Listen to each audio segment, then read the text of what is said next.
Hello and welcome to the Stretch Run Saturday edition. We'll be covering the Monmouth Park card today as it is the Haskell preview day there. They got some nice stakes races we'll cover at the end of the show.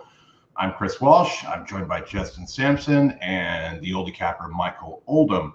We'll also have live racing we'll show you from Laurel Park, Woodbine, not Gulfstream because they canceled, Emerald Downs, Hawthorne Race Course, Santa Anita Park, and we'll sprinkle in some Churchill and some Belmont, even though they don't let us show their races. Boo, but we'll still cover them as well. Gentlemen, how are we doing? Justin, good to see you.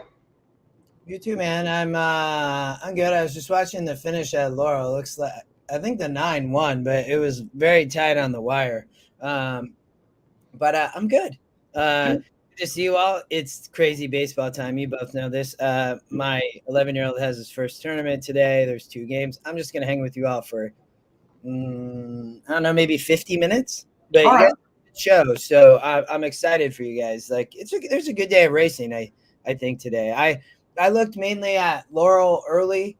I think Oldy, I thought there was maybe some prices in that. I do think the pace horse is a little bit interesting to try to beat the favorite in, I believe, the 4th or 5th race. But we'll get there. But it's good to see you, Oldy. How are you? Doing great. Welcome, ladies and gentlemen. I can't complain. I'm here doing this. I could be doing worse things, Well, we'd like to give a special shout out to our friends in Venezuela. It's our second most watched country behind the United States. And right behind that is our friends in Jamaica. So if you're in either one of those places, drop something into the chat.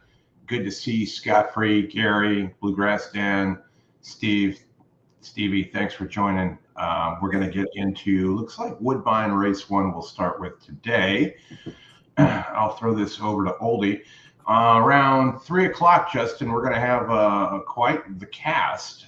David Harrison will be joining us. Derek will be here. And we might even get Tony involved as well. So should be fun. Rodney, Ron, good to see you. Oldy, Woodbine Race. This race looks like it's all about the 4 Hayek here. Horse to watch. Top pace, top win percentage, top SOR, top E morning line, and top pick. The only thing it isn't is top GSR here. This horse should get an easy lead. Hopefully doesn't stop. This is the easiest it's ever faced too.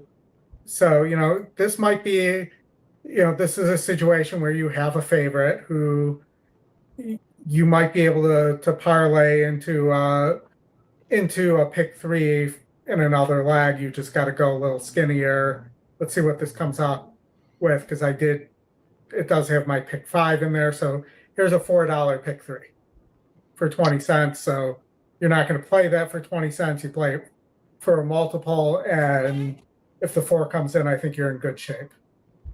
So there, Chris, Crypto Light said he's from Venezuela, but he's in New York. Well, that still counts. He's still he's just not there currently. Well, so. Also, Canadians need to stop slacking. I don't disagree with the 4. So here's the way I looked at this race, Oldy, too, to get there. You go to the race sim real quick, Oldy, and then I always like to look at the race sim, and this is coming out for everybody at the end of June, right? Still trying to, get it, top notch. Horse has a big square on the pace, likely going to get the lead. This is not a good field, right? No. And so, if you can say, I'm going to try to play against this favorite as a vulnerable, etc. I didn't think it was this horse was vulnerable. I thought it was working well on the Bruno work report. I think it has a 3-star work. It's going to get the lead, unless something happens. It just wires the field. And Oldy, what I like to see is the 5 or 2 really and going to be able to close against this horse. But so Oldy, the first thing I do before that, I go to the 4. And my main thing of how I thought this horse was probably a single was that race that it won last time was 2 turns on a synthetic track on the lead with an easy lead in a 42, and this is a 40. So I was like, well, it's been facing way tougher, right, on the dirt. So Yeah. I was like, and you can look at the 2 and 5, Oldy. I didn't even really look very much. I just thought that this horse was best, similar to you. So I'll turn it back to you or Chris. And it's also, getting the weight break because it's the only 3-year-old against 4 and 5-year-olds here, and not very effective for 5-year-olds. Like the 5 beat 32s. Granted, by 5.5, but that was a really weak field of 10K claimers, maiden claimers. The 2, who's your top GSR here, really hasn't done much. Maybe that race for the second to last race before it went on the shelf, but it's not working particularly good and is coming back. So, I just didn't see it here. I thought this was, as much as I would have loved to say the 2 is going to win here and single the 2 in the pick 3, because of the much better price at 6-1.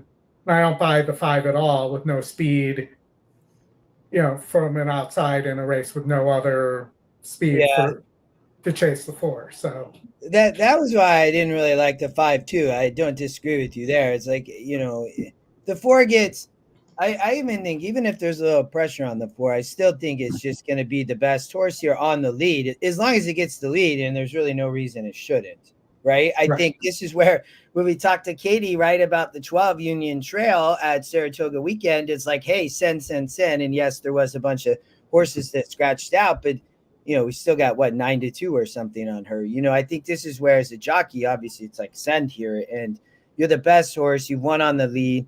They probably know that. I mean, they get the drop in the SOR, right? That's really necessary. Yep. And get back to synthetic track, which is, great for the connections. You're not even, or getting 9-5 is, in my opinion, a fine price. So.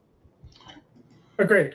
All right, we got a question here from Gary, and the question is Race Sim on mobile. Now, Race Sim is going to be available at the end of the month for the desktop edition.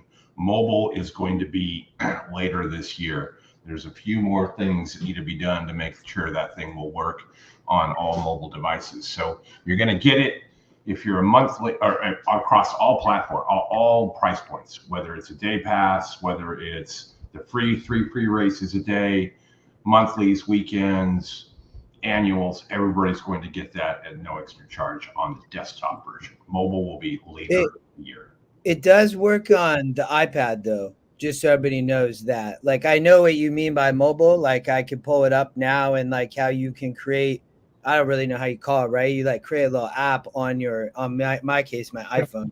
Like, that's just such a separate build from a development standpoint, right? Everybody, that's the big thing from mobile. But we obviously get the question, but it does work on iPad. So I don't really know how new of an iPad it does. It does use up resources, right? So that's part of it too, from the mobile standpoint and everything. I wanted to add that in, Chris.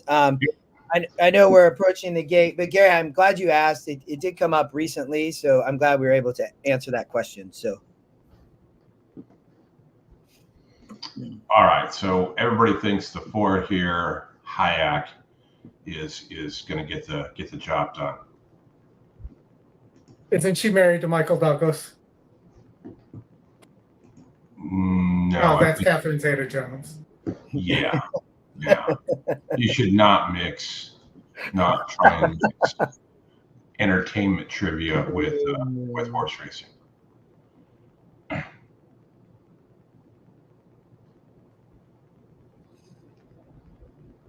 Amazon, fire. All right, let's get over here to Woodbine. They should be getting in. I think I saw somebody complaining they were yesterday. Oh, they're post-dragon again. They usually load at 0 minutes. Well, it may be they do that for the first race. I don't know.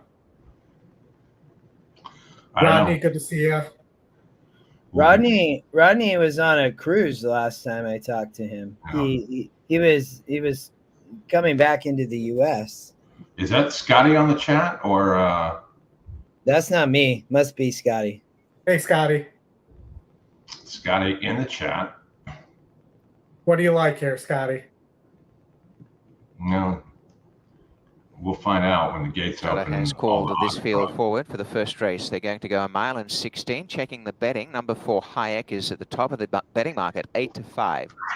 5 I to like 2 the for 8 to Barefoot 5 5. 7 is 2. great. To 9 to 2 for If Keystroke if and I Belmont was playing, Dynamo. They're going you know, to the start. his horse probably going to Beautiful go day off here for at even Woodbine, money. and Is 10 the races to be problem? decided. Plenty We'll of see. turf action coming up as well. Moving in is Original Me down to the inside gate as they come forward.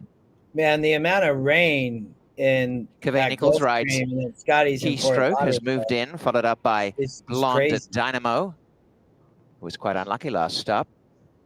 Also, please tell your Ably on Canadian Blonde friends to Dynamo. stop Hayek, the slacking and favorite, watch the to show. gate 4. If you know I have any Canadian friends.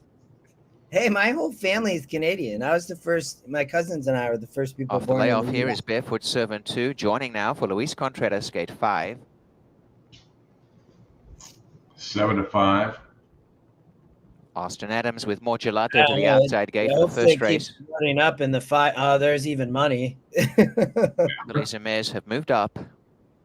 Scotty don't like Set to this run. race. Off their run, and Hayek scrambled to start a bit and is rushing through in the center. Best away were on the inside, Original Me, the outer more gelato. Wasting no time to go through between them to split for the lead is Hayek, and the pace is keen. And racing wide as they go to the turn is Barefoot Servant 2 round Blonde Dynamo, and over on the inside is Keystroke of that pair, and they're all flushed a bit deep. Racing out in front, it's more gelato taking the lead after Hayek had worked hard, has now decided to take the sit in That's second. not A length good away for third the on the four. inside. No, Original that Me, is not a Keystroke bright is move. edging up, and now forced off the inside a bit is Original Me to come after Might this get leader. back on the It's lead, a chopping though. and The changing six is affair, and not Barefoot ready. Servant 2 coming around Well, them from last. oh my Blonde gosh. Dynamo will switch to the inside. It's a bit like the 401 at the moment as they head up the Amateur backstretch. jockey Going race. to the lead is Barefoot I don't know Servant what's 2 takes happening. over. They have the On the monkeys inside riding is the horses. Hayek. And in the It's center okay. is The Original four's still Me. A on the length behind inside, them has is a shot. Keystroke, and another length away, second last, is more Now needs gelato, to just and get the Blonde lead. Dynamo is at the back. They go inside the half mile, and Hayek What a is the leader. mess, man. 3/4, Barefoot Servant 2, a length and a half, Original Me. 49 On the outside is and 2 Keystroke or from more almost 49 gelato, and last 3. Blonde Dynamo, Pretty and slow. Hayek in Probably, front, but getting the away horse is as on they the head lead, down to the Oldy, so 5/16 that's by a okay, length and a man. quarter. I Barefoot just, that Servant was 2 such a plugging mess. on. The On five's the outside, running. Keystroke, the rails, Come on, Original Ford, Me just from more run the gelato. race. It's the two Blonde of the top Dynamo's yet to GSR we get have to warmed worry up. about. They go inside the quarter, Hayek in front. Yeah, 5-1. Keystroke's finishing well. Keystroke to second. Blonde Dynamo will go to the extreme outside, but took the turn wide. And coming down the home stretch on the inside, it's Hayek And under we're attack from Keystroke. They're well ahead. And Keystroke and Cavay Nichols have gone to the front. Hayek on the inside. They're What a well out wacky in the race. lead, and it's Keystroke coming clear of Hayek. A Yeah. gap two on the rails, Original Crazy. Me and their more gelato, and Keystroke wins quite comfortably. Keystroke by 3 or 4 lengths. Hayek second. That was the horse that worried me. That jockey needs equine edge and needed. I don't know what happened out of the gate, right? And I don't know then- what the heck the 6 was doing. Yeah, Unless it was just orders to take the. He was there to Yeah. take the starch out. yeah. I don't Well, know. that was the Scotty long shot too, right? Yeah, Yep. I think so. Yep. Yeah, Top I'm pretty GSR, sure. Scotty Longshot. Should have boxed him. That would have been the bet there. Yeah. That was the not working well off the layoff, but it is what it is. All right. Boom to Monmouth anybody Park. who had it. That's Monmouth Park. that's actually 2 tracks that have opened with Scotty Longshots for the first race, or 3, I think. I believe so. I believe the first at Aqueduct. Let me just double check it. Yeah, first at Aqueduct, first at Laurel, and now the first at Woodbine, all open with Scotty Longshots. All right, Ollie, let's go to Monmouth Park Race 2. The number 1 is a silver badge sitting up at the board at 13 to 1. 13 to 1, top pace. I have a note on this horse of no factor. Hmm. One of my favorite notes, obviously. And I did do a little low budget pick 4 here. 1457. I thought this 5 could be vulnerable if the 5 doesn't get the lead. If the 5 gets the lead, it probably wins. And that could bring the 4 or the second pick, the 7, into this race, though. the 5 did its best running in 2021, and then has been claimed that this is the kind of horse that if you wanted to take the chance, you could just drop off your ticket and add elsewhere too. Because, you look here, claimed by Baker, no wins it was a reclaim actually. I believe, oh no, she reclaimed it here for 20K. So it's been going down the claiming ladder, and then was 10K, and then back up to 12.5, and now is sitting at 5K. So, I just wonder whether this horse can still run. And, it's a 6-year-old, and sometimes these mares, when they're done, they're done. Mm-hmm. That's my thought. Any thought on this race, Justin? No, I mean, on race 2, I don't necessarily disagree with where you're headed. I do think you have to use the 1, obviously on the lead. That horse needs the lead, like the horse at Woodbine we just looked at, right? So I do think it's a good price, Oldy, from there. I think Vegas weekend though is going to be tough. Would be my comment, though, because it's just romping on the race sim. So I really saw this between 1 and 5. For me, is where I would have narrowed. I also think it's not a bad exacta box to play. Would be my play. So yeah. The other thing, it's a long shot, a real long shot. But if you get a pace setup here, I think the 6 would be the one to take advantage. Because all these horses are kind of similar outside of the 6 and the 2. The 2's a low GSR, has only beaten 38s, never won on the dirt.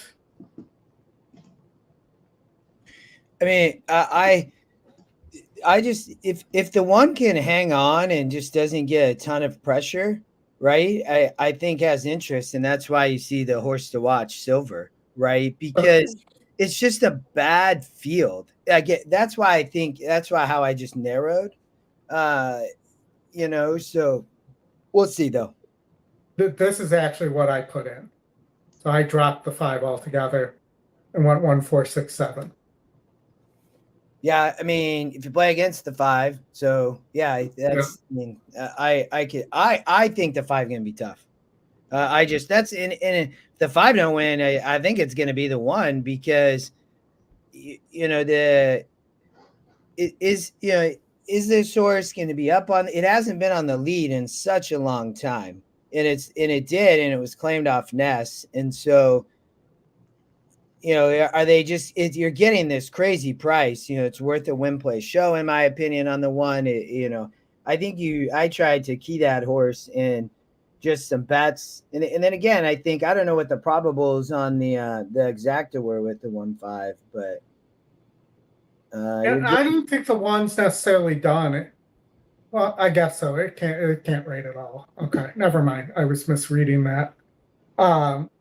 But I don't know if anybody closes, is my point. That horse may just hang on, right? So 5-1 Justin is paying $14. 1-5 is paying 36. Yeah, so I just boxed there, Chris. I was just looking at that. That's why I would just box them, and if the somehow, the 5 just looks too tough. But it's just kind of it's a bottom level claimer, right? I think you have to decide if you're keying that 5, right? Or are you tossing it, or how are you going to play with it? So, well, if you toss the 5, you could go 7, 1, 4 for your exacta. The trifecta could easily come 5, 7, 1. It could come 7, 1, 5. Yeah. Yeah, but I think if the 5 doesn't get. The 5 could finish second. It has a bunch of times, but the 5 could easily finish third here as well. Yeah. I think the picks got it, though, I guess, from that. It's kind of where I was headed. Good morning, Steph.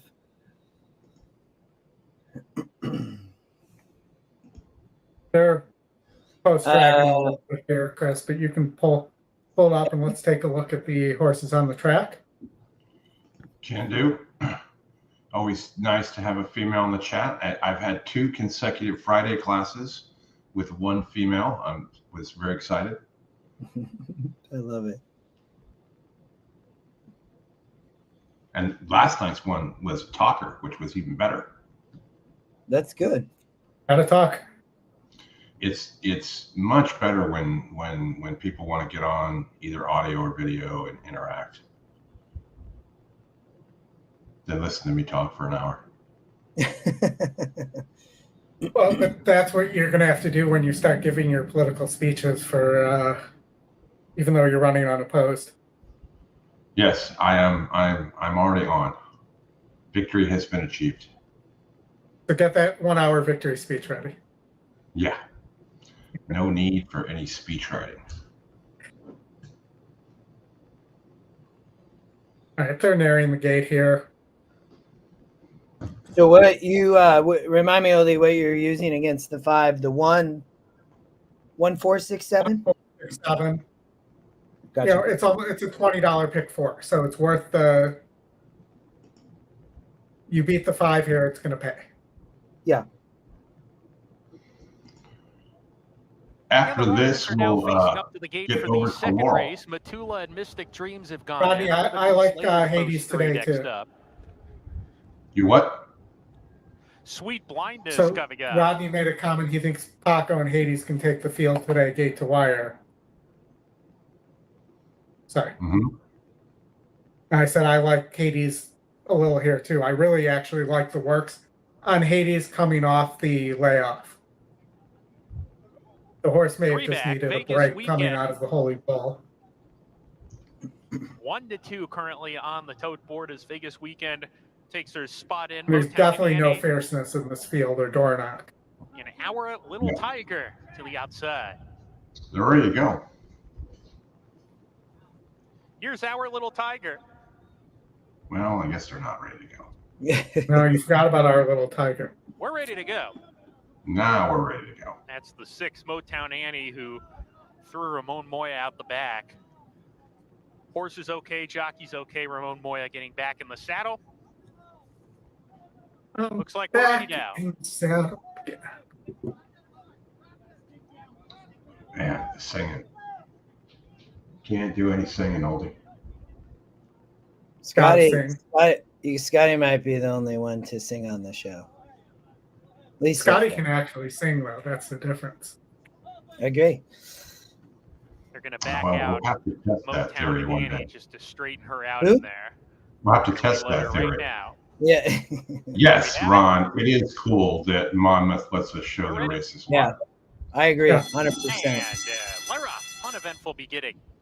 11 months later, up on the pace, broke pretty sharply today. Sweet Blindness is there with her. Matula down on the inside, squeezing forward in a tight spot there. Matula got really tight in there, but Matula forward to take a short lead. Sweet Blindness. The one was like, I'm going to the lead. Our Little Tiger advancing good for that jockey. jockey. Outside to press the pace. Now it's pretty fast and contentious, these 2 front runners as they set that quick tempo. Matula, the leader a half length. Our Little Tiger to the outside. There's a space of 3 to Vegas Weekend, the favorite, watching the action unfold in front of her. She's third, a length and a half clear of 11 months later, and Sweet Blindness to the inside. A gap of 3 to the last 2 there at the back together, Motown Annie and Mystic Dreams. They're down the back stretch. Matula, Cesar Gonzalez trying to slow the pace down, leads 3/4 of a length. Our Little Tiger and Melissa Iorio hounding from the outside. 2 back to Vegas Weekend, nickeled along a little bit, but has gotten a perfect trip, is right behind the leaders, and now she's moving up. Vegas Weekend, big run from her, the big favorite. She went off at 1-9 and just swept past the early leaders.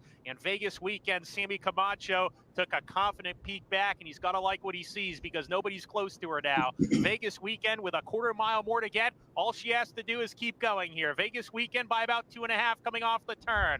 Matula second. Our Little Tiger. Come on, one. Hang on, one. Hang on, one. Furlong to go. Vegas Weekend is at her stuff, and come on, get up one. Sammy 4. Camacho, all he's got to do is go in the right direction here. Vegas Weekend by 5 now. Vegas Weekend with a stroll. Gonna hit third and maybe Vegas fourth. Weekend easily. Good battle for second. Oh! Nailed that. I think we got third, though, Chris. Man, that was close on the one to try to hang on. The show might get the money back, though, if you boxed it in the... But that was... Oh, man. What the exact end up? Chris, will you pull that up the screen one more time? 5-1 was $6. And then what? Pull up the video real quick. I think the 4 won. Or 4 got second. I'm not sure. Maybe the 1 got second. Maybe. The one was really there. The one was there right at the end. At least the jockey kept riding. That was good to see.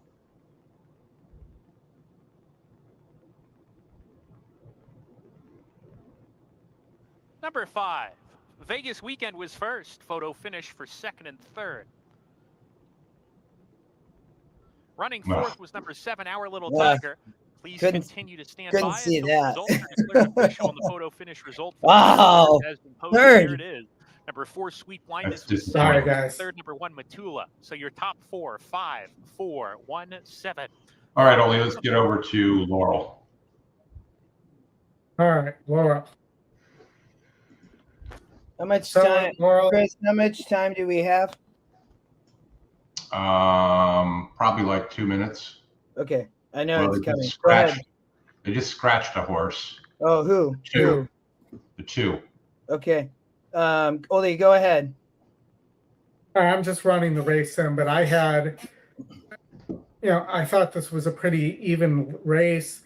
The race sim and the system doesn't like the 3, but the 3 is tied for top GSR.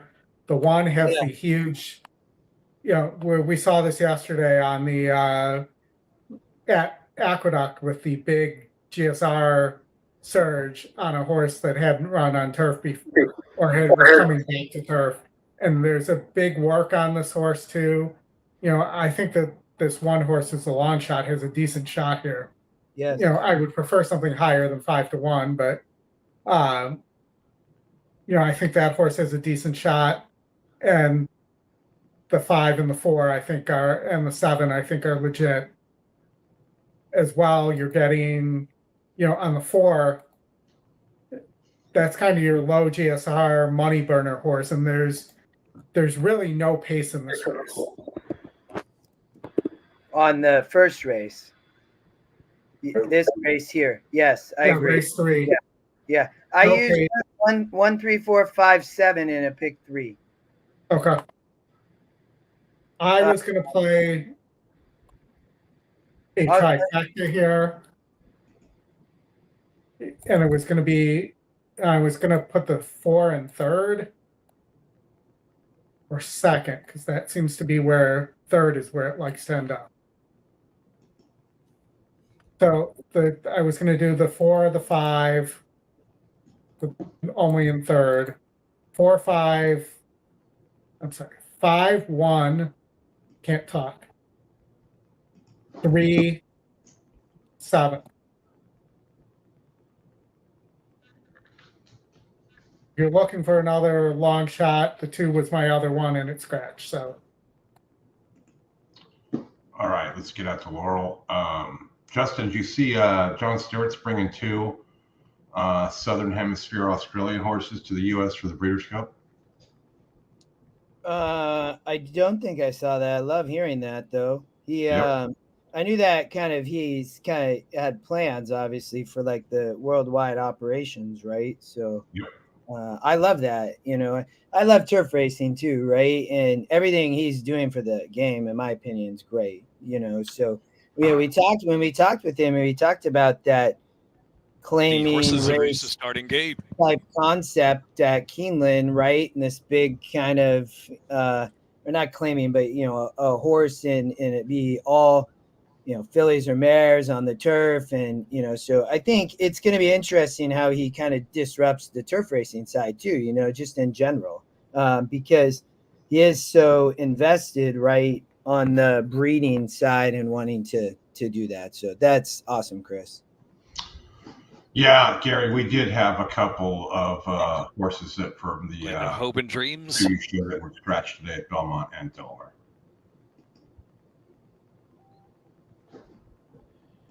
The Amazing Mizzen. I agree, Ollie, on the long Splash of shot here. Jack. I use 1, 3, 4, Now there's 1, Chalmers 3, up. 4, 5, No more 7. kisses. Pick 3.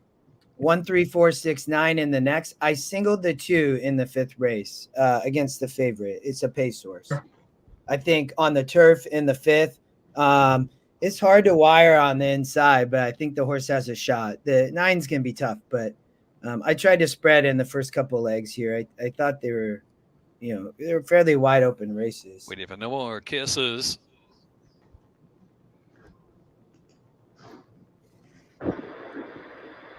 Yeah, I had just 9 and 2 in that race, race 5. On the next race, I used 1, 3, 4, 6, 9 in race 4, and then singled in the 5th to the 2. The next race I thought was interesting too. We'll look there. Actually, I made more. Yeah, but it's kind of a brutal race with a lot of horses that can't win. So I thought there was some lightly raced horses that might have interest. Yeah, I thought it was pretty wide open, that race. We'll get out to Woodbine next, Oldy, and see if you got anything you like for a pick 5. One out still. More. Dude, The Amazing Mizzen is 2-1. Late scratch was the 2 Cooters Revenge. 5.5 second wire finish on the turf. Thanks, Jeff. Yeah, love it, Jeff. Thank you. And they are off. Shared Authority bursts away. Jinjin's Approval and the Amazing Mizzen moves up to 3rd position. Pink Peonies is in 4th position on the chase while saving ground. And back to Splash of Jack, Land of Hope and Dreams, 3rd to last at this point. No More Kisses and more trailing the field. Into the turn, Shared Authority, reeling right along with a 2-length advantage from Jinjin's Approval on the hard chase from 2nd. The Amazing Mizzen in a good spot from 3rd as the midway on the turn. Pink Peonies is 4th, has 7 to make up now as they swing in. Splash of Jack is on the outside, and No More Kisses. Into the stretch now, 1/4 of a mile left to go. Here's Jinjin's Approval coming after Shared Authority to put ahead in front, and the Amazing Mizzen levels off to the center of the track. 3 across the course with a furlong left to go. The Amazing Mizzen on the outside. Jinjin's Approval driven to stay, and Shared Authority trying to hang in tough there. Land of Hope and Dreams is moving to 4th, the 16th left to run. The Amazing Mizzen from Jinjin's Approval. The Amazing Mizzen, Jinjin's Approval. The Amazing Mizzen, Jinjin's Approval. Land of Hope and Dreams is the photo for 3rd. It was just a matter if you had to figure out who was going to get the lead there.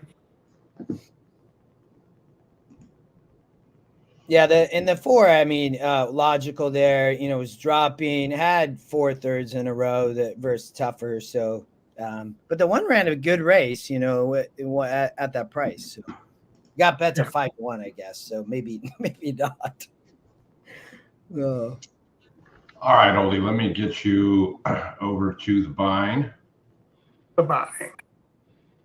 It's Bine time, guys. All right, take the folks through your pick 5. All right, so at the Bine, so race 1, you do have the 5, who's a horse to watch. 35%, 94 on the pace, 68 SOR, 69 GSR, has the GSR surge here. But you look at this horse and its turf races aren't all that amazing. At 100% needs the lead. There's other speed here. That's going to make the pace scenario kind of tough if the 3 and the 2 could push the 5 too fast here. The 3, low GSR, but can rate and is beaten 60s. The 2, is another need the lead type. If it were to get to the lead and the 5 didn't break, maybe it gets an easy lead as well. And then the 4, I have a money bag on it. It was at one time with Wesley Ward. This horse can rate, and if they go fast, this horse or the 6 could pick up the pieces here. So that's race 1, or leg 1, race 2. Race 3, you have a 50% horse here in the 3, but has been kind of a money burner. Does get Kamara, who is going to Del Mar this summer. I heard all the jockeys chipped in and bought his flight tickets for him, his airplane tickets. Said, go to Del Mar for the summer. But if you watch the race in here, the people at Woodbine did. Yeah, Camaro. That's awesome. I love that. Well, there's two ways to look at that. Either they wanted him gone so they could have his rides, or at 50%, I feel like the 3 should be winning by more in the race sim. So, I added here as well and took a shot on a pace meltdown to the 5 as being if you look at the stretch, the 5's the only one actually gaining out of the closers. So, if there is a pace meltdown, I like the 5 better than the 8 there. And then leg 3, I'm just 5-1-4. We'll run the race sim here. And that is the 5's your top pick. The 1 is a first-time starter. And the 4 is your appears to be lone pace on paper as the long shot.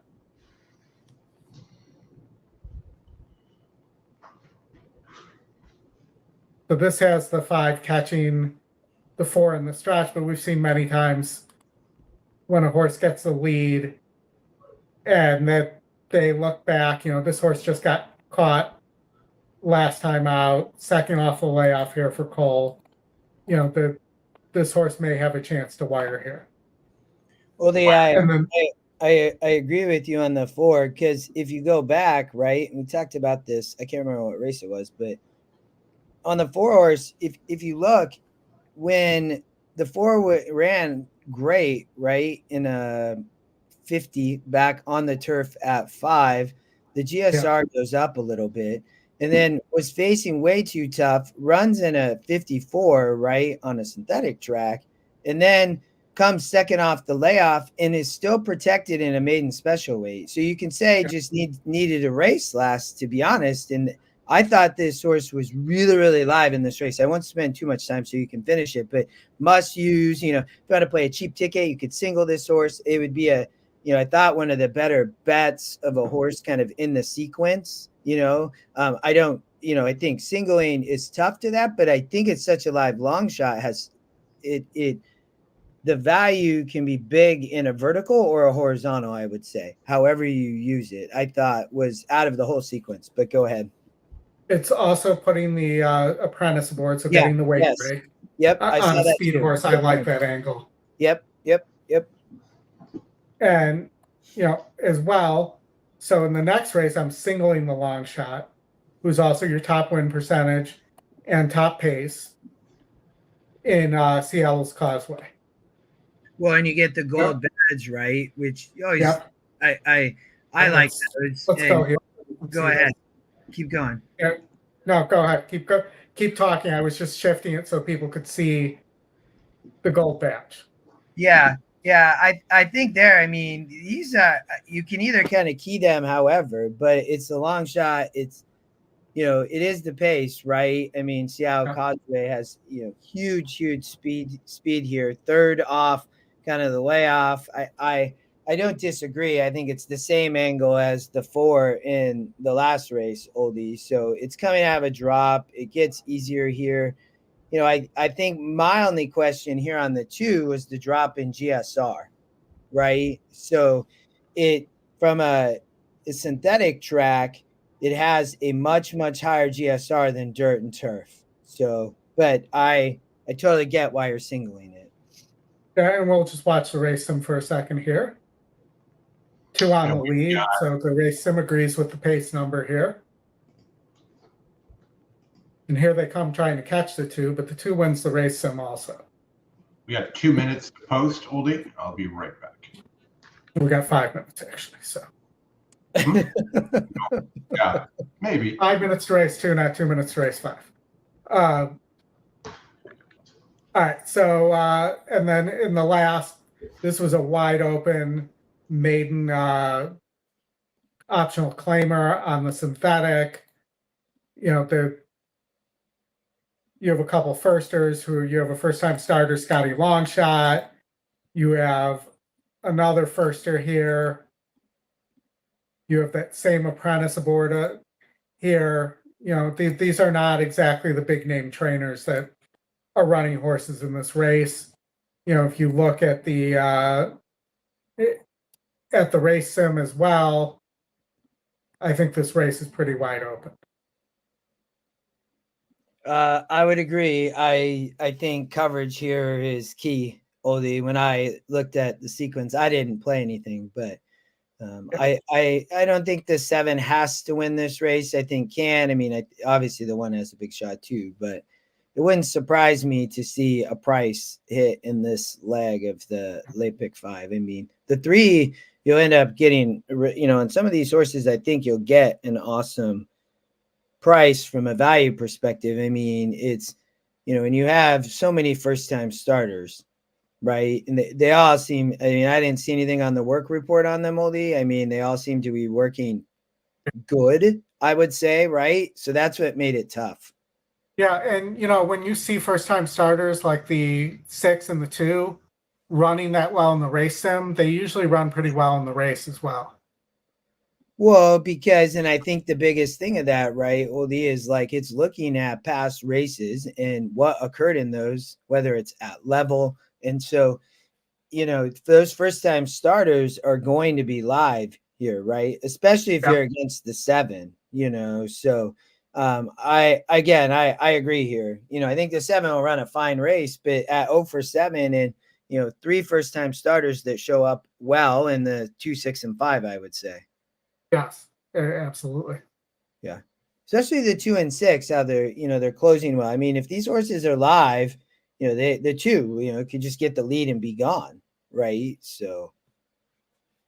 Yeah, and, you know, these are a little older horses, so they may, sometimes you have, you know, with 2-year-olds, I talk about how you really want to be pretty much on the lead in those 2-year-old races if you can, especially first-time starters.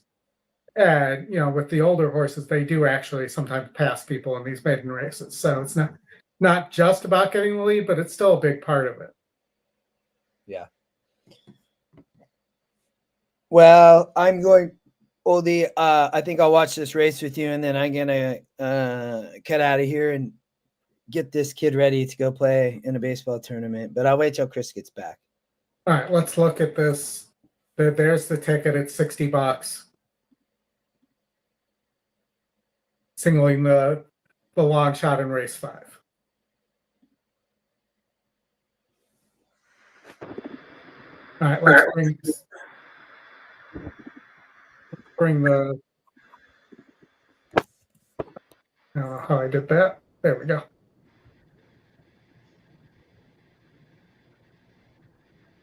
One minute to post here, which usually means that they're going to load in like 3 seconds here, because a lot of times they start their load at 1 minute to post. I thought it was 0. No, a lot of times, there are many times I've been trying to get something in at 1 minute to post, and they're already going in the gate. They take off at 0 when they don't post drag.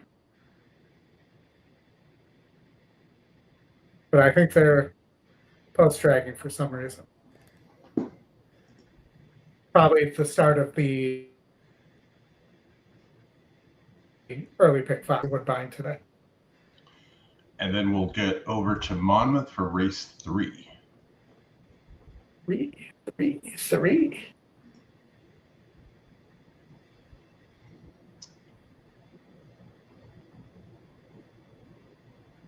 Turf looks good there. Yeah. As you would well, you know, they're going to the it's starting about gate. 64 degrees there, it said. So, you know, I'm not surprised that the turf's Loading for the start here. A very short price favorite is 5. Forest Drift 8 to 5 as they move up for our first GP tailored turf race today. It opens the guaranteed pick 5 at 100 grand into the pool. So Diosa Katrina has gone up and Silent Guru moves to gate number 2, followed along by Viri, the ride here for Sahin Savachi, getting out to a very good price. Some of these 6 to 1 for Viri. Frankie's Girl just about to follow as they settle in with Veery. Silent Guru is right. Frankie's Girl called to the line. And the next along is the race favorite, Forest Drift. As Kitten's Romance walks up. And the last along is the Grace. Spider Bell for the start. Down to even money at the jump. Forest Drift. Spider Bell. So if Spider. you bet outside of Forest Drift, you have tremendous value in this race. But the favorite, all the rage, and they're in the gate. All in. Locked up. Not quite. Spider Bell pushing back out. Fillies and mares competing to start our turf races today. Back in the lineup, Spider Bell, and waiting for the start here. They're ready. They stand on their way and back to the tail. Frankie's Girl and Spider Bell are well out in front of Forest Drift. Veery, and on the inside, Silent Guru. Forest Drift has to settle for third spot early as the pace being shown by Silent Guru, and Veery is quite menacing. They're a couple to Forest Drift, and they've gone 5 or 6 in front, maybe 7 now to Diosa Katrina. Then Kitten's Romance, Frankie's Girl, and Spider Bell. They're in 2 divisions completely. They raced through a blistering first quarter. That was 22 flat, and narrowly on the inside, Silent Guru pressed by Veery, lobbing along as the favorite, just a length and a half away, Forest Drift.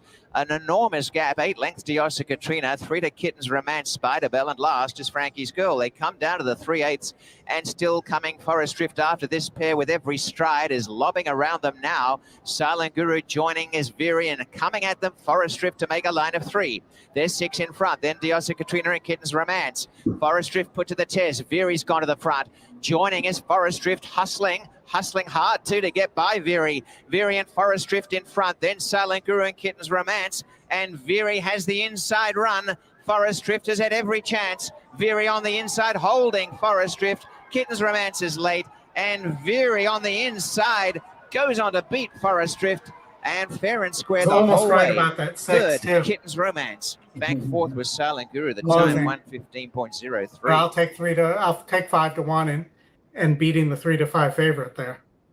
Sure, absolutely. That's a good start. All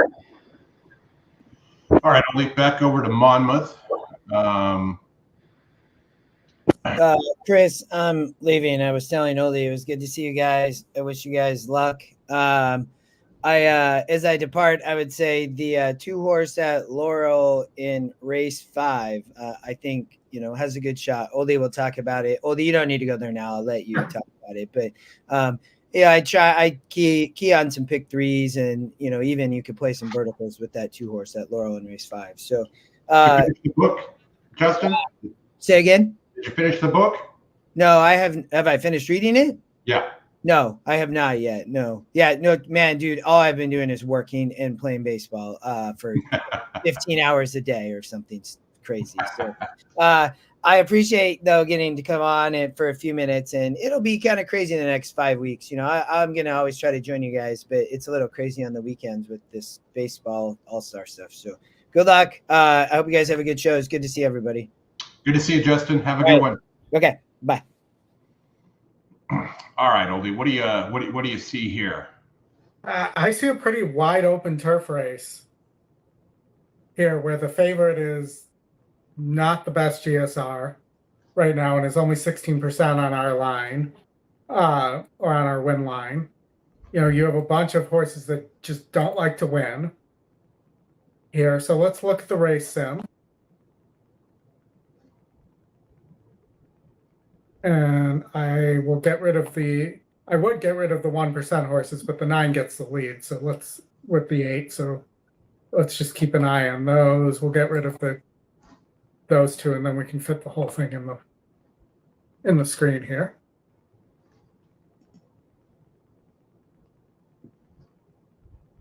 And we've all seen where the cheap speed holds, but I think in this race it's not going to.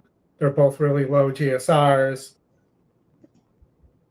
and you get the 5 and the 4. The 4 is a bronze horse to watch, 29%, -11 ROI, but you're getting a good price at 9 to 2. here. And So if 25% on the win line on the and win. the second choice. Yeah. So I mean, what's a 4 or 5 exacta pay? 4 or 5 exacta right now is paying $23. 5-4 is paying 25. Yeah, I mean this wouldn't be a bad spot to try a 4 or 5 exacta. They're going to be running for the same space. That's the only thing. I think the 7's going to get first run for Sweezy, who takes over first from Stormfelt here. But you know, these are 48s. It beat 46s. Hasn't run that well back out, but you know, so maybe a 4-7-5 here, and toss the 6 and the 10.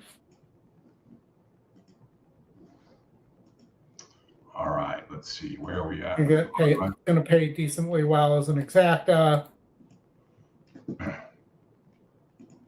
They're walking out to back to the gate here. We'll get that up here in a second.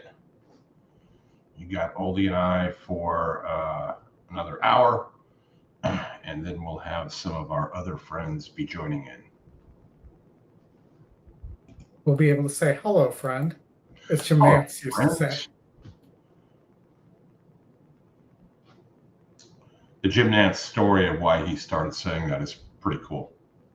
Have you ever gotten, so I've gotten mailers from Jim Nance for, I can't remember what the fitness club was, but I got a mailer a couple times from Jim Nance that said, hello, fitness friends.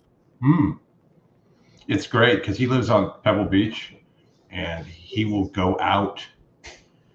He will go out to the tee box by his house and just start doing commentary on random people coming through.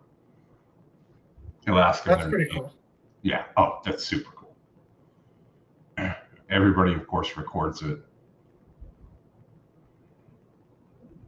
5-1 buys groceries, Jeff says.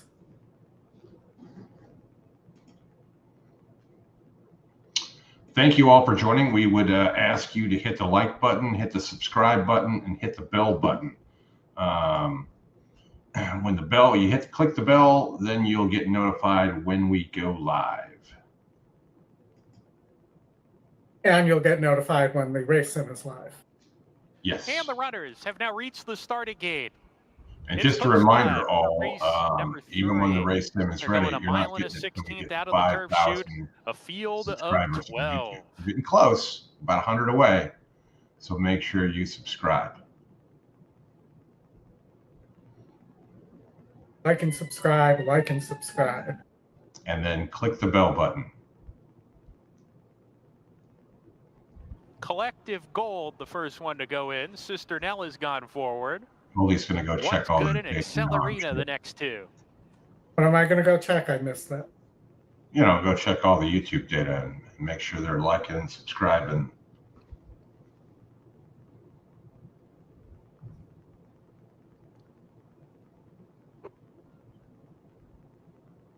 Luminous Ruler. See if they're liking and subscribing. Tabor Time goes in. Wish List. Bazarita.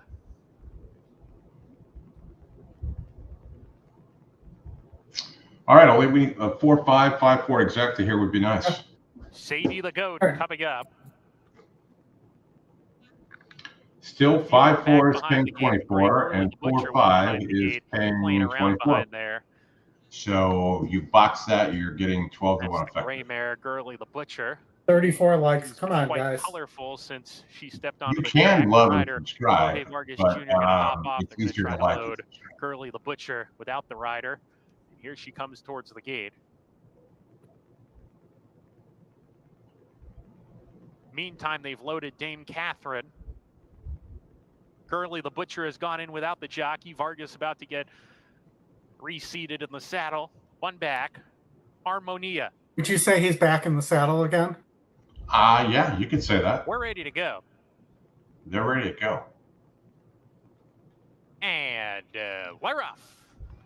Bazarina put into play early, opens up a length and a half. Accelerina, the reins get shaken at her to take the second position. She does. Bazarina is the pacemaker coming out of the chute. Collective Gold. And here's Tabor Time rushing forward. She's a little bit headstrong, up to challenge that front runner and pass. Tabor Time with a head lead. Bazarina darts to the rail, and she's second approaching the clubhouse turn. Dame Catherine off the pace third in a good stalking position going into the turn. Then Collective Gold with What's Good, and Sadie the Goat, who's 3 wide. Accelerina was prominent in the first 16th. She had to tap on the brakes coming by us for the first time, has been shuffled back to midfield. She's 7 lengths off the lead, a length in front of Wish List. Then the gray, Girly the Butcher, Luminous Ruler, they're side by side. They're 3 better than Harmonia.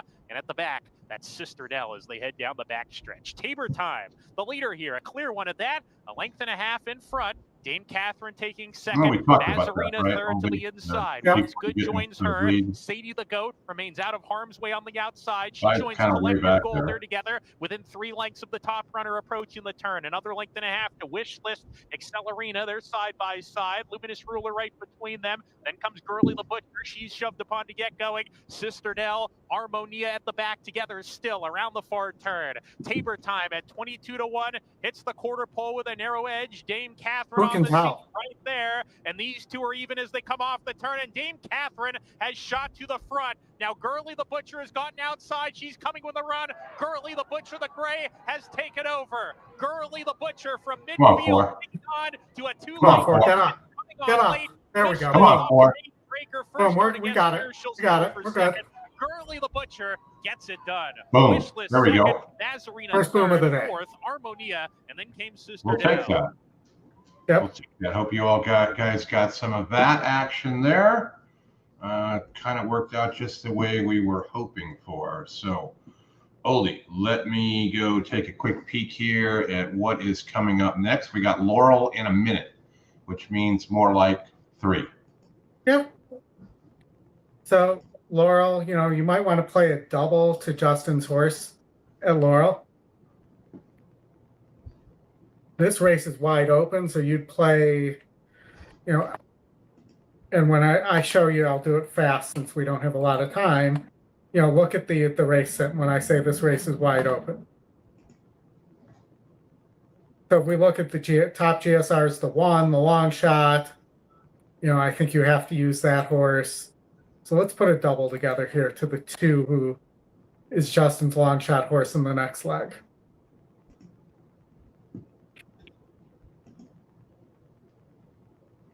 And let's change that to the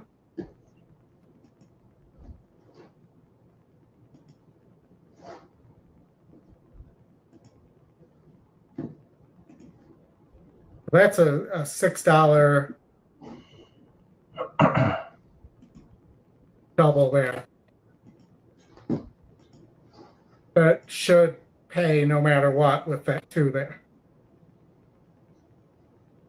You know, we don't have time to do a pick 4 here, but we also have in race 6 one of our weekend preview horses coming up.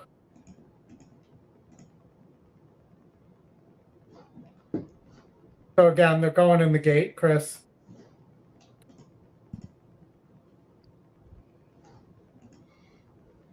Nevermore Valor, Confluence Lassie,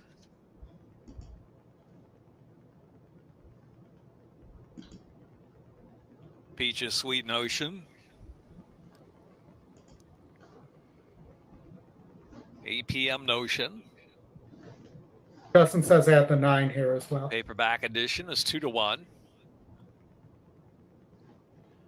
Stormy Irish Lass.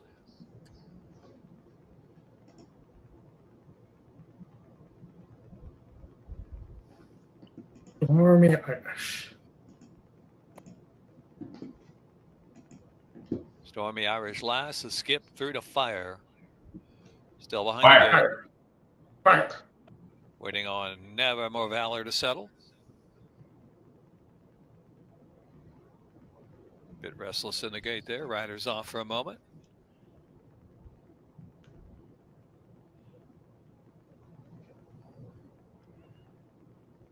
Nevermore Valor backed out. I'm just 147 with the 2 here, Oldy. Xavier Perez back aboard. Here's Skip Through the Fire in the gate. Go from there. Stormy Irish Lass is in, reloading. Never More Valor.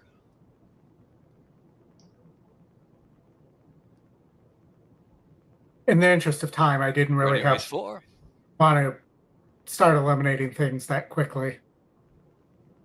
And they're off. Paperback edition, Skip Through the Fire, hard sent out for the lead as well. APM Notion, the outside. A Confluence Lassie's in between horses.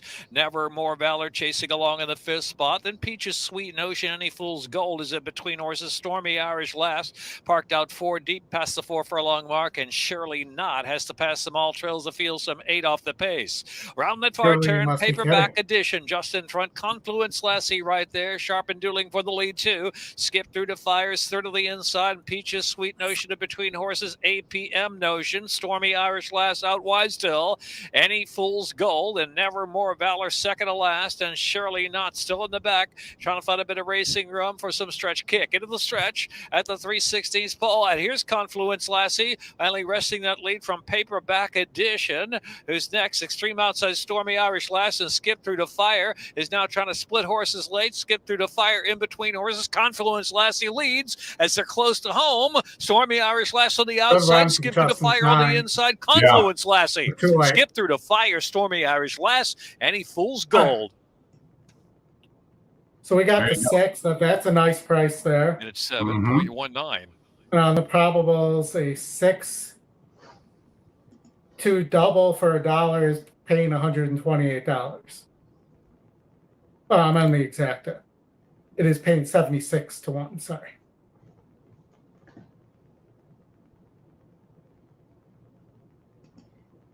But yeah, it works nicely for a double to Justin's horse. We have looks like a little bit of time until Woodbine.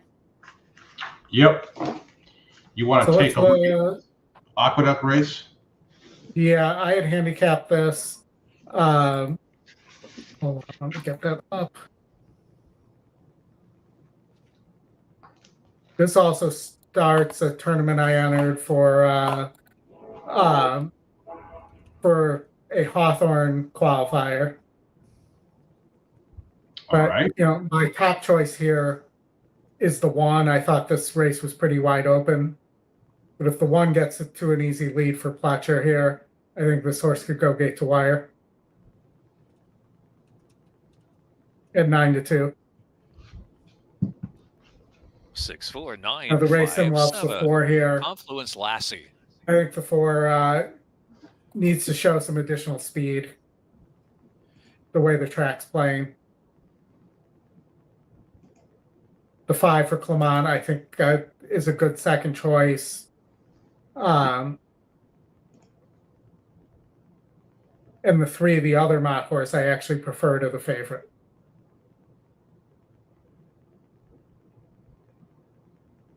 I think I like the 1 here, Oldy. Maybe a 1. Maybe take a shot at a 1-3 exacta box here.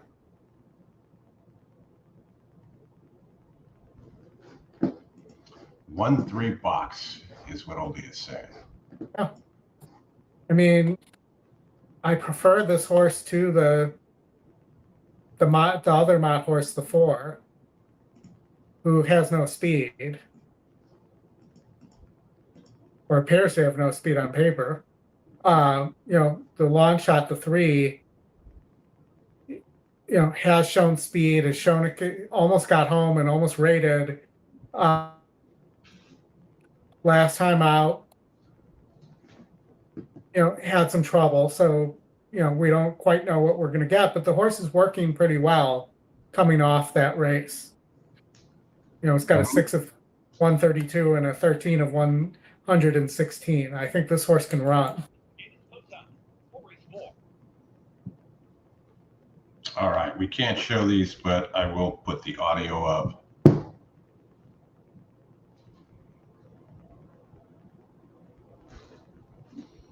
Write your congressman, write your senator, write the president. Tell them that all race signals should be available.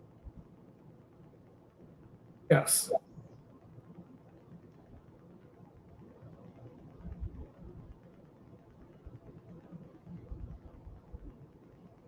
On the Monmouth exacta, not bad for $2. It paid $55.80.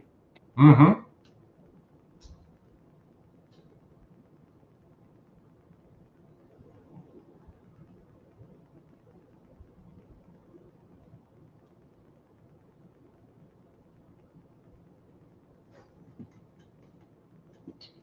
So Drew, yeah, certain tracks. 2 out, Military Road and Missouri River. We'll get to that after the race.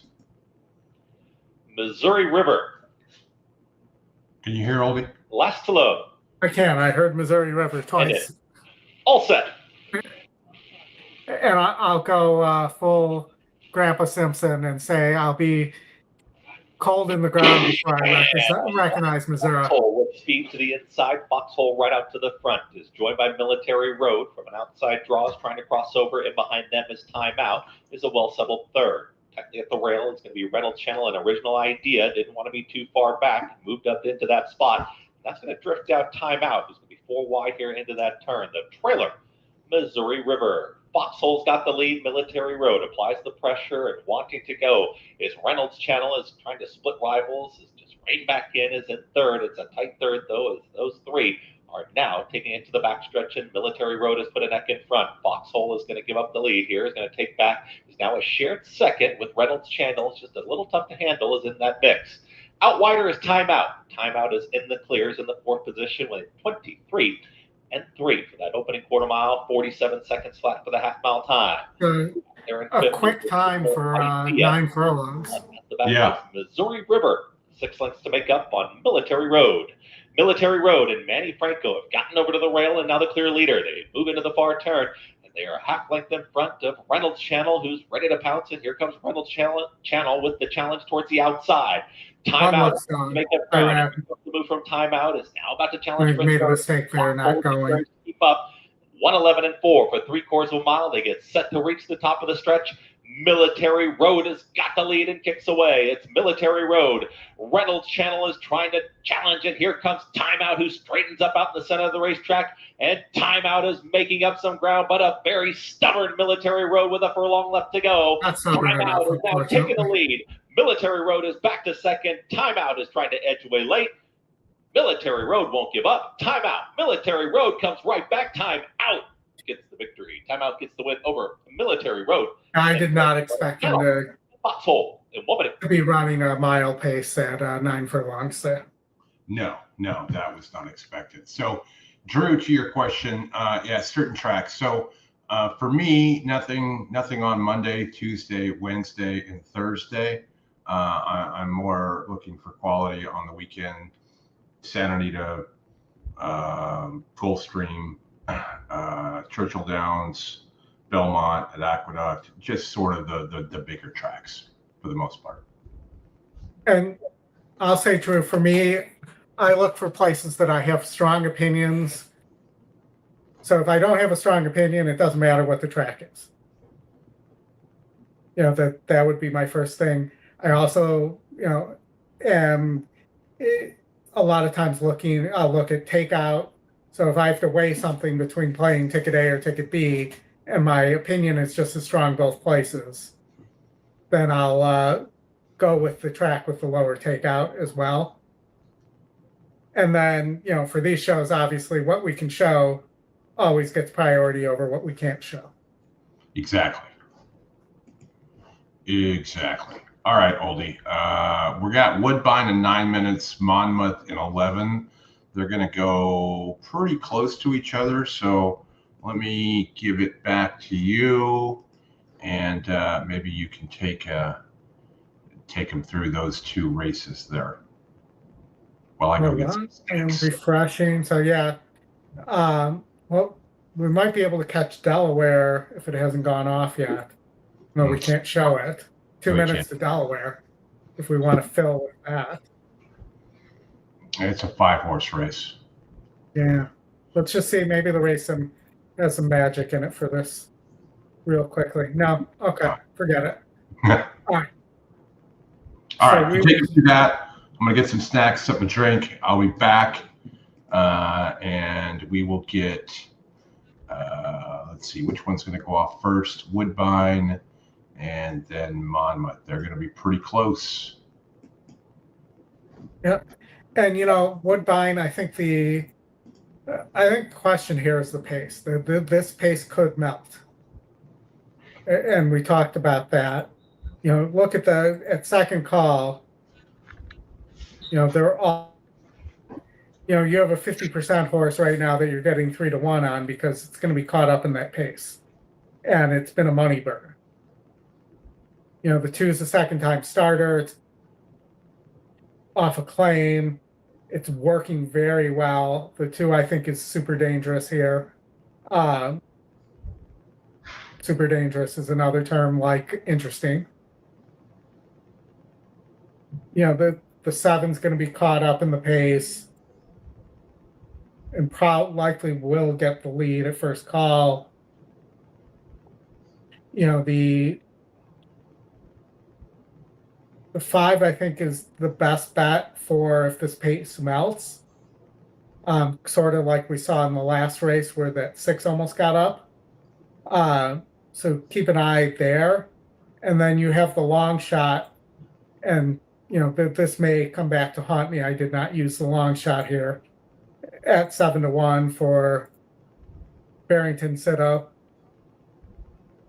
But I'm 3-2-7-5 here.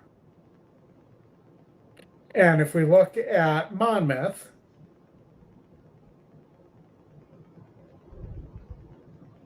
if I can actually spell.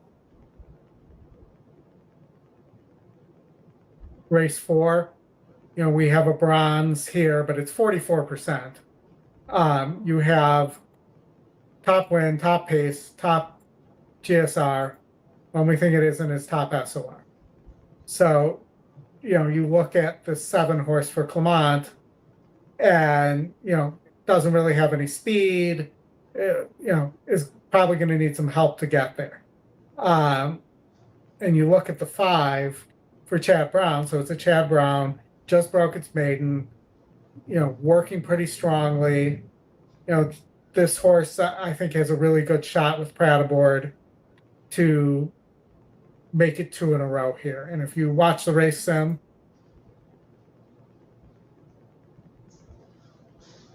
don't you think, guys, we should have the call to post for the race sim, by the way, when you hit the play button?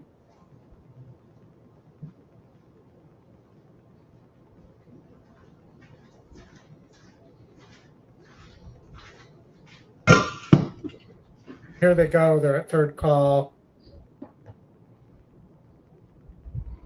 Here comes that 7. They hit the stretch. The 5 just holds off the 7 here. I mean, the 7's a pretty deep closer, so if the 5 gets an easy lead, it's probably going to be tough. The 4, the long shot might be a choice in second there.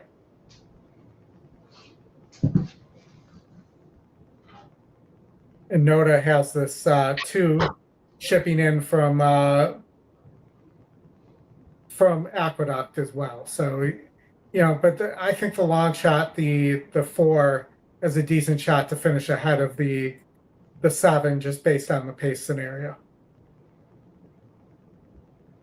7 is a grade 2 winner, but it was against what we have rated as a group of 44s in Brazil. So, keep that in mind. Grade 1 was a 56.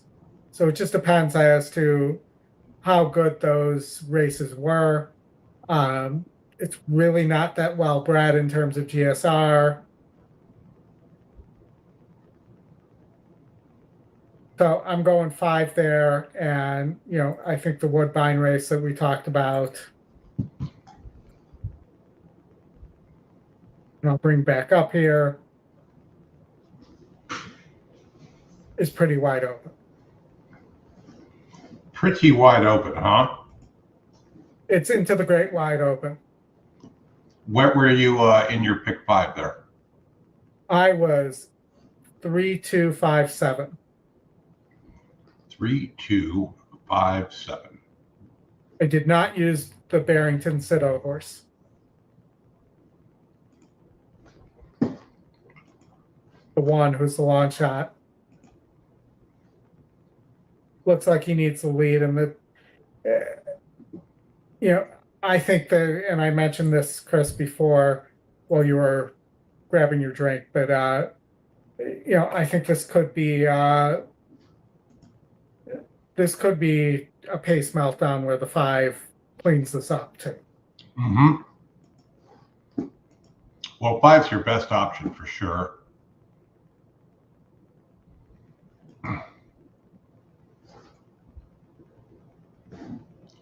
All right. Bluegrass Dan says he's with us on the takeout piece. And our past guest, Chris Larmy, has a spreadsheet that has all the takeout data. Yes, he does. He does. Derby 1592 on Twitter. You can find that there. Good, useful information. So check out his Bet with the Best podcast. Yes, always a good listen for sure. All right, Ollie, let's get out to Woodbine. They're going to circle. They're going to square. Maybe even triangle before they get to the gate.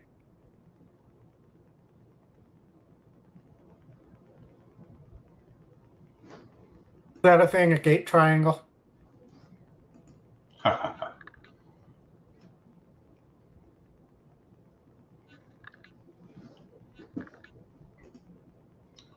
All right, let's see if they're going to post drag here or not.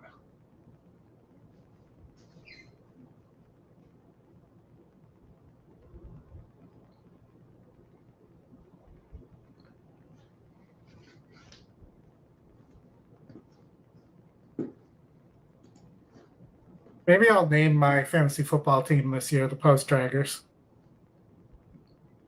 Mm-hmm. Yeah, Gary, we gave out a pick 5 for Woodbine, and then I have some stuff for the Rosie Posey has drawn the inside gate, has gone up. Strike a chord on Monmouth pick 5 as well as San Nita. There will be pick 5s to be had today. For Kazushi Kimura. Hello, Greg. Thanks for joining. Welcome, Greg. Oldy, we do have the Laurel Race, race 6 coming up. Just behind the start is Clara. You're the best.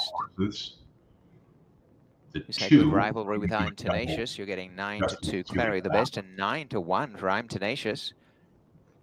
Super Sicily is next at 3-1 odds. Good money coming in for both Super Sicily and Strike a Chord. A point out behind Taverlin in the betting. The last two move up. Strike a Chord. Super Sicily has gone forward. The last is Egbert J. For David Morrow on the outside gate. Off the layoff here, the field is set to run, all in, locked up. As they break in a perfect line, pushing for the lead is Strike a Chord near the inside from Taverlin. Clary the best began with them, but dropped right out to the tail. And really at a fast pace, Strike a Chord leads by 3 to Taverlin and Rosie Posey. A length away, Super Sicily. A break of 2.5, I'm Tenacious, Egbert J, and Clary the best. Trying to run them off their legs here. Strike a Chord shows the way by about 3 to Taverlin. Gaining ground, Super Sicily on the outside, and Rosie Posey is back on the rail. A length and a half behind them is I'm Tenacious, followed second last by Egbert J, and Clary the best is last. They race past the 5/16th, and they haven't got near Strike a Chord. Leads by 4 lengths to Taverlin.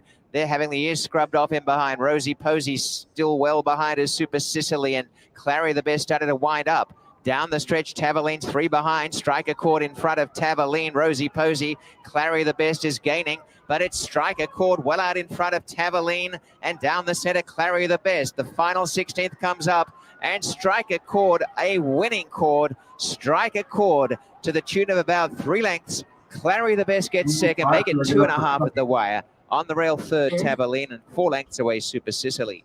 1-4-43.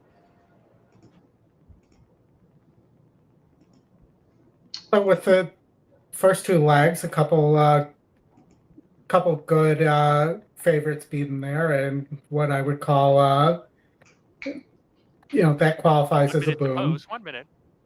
Not quite the 3 to 5 we beat in the last leg, but still. No, not bad, not bad.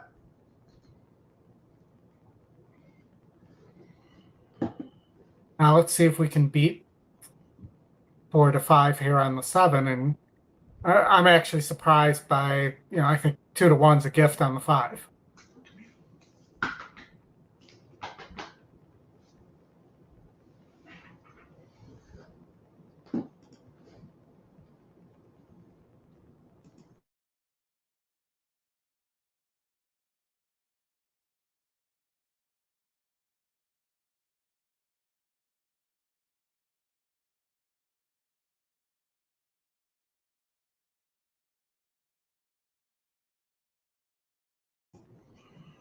All right, 0 minutes to post here.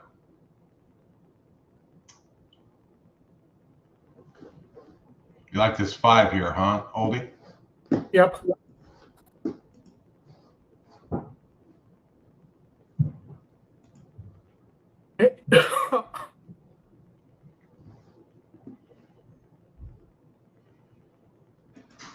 Flavian Pratt, Chad Brown. Flavian Brown. Chad Pratt. Yes. Whistler's Style, the first one to load into the gate. Miles of Smiles will be next in. Quite a tail on the 5.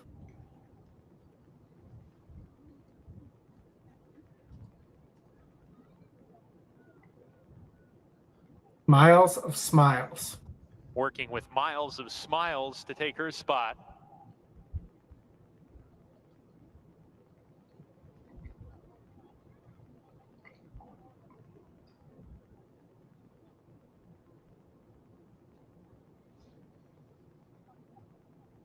Still working with Miles of Smiles. Less miles, more smiles, please.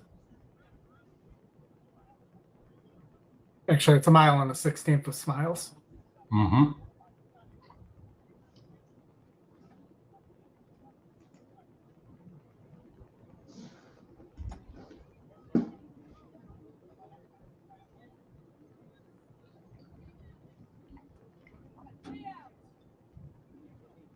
Run Devil has gotten forward. Miles of Smiles is also loaded. Whistler's Style. Here's Catching Heat. Post position number 5. 2 back.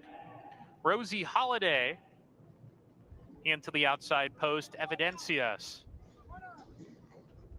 Looks like Laurel is next. Oldy, 6 minutes to get over Here's to Laurel. Evidencias. All right. We're ready to go. And the 5, Catching Heat, opened the front of the gate, didn't come out of there. They held on to her.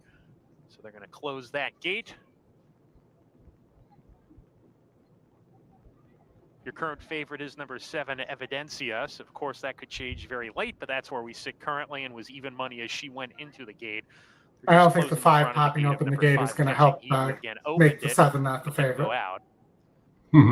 Starter jogging back over to the button. We're ready to go.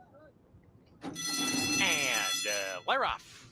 Miles of Smiles bounced into the bridle right away. Catching Heat has some speed, and here comes Run Devil between that pair to come and challenge and take the lead away. Catching Heat right up alongside in the early stages. Miles of Smiles third approaching the turn. Evidencias, looks like the that's a fourth position no-go. going into that turn is on the outside. Maybe it can rate. I don't know. We'll see. And that leaves Rosie Holiday to trail the field 6 or 7 lengths behind Run Devil, who paves the way, not at a fast pace. She's got company, though. There on the outside, that's Catching Heat, a half length back, just a neck off approaching the backstretch. Miles of Smiles is 3 deep on the turn, and Whistler's Style is down on the inside of her approaching the backstretch run. Evidencias second to last, only about 3 or 4 lengths off the lead, and another length to Rosie Holiday, who can see them all down the backstretch. 24 3/5 seconds the first quarter mile, and Run Devil set it. Catching Heat right up alongside now. And And Miles of Smiles goes pretty well on the outside third, just a half length off the top pair, who are pretty much glued together as they approach the 4-turn run. Whistler's Style in the 4th position down on the inside. Evidencias is next outside of her, getting shaken up to get going now. And there goes Evidencias taking the 4th position away from Whistler's Style as they sprint around the 4th turn, catching heat. Miles of Smiles are kicking on. Red Devil calls it a day. Evidencias takes the 2nd spot, and catching heat has retreated to 3rd. Absolutely needs to turn it around. Doesn't look like she's going to. It's a 2-horse race between Miles of Smiles and Evidencias. Miles of Smiles drifting to the center of the track. Evidencias ducks back to the inside, but Miles of Smiles inside the 16th pole. The reins get shaken at her to finish, and she will get the job done. Miles of Smiles with Carlos Hernandez aboard. Evidencias second best. 3rd home Whistler's Style, and catching heat was forward. Couldn't get the lead, and then obviously, like you said, couldn't rate. Right. No, and that's a situation where Pratt has to go and press and force that pace, and didn't. All right, Oldie. Laurel. Laurel. So this is Justin's horse at Laurel. We can also take a look at a late pick 5 here. So maybe let's do a quick late pick 5 for $60 here. I thought this was just 2 and 9, and this is our 2-horse, which is I missed it there, which is the horse from the the weekend preview show. So if I reorganize that would be a $60 play for a pick 5. If we look here, let's make sure we're not using too much chalk.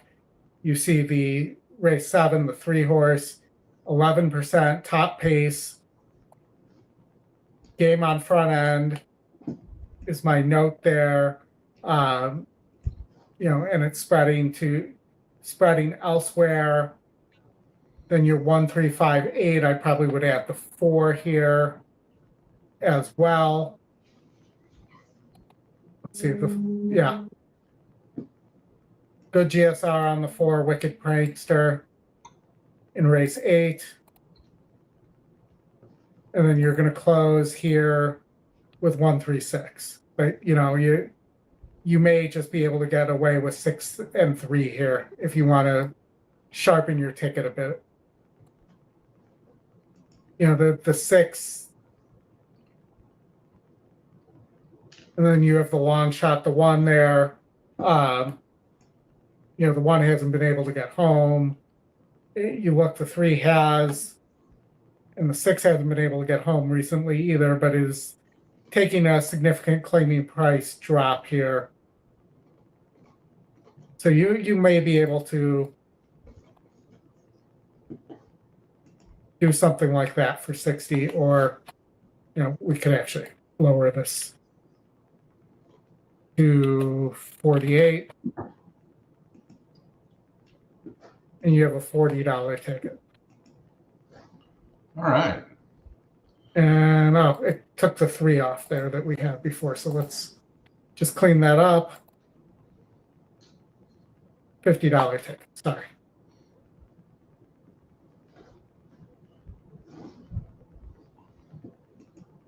All right, they're heading over to the turf, Oldie. We'll get up there now.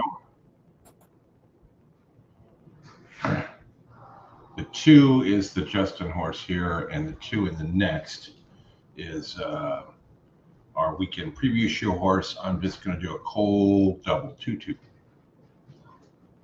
Yeah, you're going to put the 2-2 on.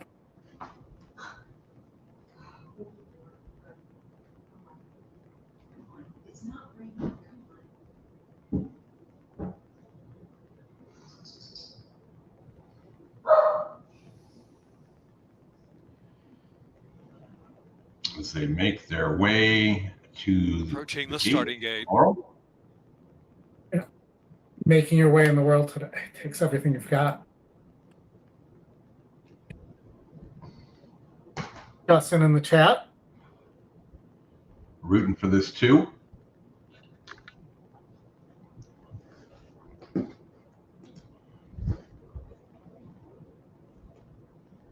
2. After Laurel, Oldy, it looks like we got a little bit of time, so we can get over to Belmont at the Duct.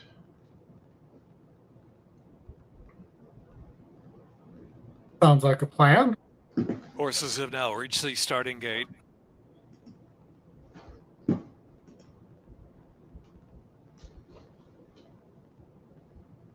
Horses have reached the starting gate.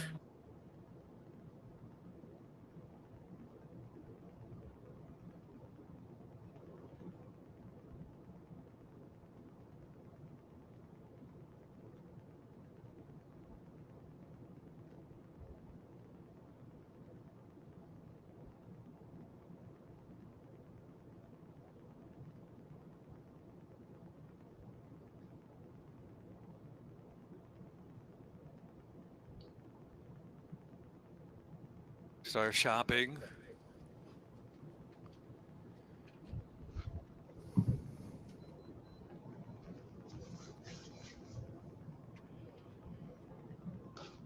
Odinson in.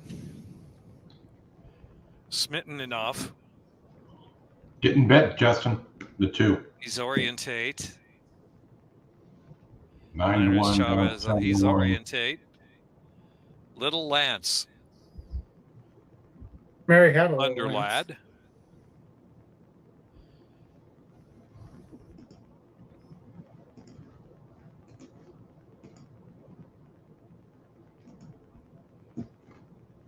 Tidewater going in 4 to 5. Now Thunderlad. Happy Jaunt.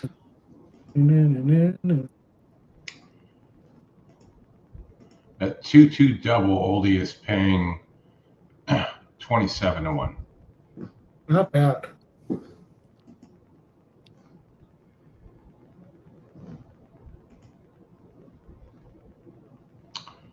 Last race for Justin, then he is off to baseball. Yeah, the gate.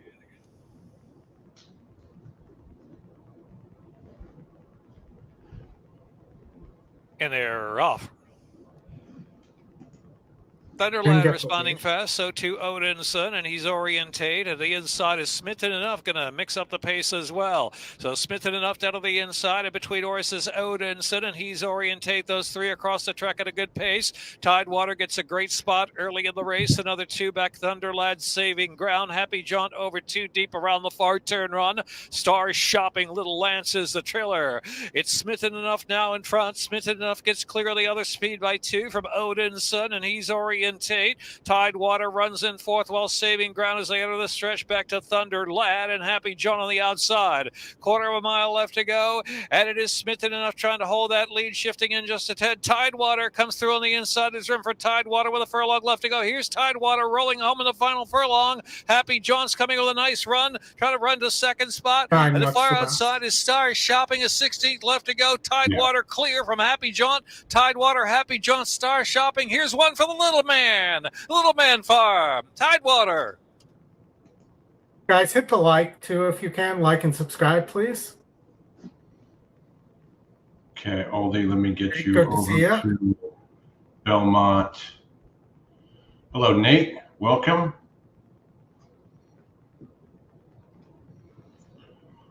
All right, Oldie, you got 4 minutes here. I will get the sound ready for you. Yes, Steve. The 2 tried. I mean, the 9 was just too good there. So Belmont, I brought this was a horse that I brought to you guys. The 6 horse who's the long shot. Top SOR, long shot here. Kara's Time. You're only getting 4 to 1, unfortunately. But, this horse did almost win a 74. It hasn't really run well the last 2 times out.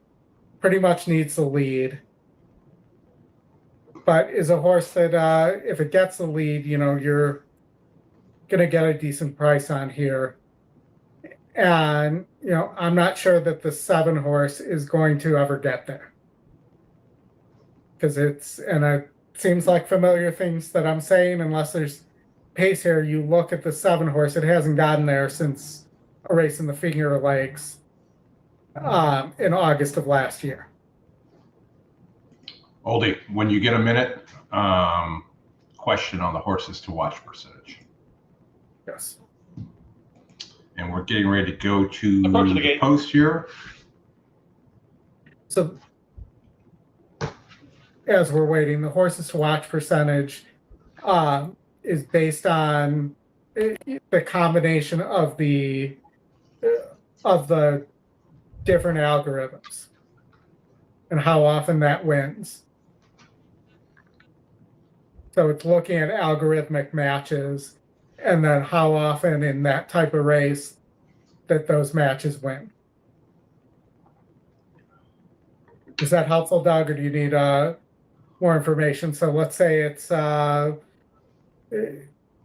look at this 4 horse here at Belmont. So if I look here, the 4 horse post time is top pace, top win, top GSR, and the second pick. So, that is producing a 33% win and a negative 6% ROI. And is in the money 74% of the time. And, the reason you have a different number on the win percentage line is the win percentage line is a separate algorithm, and it can't see all the other algorithm. And shouldn't, because that would essentially affect the accuracy of that algorithm. Kara's time. Gone and Forgotten. Less to load to the outside. Gone and Forgotten. Is it? Interesting, the picks did not like the favorite here at all. And they're up. Gone and Forgotten breaks on top towards the far outside. Kara's Time is in that mix. Here comes Athena Beach and Kara's Time. They hook up and a pace duel now on the front end. Lone in third is going to be Jackson's Dixie, is progressing at the rail. There's Gone and Forgotten back to fourth. And behind them comes Harlan's Bond. So with True Empress, the trailer with Malouse. The front 2 continue to go at it. 22.30. A very pressured opening quarter mile. It's Kara's Time to the outside. To the inside here, it's Athena Beach. And there's still a clear 1-2. Jackson's Dixie is in pursuit towards the inside. Gone and Forgotten. And those 2 are now making up quick ground on the leaders. The front 4, 5 lengths clear from Malouse. Trying to keep up there with Harlan's Bond and True Empress. As they approach a quarter mile left to go, Kara's Time is trying to put away an all-in Athena Beach, 45.32 was the half, and it's still Kara's Time who kicks away, is still traveling strongly.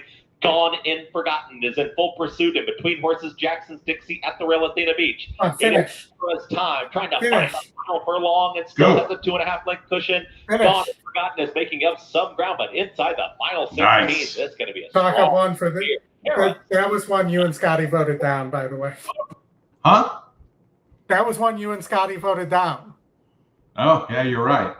For the weekend preview. You are correct, sir. All right. Yes. You are correct, sir. All right, looks like we got 12 minutes to Monmouth. We do have 3 minutes to Delaware. Let's look at Delaware, I guess. Sure. Turf race. Sure. All right, so let's go to the where. Also late pick 4 time at the where. Potentially, so your long shot is your top win percentage here. And not a great GSR either, but you're getting 5-1. Almost got there at Tampa 2 back against similar. But looks like the type of horse that almost gets there. Or doesn't run at all. It needs to be on or near the lead. So let's look at the race sim here. There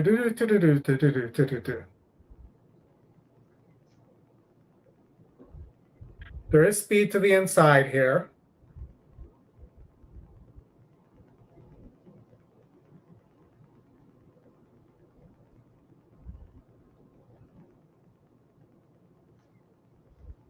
This does look like this could set up pretty well for the 7, just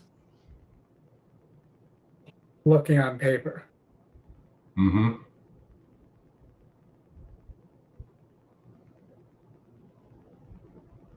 The 7-3-8-1, and then the 10. So let's look at the 1. You know, the 1 can rate a little bit, but you know, is cheap. So let's toss the 1. The 8 can rate a tad too, isn't quite as cheap. We're going to toss the 10.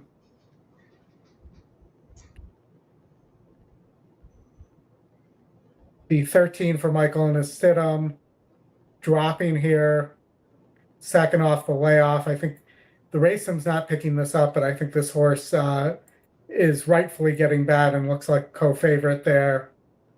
Might get first run, might get a bad trip from the outside. Let's see what else we have here. Let's get rid of the 9.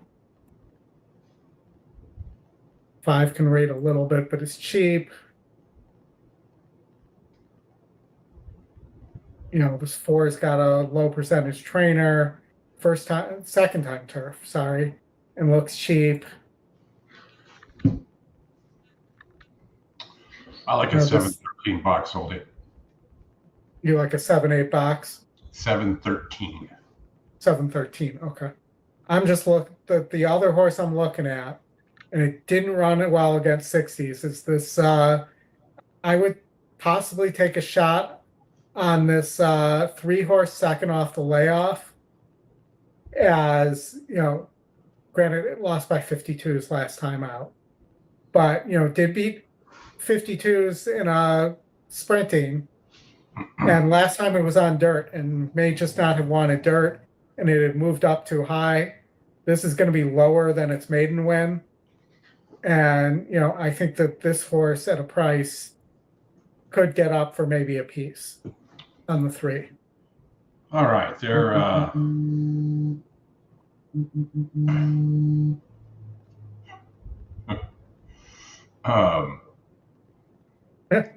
there. I just got a text from the wife that was funny. After this, Ollie, we will get over to we got Monmouth and Woodbine both 8 minutes out, so we'll have to navigate through that. Yeah.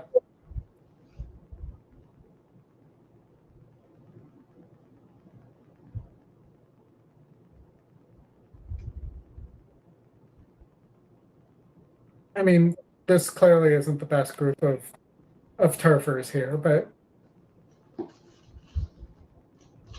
know, that 3 is only a 1.26 lengths behind in the race sim. Mm-hmm. Less than a minute. The horses are approaching the starting gate.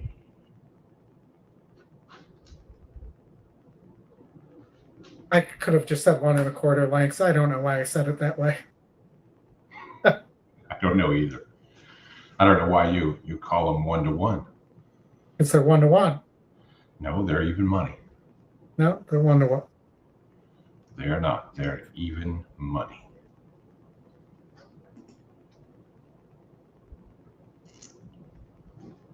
Technically, they're minus 100 or plus 100. Minus 100. They are minus 100.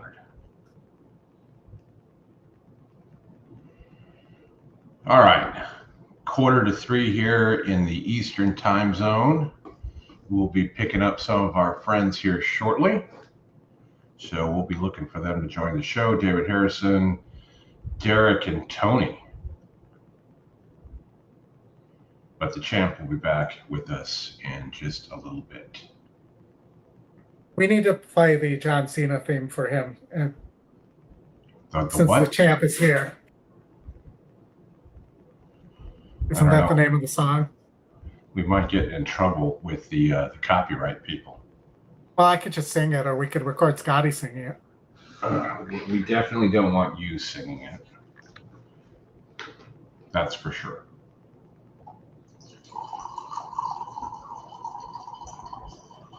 They've reached the gate. It's post time. Well, it's about time. Getting ready to load for race number 5.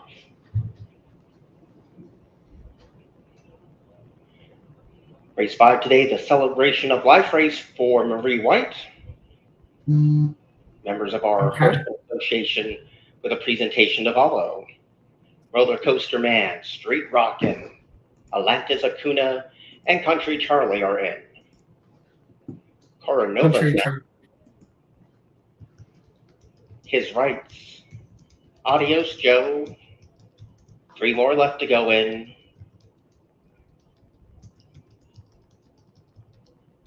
Diamond Mesa. Second last is Halon.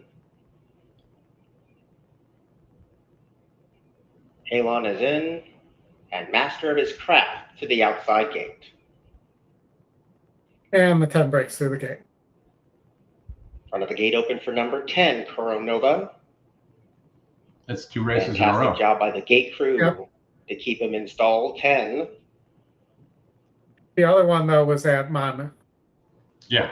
Starter John to reset the gate.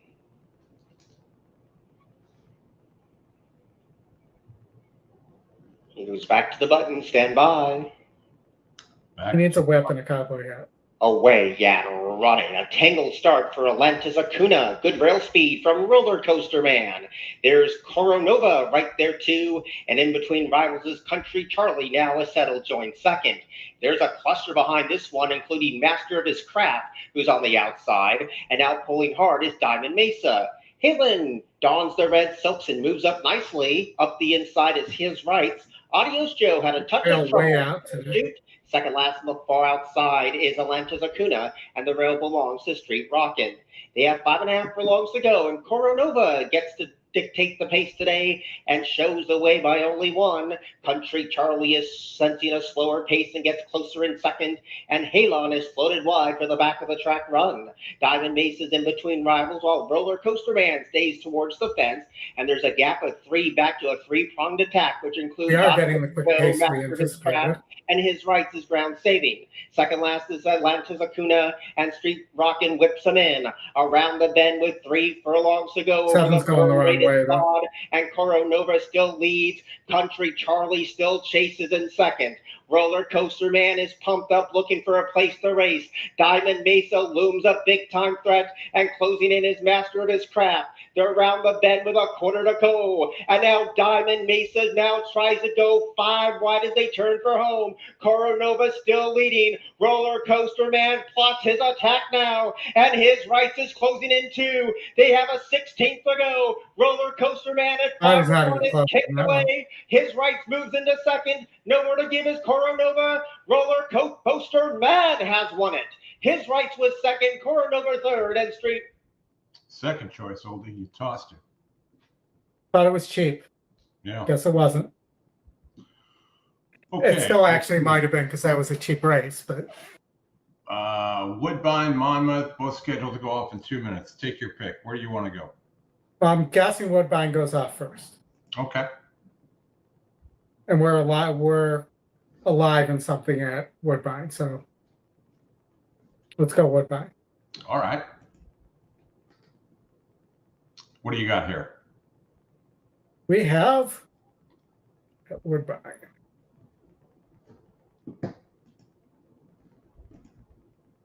If we can clear this out. No, it's not showing up there. And we should have we have Hawthorne coming online soon too. Mm-hmm.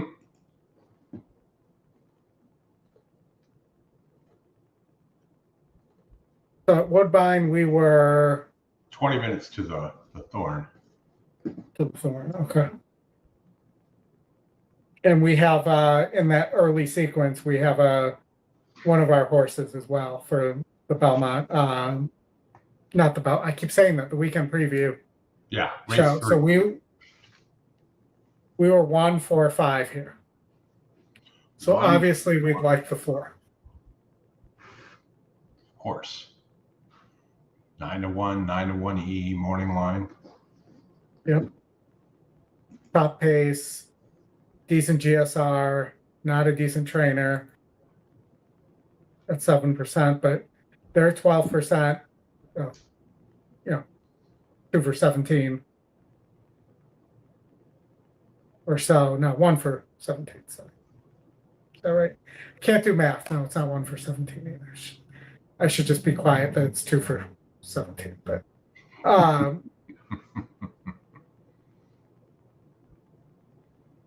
so Michael Douglas here, he's got Matt Douglas as a first-time starter. That's my second Michael Douglas reference of the day. Yeah, I was going to say. You do have Camara on the 7, so you can't just ignore that at 14-1 too. Second-time starter for Buttigieg. Pete's brother? It is Paul, yes. Yeah, Pete's brother, Paul. Yes. Or, if they were forming a Peter, Paul, and Mary, you have Pete, Paul, you just need the Mary. Yeah, that's correct. We could play Can't argue with like that, right? Public domain. But, if you run the race sim, I think I showed this before, the 4 is ahead all the way to the stretch, and then the 1 and 5 catch it. But we've seen many times that those horses keep running at the stretch. The stretch run, if you will. Mm-hmm. The stretch run. run. I will. Yes. And looks like we're at 0 minutes to post, also known as even post time.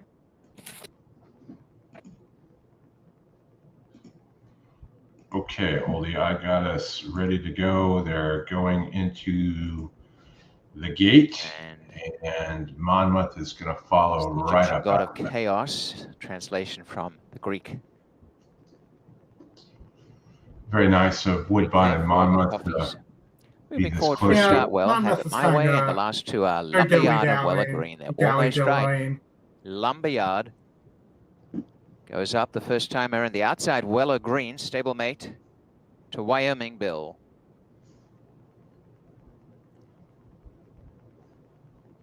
Weller Green goes in. This field is all in, locked up. Locked up.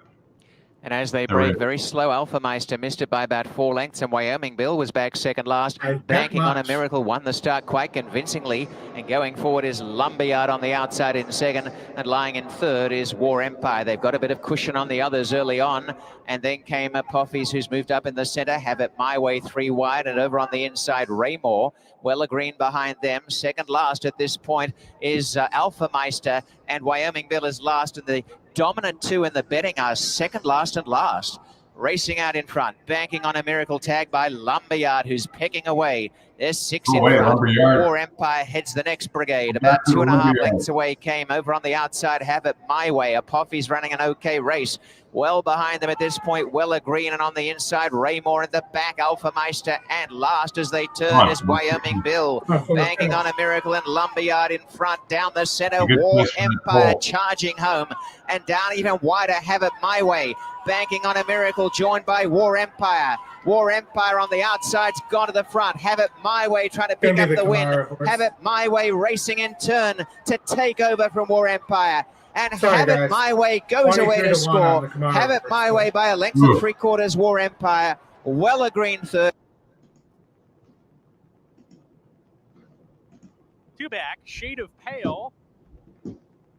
In a hot route, well, first-time starter from Brittany Russell Barn has been training in Maryland.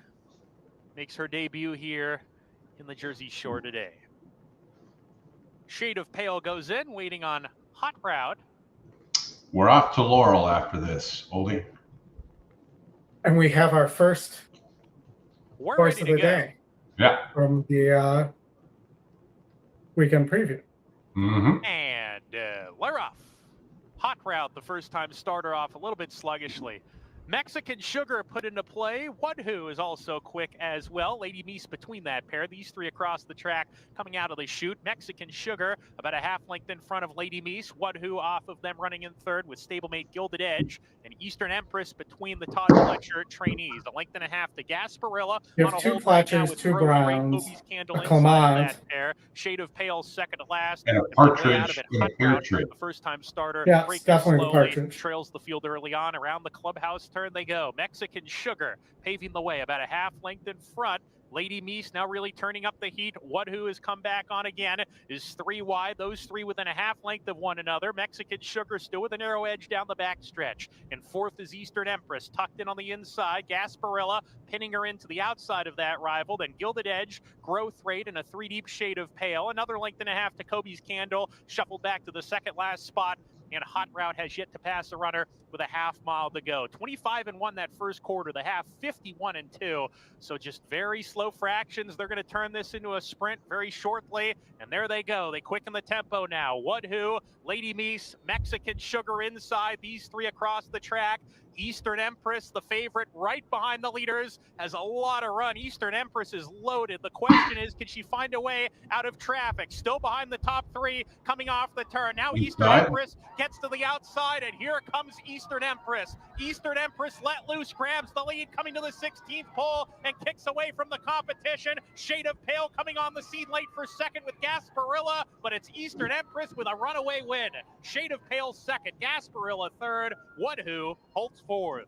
Really got him there good, Oldy, for sure. Yeah.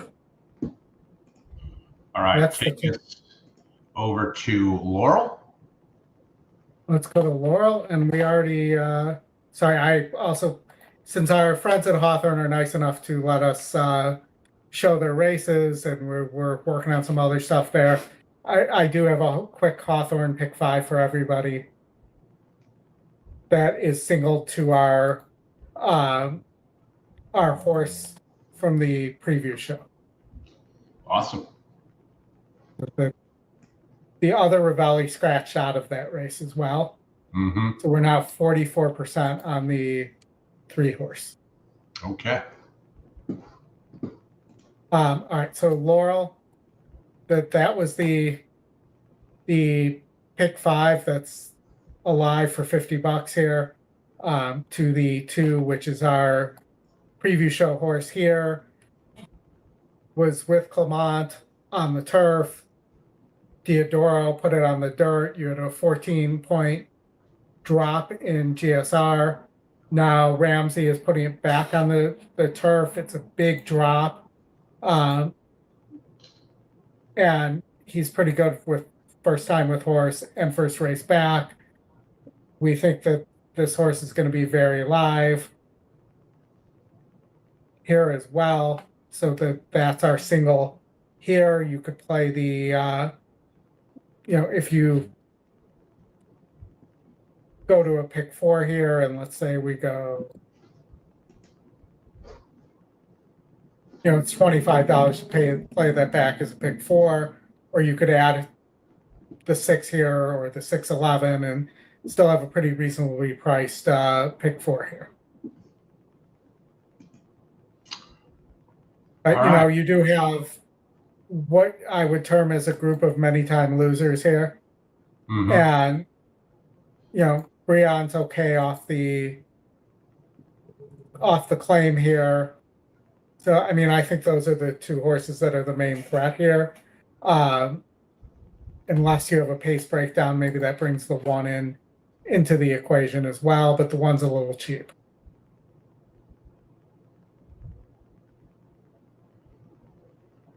But yeah, the 1 would probably be the other one I would add. I'm looking here. The 7 really hasn't done any running on turf, but has a nice GSR. And the 9 looks cheap. I just got a power warning, so I'm going to go get the generator ready. All right. I've got Laurel queued up for you with the sound on, so be back in a couple. It's summer storm season, folks. It is. Well, let's add Laurel to the stage here. It's Pam's Legacy race.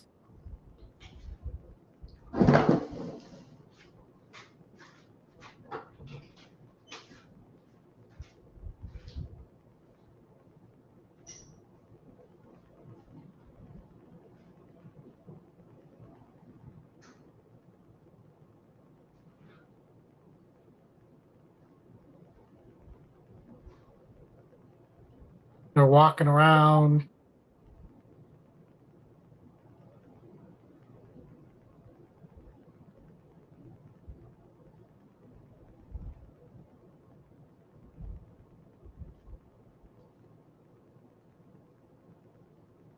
That isn't any hurricane season, a rough hurricane season, though. These days.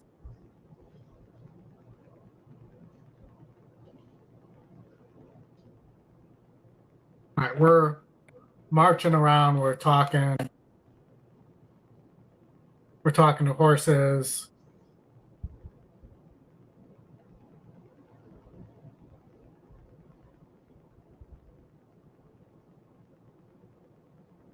That's a different show, talking to horses.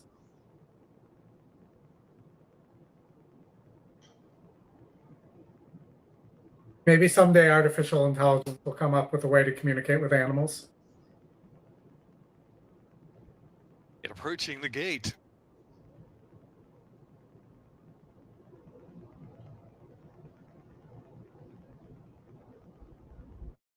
What about Naira, Scott?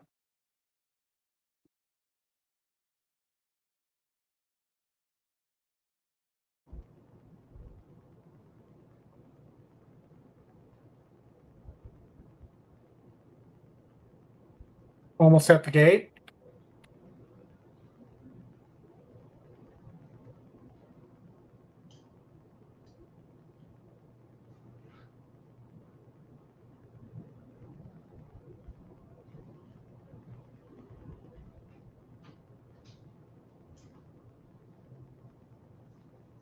Horses now at the starting gate.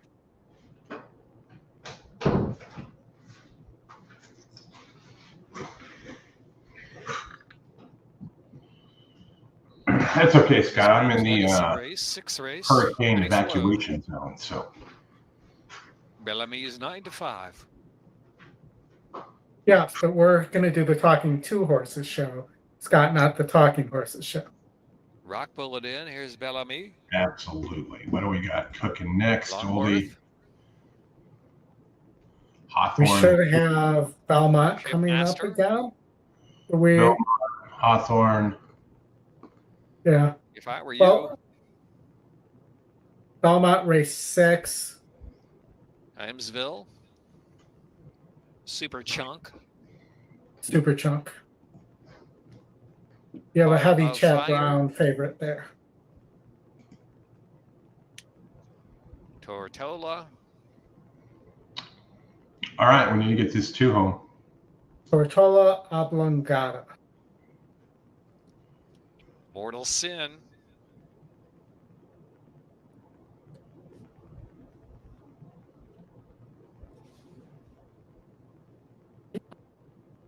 Stow in the Wald. Nothing more miserable than a blizzard. No. Hurricane, you can escape and go somewhere else. Now 6-5 on Bellamy. Correct. But, you know, ask Scott Free. I'm sure he got stuck on Lakeshore Drive during a blizzard a few years ago. What actually happened in Scott? Well, I'm sure Scott didn't get stuck there, but the and they're off. The wind was so bad that the waves kicked down the Lakeshore Drive and it iced over. All the cars were trapped there for 2 weeks. Iamsville up with early pace of the white blinkers. So Bellamy, the favorite, just in front by a neck. And Iamsville there on the outside. And between horses, Totoro is moved to third. If I were you on the outside, only about 4 from that pace into the first turn run. They're followed by Super Chunk, who's next as they round that turn. On the inside of Stowe on the wall. So leading the way, Bellamy up front. Bellamy Bellamy controlling out there by some 3 lengths from Williamsville in second. If I Were You is third. Gap of 2 more lengths, and Super Chunk is next in fourth. Total in between horses next in fifth. Longworth on the outside is with that group as well. Then it's a gap of 2 more lengths back. And Stall on the Wald is next in line as they head on for the far turn run. And Shipmaster racing on the outside, back of the pack. We have Hard Fire scores to settle. Rock Bullet and trailing the field is Mortal Sin. They're strung out by about 25 lengths from first to last as Bellamy rolls right along with a clear advantage into the turn from Williamsville. Bellamy, comfortable lead, 4 in front.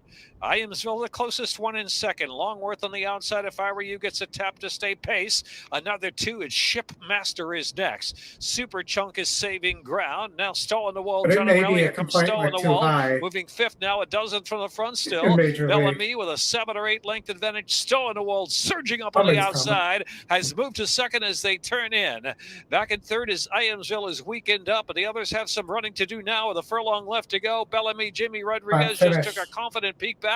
A 5-length lead. Stoll on the Wall is giving all, gaining some ground very late in the game. There? It's Bellamy. Bellamy by 3.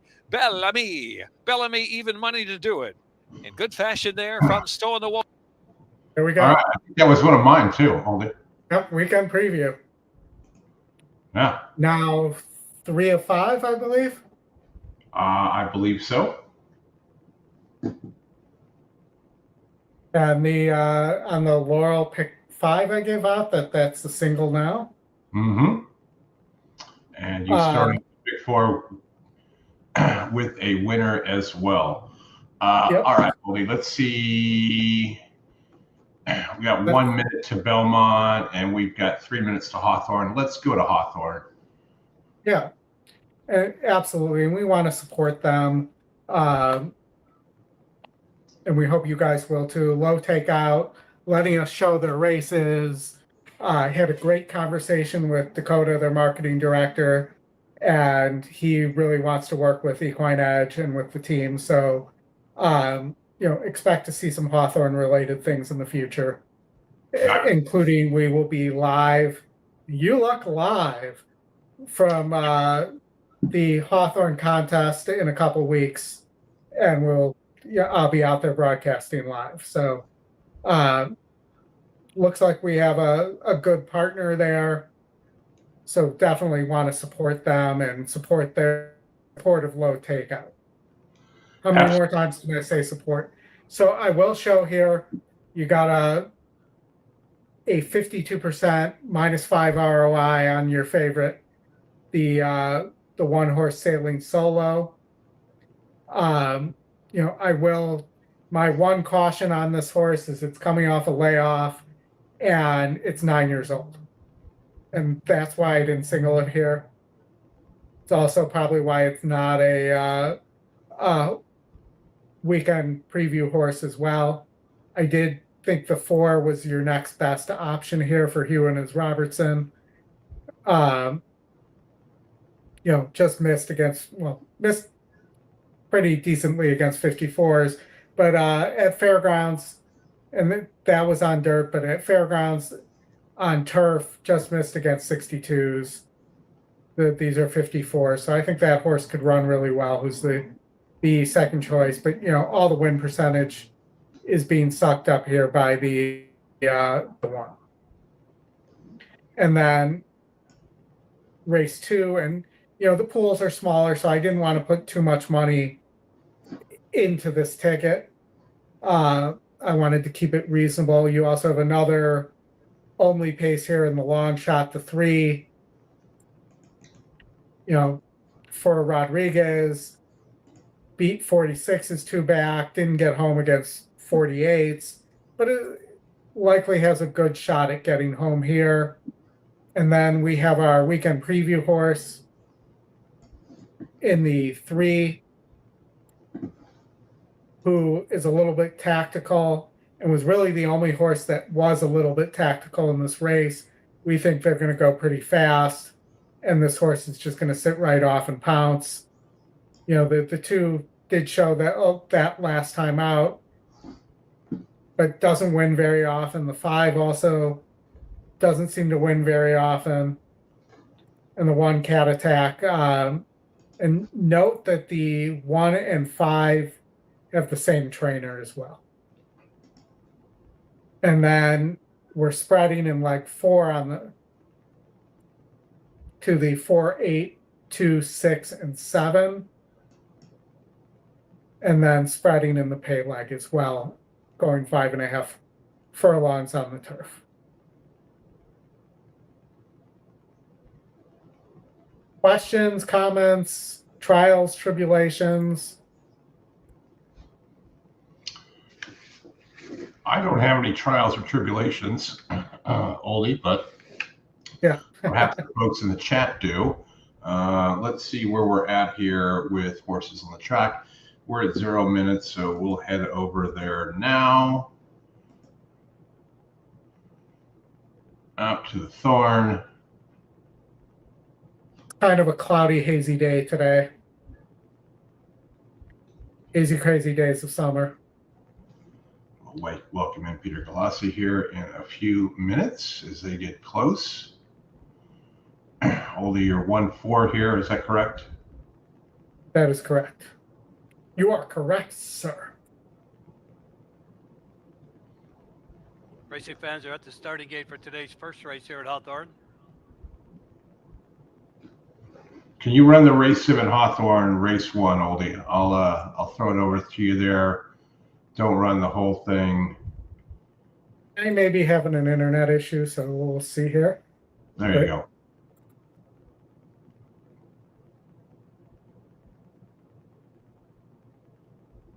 Give them the first, second, third. You don't have enough time to run it.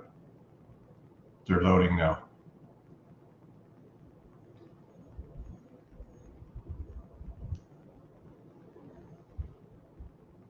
Curtis, we'll get to that in just a minute.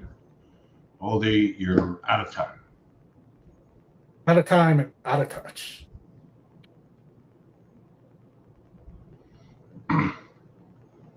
Yeah, I like the race 7. I like the 12 also, Curtis. Yep, the Monmouth is 11 minutes away, so we will definitely get to Last that. two to go in will be Soul Coaxing and Blowtorch.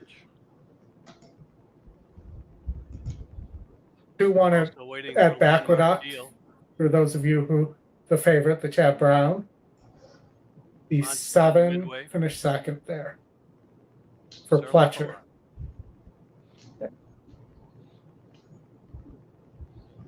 Now there's 2 more left to go in. Is that Soul what I heard? Coaxing and Blowtorch.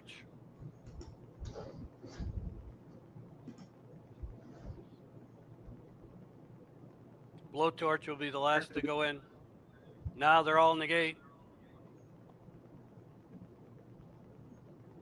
They're off.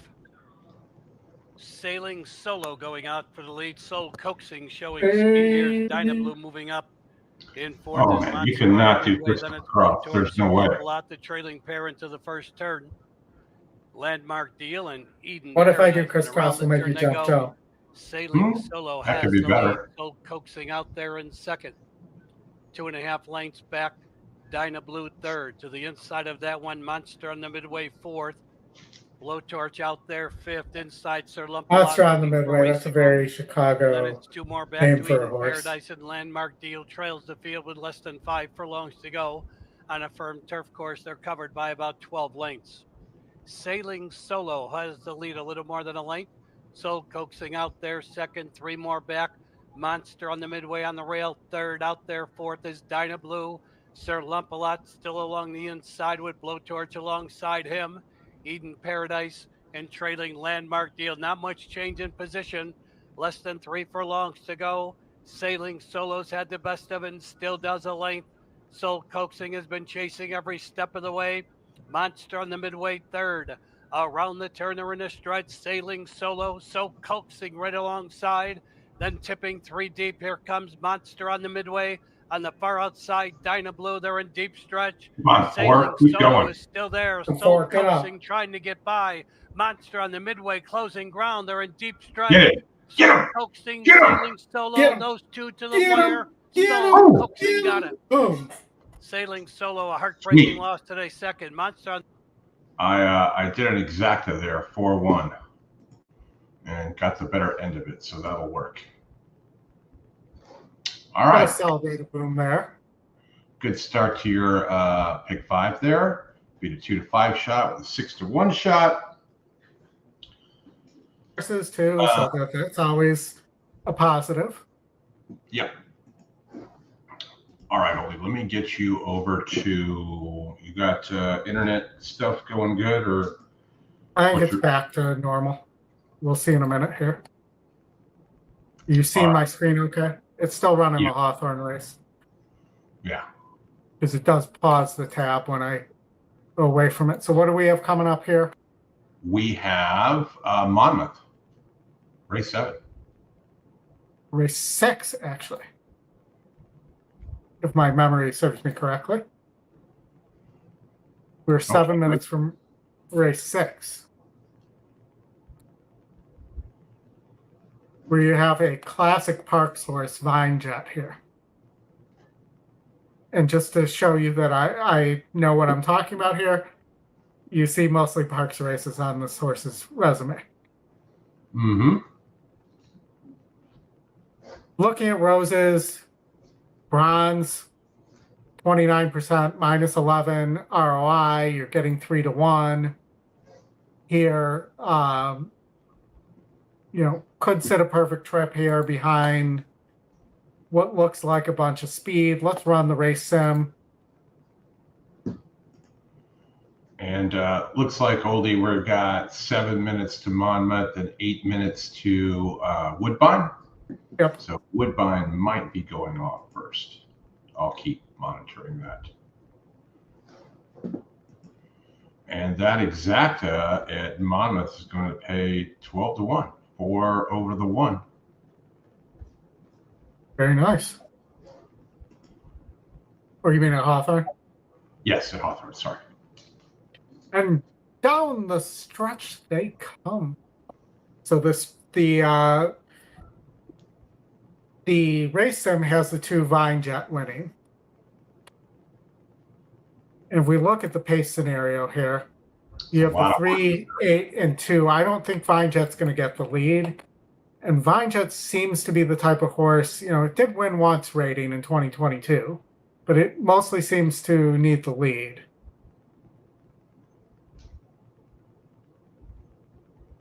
You know, isn't moving trainers. Golden Wand's your long shot and appears to be slightly faster, has stopped the last 2 times out, but is good enough to win a race like this if it gets the lead. And it is back in the Juan and Isabella barn. You know, the 5, I think, could get first run here with the 4. And so how about a 3-6-4, I'm sorry, 3-5-4 exacta box here?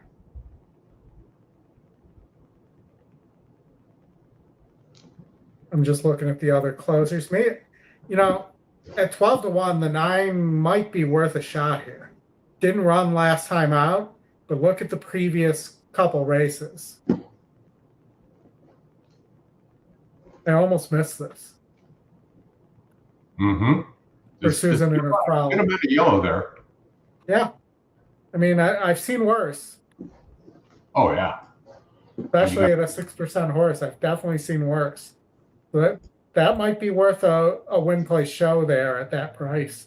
Or a double into the next leg if you like something in the next leg. The 9, Olympic Romp. Olympic Romp. You know, we were talking a little bit about the 12 in the next leg. Get Back Goldie, who's 23% on the line. It's top win, top SOR, top launch. The Scotty long shot, 12-1 on the morning line, but 19% to win. And taking a big, big drop. Mm-hmm. Big drop. Big drop. 9-12, Scotty long shot double. Yeah.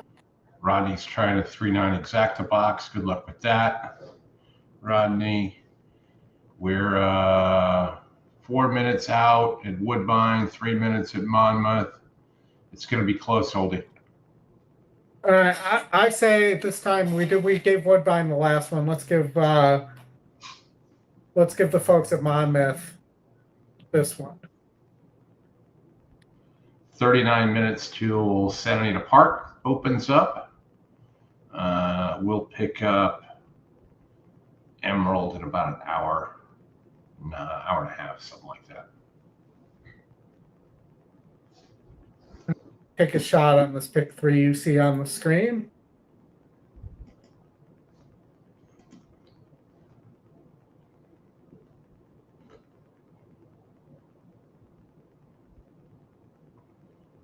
$7.50, singling the 1 in race 8. Yep.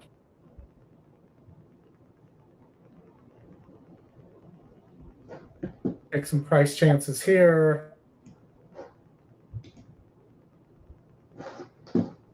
Got a couple of prices in the next. In fact, the morning line on the E first choice is 6-1 there.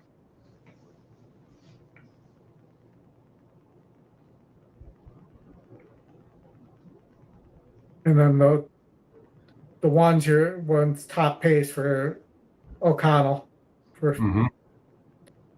and puts Melissa, the apprentice jockey, up.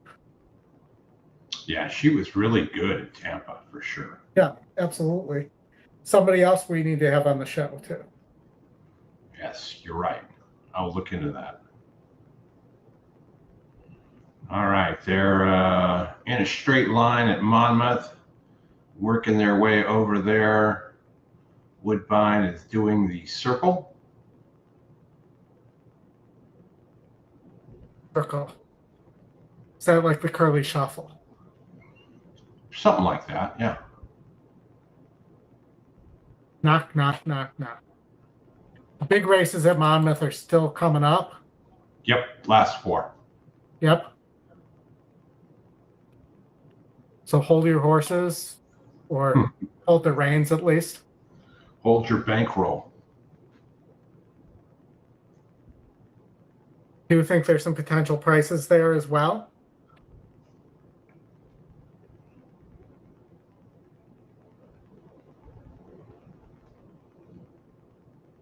Looks like they just want to go at Woodbine, but they're going to do another circle.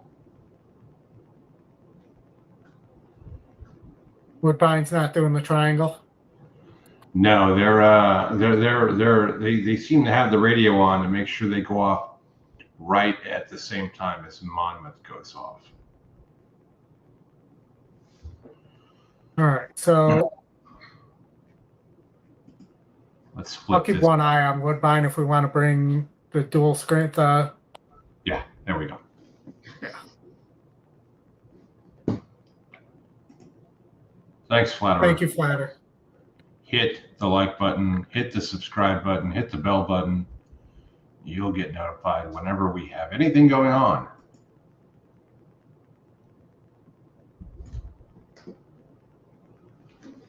I don't know if O'Connell's going to have a barn at Saratoga, Scott. Don't know. Scotty may know, but it's on the turf. They're getting ready to go into the gate.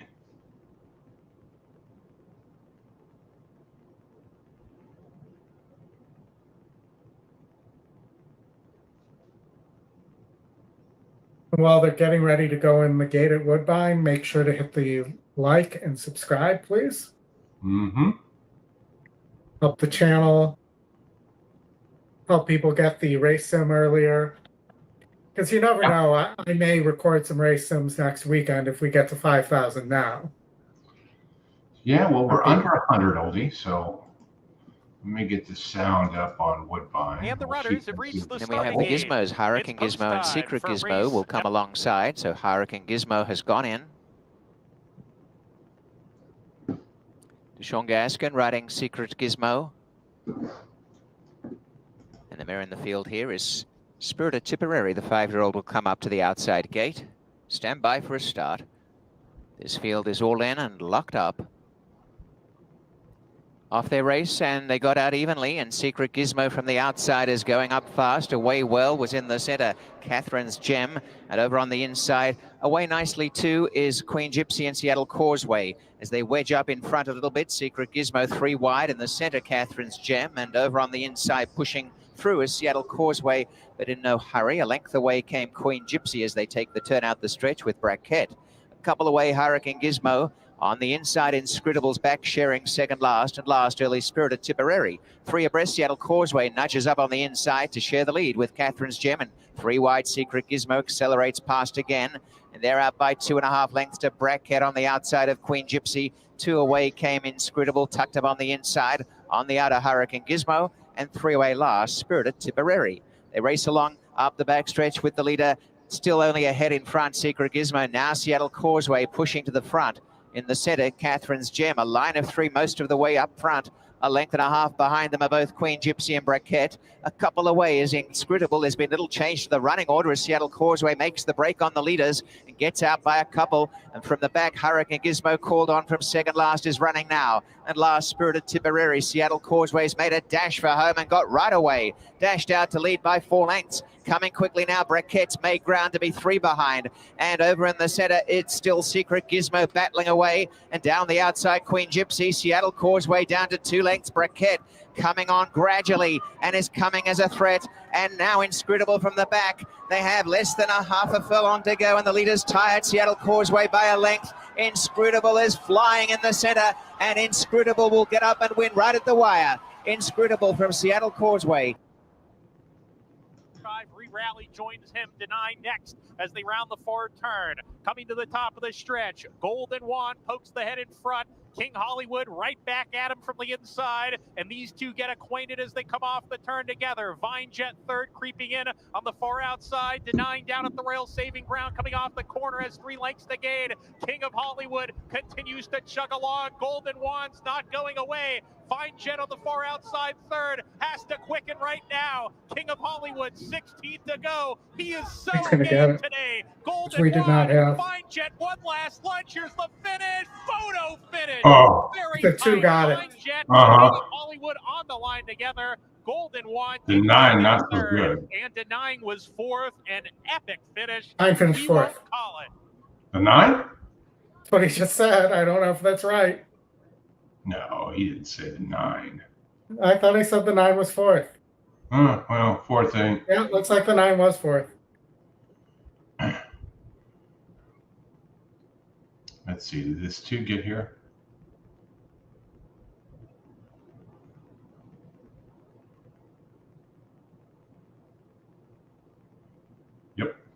Yep. Photo no, finish. the 9 did not finish. The 4 finished 4th, I think.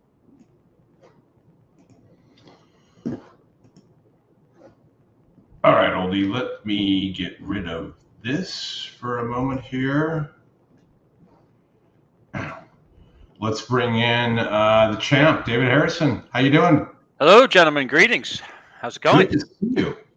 Thanks for hopping on with us for a little while today. Sure. It's a pleasure. Got Laurel in 6 minutes. Okay. We just had one of our preview show horses win there. Even money, but still a winner nonetheless. A winner is a winner. Yeah, I think the Delaware horse we had, Oldy, scratched in race 8. Yep, and we also have one in race 3 at Belmont scratch. That was earlier today, but we do have the 3 at Hawthorne race 3 and Churchill, which is tonight, right? The Churchill's race tonight. Yeah, we have the Twilight card tonight. All right. Yeah, we have race 4, number 5, and race 11, number 3 at Churchill, which will round out the day there. So, Oldy, I'll get this up here for you. Flip over to Laurel. I believe we are at. Laurel Park. We're on 6th race coming up, gentlemen. Up 7th race. 7th race, yes. Okay. Oh, hold on.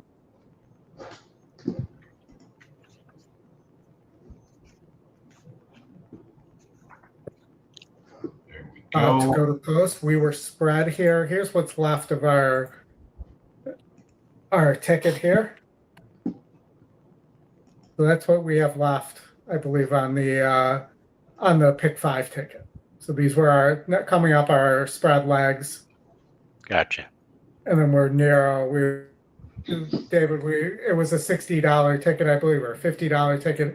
It was 2 by 1, then spread, then by 2 to finish. So this ticket is still alive, I'm assuming? Yeah. So here I'll throw this up for you so you can see what Right. Yep. That's what we played. Gotcha. All right. Hey, good luck. I didn't. I looked at this race briefly, and I do know that Tate is probably going to have a speed advantage here, right? Yeah, the 3-horse Tate should have a speed advantage.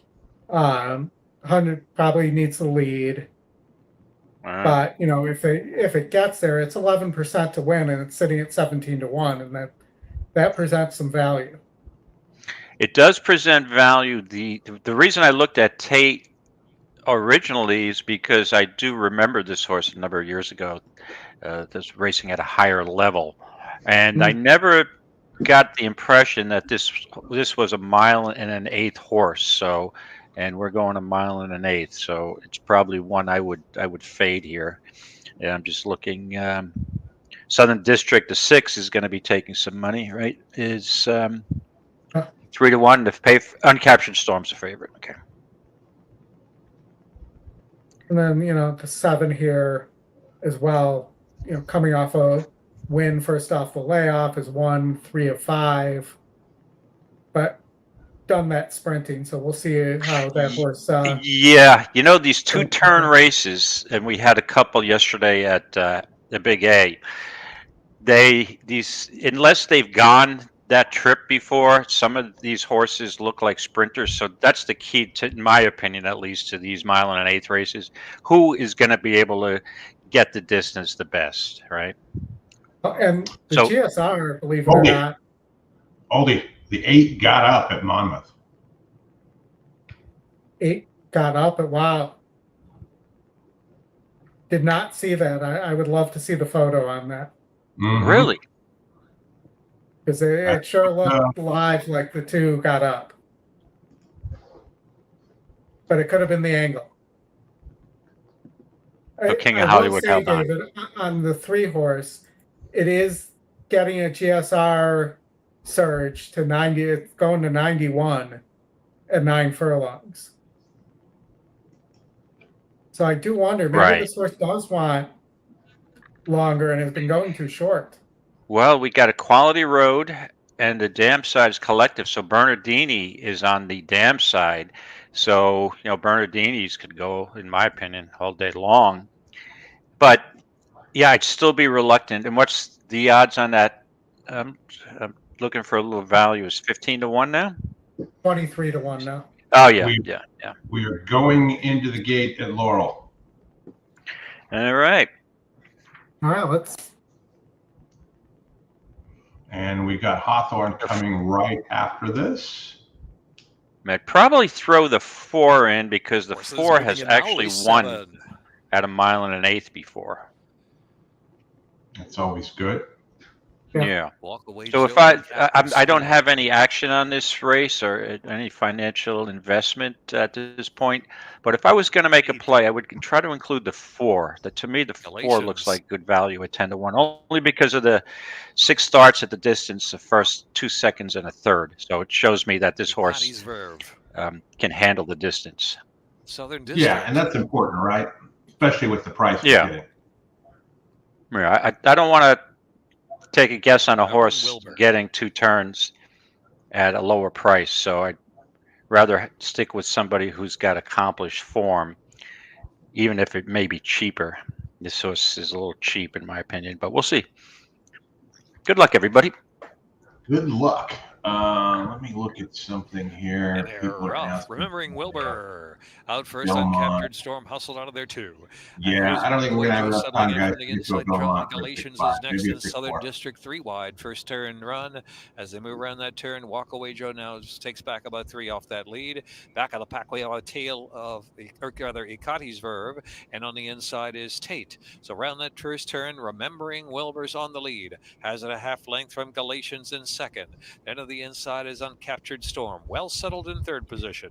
Outside Southern District in the clear from fourth, and Walk Away Joe in between horses. Ikate's Verve back of the pack with Tate trailing the field. A race now past the 6 furlong mark. He didn't get the message that he's supposed to be on the lead. And Remembering Wilbur controlling up. Obviously, he's like, there's a mile and 8. There's no way I'm getting the distance. So I'm in between horses. Walk Away Joe. Southern pack District it in on already. The outside is in fourth.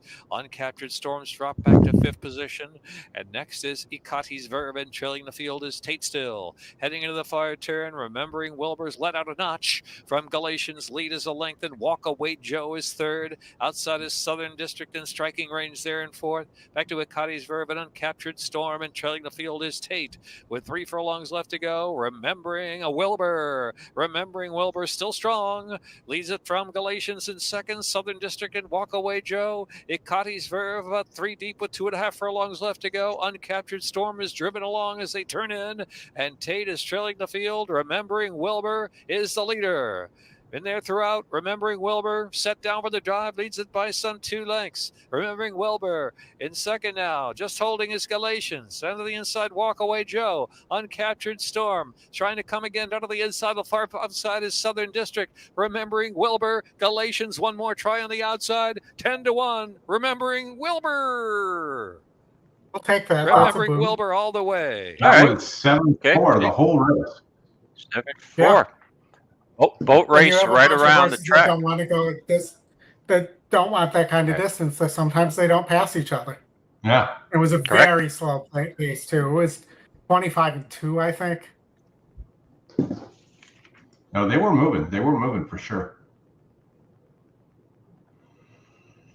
All right, guys. Hawthorne here. What do you need here, Oldy? We were 3 through 5 here. 3, 4, 5. So pretty much all the talk. Okay. 3, 4, 5 at Hawthorne. Okay. Yep. We got Andrew here. We beat the 3 to 5 favorite in the first leg of the pick 5. Okay. David. By the way, David, thank you again for doing the Belmont preview with me. I think if you go back and look, we were right about more things than we were wrong. Whether it's door knock, roses for Deborah. Well, randomize is one that I was surprised that we agreed on randomize, and also we agreed on door knock, right? So those are 2 nice. I'll take what I believe that randomize went off at a decent price. I forgot what I got at the track. It's a $12 horse, right? Yeah, I think it was 12, like 5 to 1. Yeah. Oh yeah. I was surprised. I thought I was looking for 3 to 1, 7 to 2, and then of course we get $37 horse on door knock. So when you can go 14 races and lose 12 of them, but if you have a 14 to 1, a $14 horse, and a $37 horse, that's how you come up with a profit at the end of the day, going 2 for 14. Yeah. So you just need the price. The price is the key, right? Yeah, and we hit the late pick 4 on Acorn Day for $500, and then the late pick 4 on or the pick 4 ending at the Belmont Stakes for $500 as well on the show. So dumb plays by me in the first leg, in both cases of the pick 5. Didn't bet the pick 5 right, but we bet the pick 4 right. Second race here at Hawthorne. Horses are entering the Right. I did not do a Belmont pick 5. David, do you have anything you like in the Belmont pick 5? Late pick 5? Yeah, I didn't. I'm going to go through it. I have a couple of plays. I definitely love. I'm going to be playing the Better Roses. It's got one of my favorite horses in there. Leave No Trace, I think, is in a good spot today, but much tougher field than she faced the last time. And we'll work. We'll work through it. some wide open turf races Here, in that up and running. sequence. Blurt Makes it going for the difficult. lead. I kind of like a horse in, I kind of Mr. like the Charming 12 hustles Act of out Congress between those and two. Carte Blanche. race Flashy 8. Richie on the rail is fourth. Irish Veller came Well, away when fifth. we get done with this Pistol one, Box is number maybe two, you guys can talk As they Belmont. move around the We'll have a little first bit of turn, time. it's Blurt the leader with Mr. Charming and up and challenging second. Flashy Richie on the rail third. Carte Blanche fourth. Irish Veller 3 wide to the backstretch fifth. Pistol Box sixth, about 9 lengths from the leader after a quarter, 25.50. And up the backstretch they go. On the inside, Blurt. On the outside, Mr. Charming. Heads apart for the lead. Flashy Richie tracking from third. Irish Veller 3 wide fourth. Carte Blanche fifth. And then a gap of 6 or 7 back to Pistol Box. Less than a half mile to go, and they're still chasing Blurt. Half at 49.76. Blurt leads him into the turn, a length on top. Mr. Charming's been there every step of the way, second. Flashy Richie, 3 wide Irish Veller, Carte Blanche in between horses.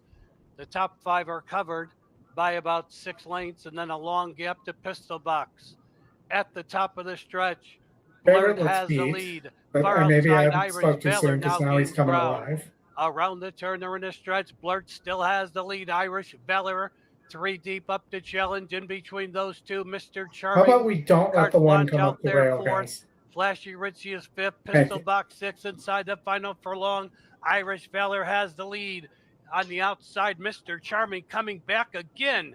Irish Veller, Mr. Charming, Carte Blanche on the outside. There's 3 in a run to the wire. Irish Veller. Then it was Mr. Charming, Carte Blanche. Tried to scare me there at the end. Yeah, no doubt. All right, looks like they're loading at Belmont. As I look at the current schedule here, Oldy, we got like 3 minutes to Delaware, which is probably a race we can skip. If you guys want to do a little bit of deeper dive into the last 4 at Belmont, and then we can maybe, why don't you talk about that for 6-7 minutes, and then we can get to Monmouth Park Race 7. They go off in about 11 or 12 minutes.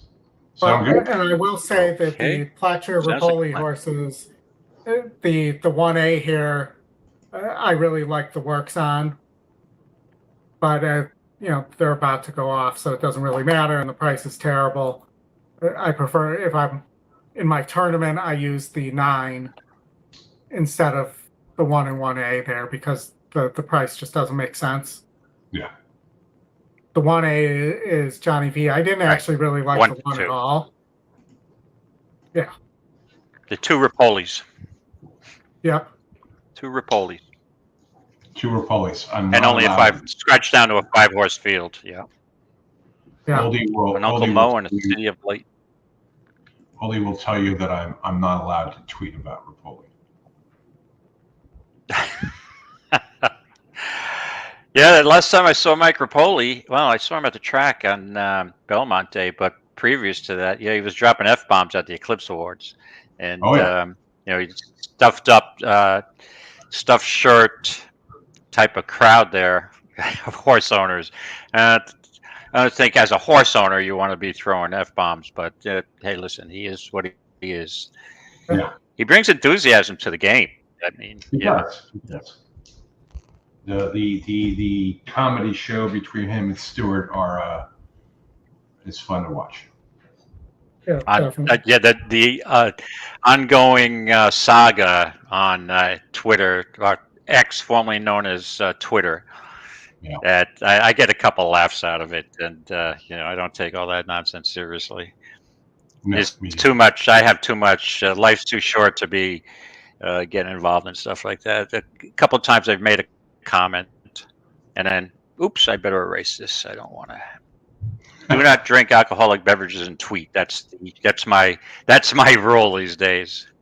Yeah, absolutely. And that one. I used to tweet all the time on. By the way. What?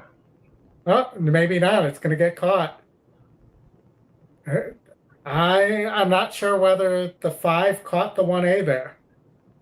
We're showing the 5, but It was difficult. It was very similar to the Monmouth finish where it was let's see. I'm watching a replay right now. Here comes the 5. Oh man, that is a tight photo. Yeah, reminds me of the randomized. Oh yeah, yeah. George and his Weaver. I think the 5 might have nipped one. Let's see. Dreamweaver. Yeah, I think the 5 got there. It's hard to tell though, because that last bob from the 5 came after the wire. All right, Oldy, you 8 minutes to Monmouth, and so you got some time to talk Belmont late pick 4. Monmouth. He definitely got it. Yeah, and Monmouth will talk late pick 5 after. Definitely got the 1A got it. Posted on my screen. Really? See, of course, because I said it definitely got it. I watched it in real time rather than the slow-mo. And I've been like, I've been calling photos for 40 years, and I've called most of them wrong. But I want to hear it. They're showing the slow motion right now. Now, are either of you? Yeah. Yeah, 1A got it. Either of you gentlemen in that $1 horse tourneys contest to win a $1,000 entry to the Haskell Challenge, or no? I am not. I'm sure you're in. Okay. I'm not either. I'm playing actually in a Hawthorne, a $28 Hawthorne qualifier to get into the tomorrow. And I'm also in the live. Yeah, I'm in a live BCBC. Okay. I hit the feeder on Thursday, that horse player happy hour on horse players, and I got a seat. So let me just see. It's a live contest, so this works out great while we're in live. Yeah. Okay. So the 7th race at Monmouth, I have the 11. But okay, let's go to big. Let's talk Aqueduct. Even though people think it's Belmont, it's actually Aqueduct. Belmont, I got to get that out of my thinking, because I got this preconceived notion, Belmont, one turn. So sometimes you look and everything looks green on all the videos, and I'm like, green background is Belmont, so I'm thinking I'm at Belmont. So I got to remember Aqueduct. Okay. Right, so you want to start with the 9th at Aqueduct, Oldy? Yeah, absolutely. So, for me, did we skip the 8th? Oh, the 8th. Right, the 8th. Okay. I was on the wrong page. I just got it there. Sorry. For me, I had looked at this and I thought this might be a 2-horse race between the 10 and the 12. But that they're both, the 10 is going to get first run at the speed here, is my thought, and I thought the 12 is the speed of the speed. And this was another horse that I brought to. Yes. I had looked at this race last night, Aldi. What do you think here?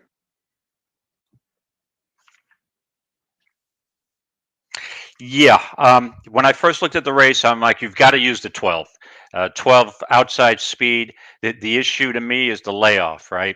So I don't want to put too much emphasis on just focusing on this horse, because this is a wide open race.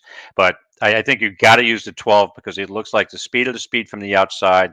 Even if this horse, she doesn't get the lead, that outside post I like, because you can stalk a bit and then take over when you need to.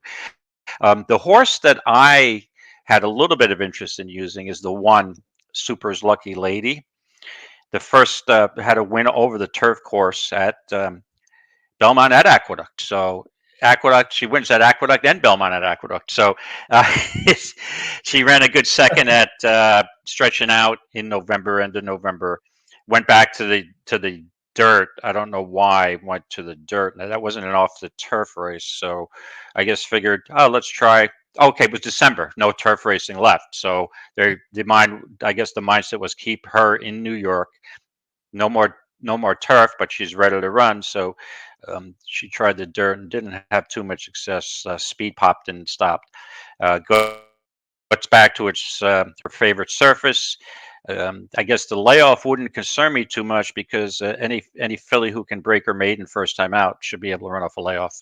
So I would also include the 1 in there, and the other horse that I would be trying to, and let's get. I'm breaking the Christopher Clement situation. I'm going to give out a Clement winner today, and we're both going to cash. Both myself and the Clement barn. So I would use Graham, the 3. That horse, I like the prep race. I always like off the layoff a horse having a prep race. I mean, this horse won at Saratoga at 5.5 as a 2-year-old. Ran at a couple of stakes.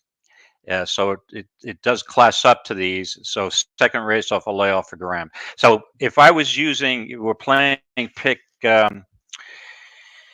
4s, I would use the 1 and the 3 and 12, and I guess you'd have to throw in a 10. So I'd be happy with those horses. Do you have any other you want to include, Oldy?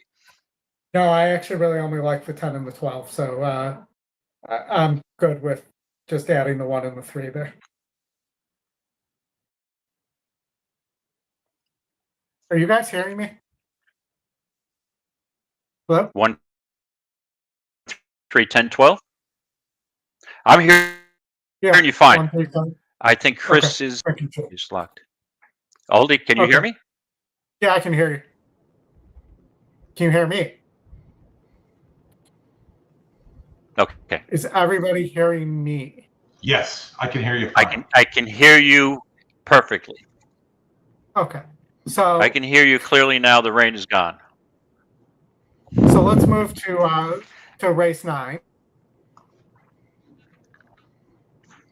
Is there anything you like here? I think the 1 and 1A are pretty solid here, and I also like the 9 and the 4. 1, 1A, 9, 4. All right, I'm on board with you with the 9, Duden, Colorado. Second race off a layoff comes from Keeneland, and this is basically same distance. This horse just missed at Keeneland on a good course. This horse has got some back form in classy races. Transylvania. That's all I need to know. Kitten's Joy at Gulfstream. So this horse classes up. Yeah, to me, you've got to use the 9. The 4, I could go either way with the 4. The 4 hasn't won over this turf course. It just seems to me, I noticed in race 1 today, Dutrow had a 6-5 shot that didn't run particularly well. His barn has been cooling off recently, and I would personally, I have no problem using him in a pick 4, but I may fade him a bit, looking for a little more value. The horse that I would try to use, I guess, it would be the 5 Con Man, coming off the layoff, 1 race back on a good track, had some speed, and then kind of tired.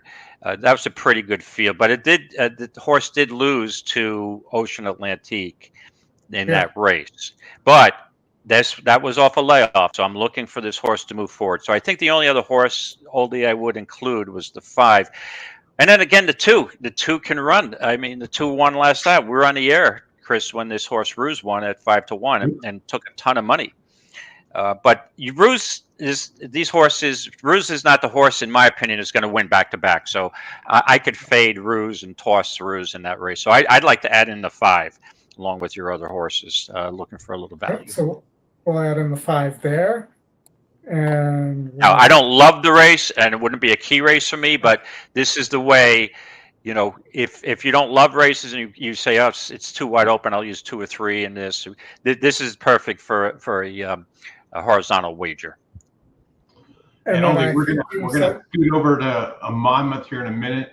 They're getting ready to go to the gate. There was the 12 horse there that we liked. Yes.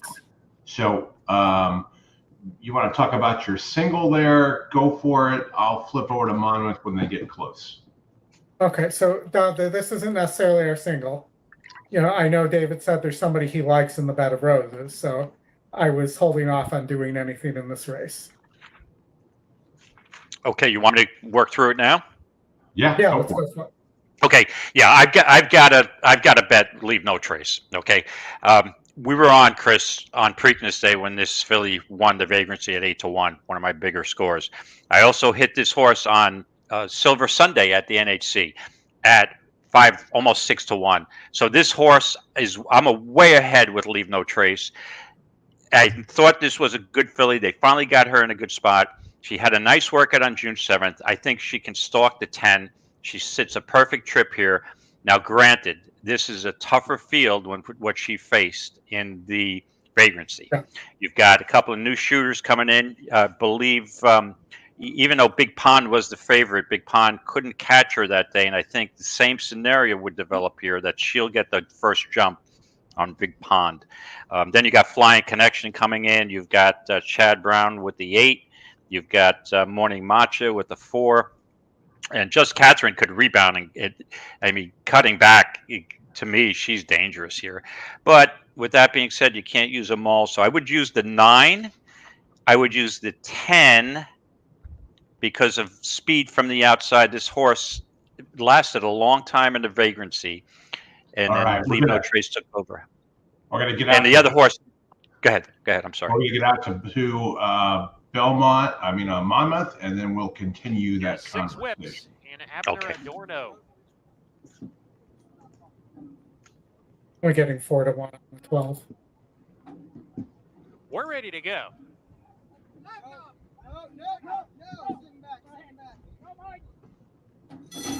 And they're off. All 13 broke smoothly today.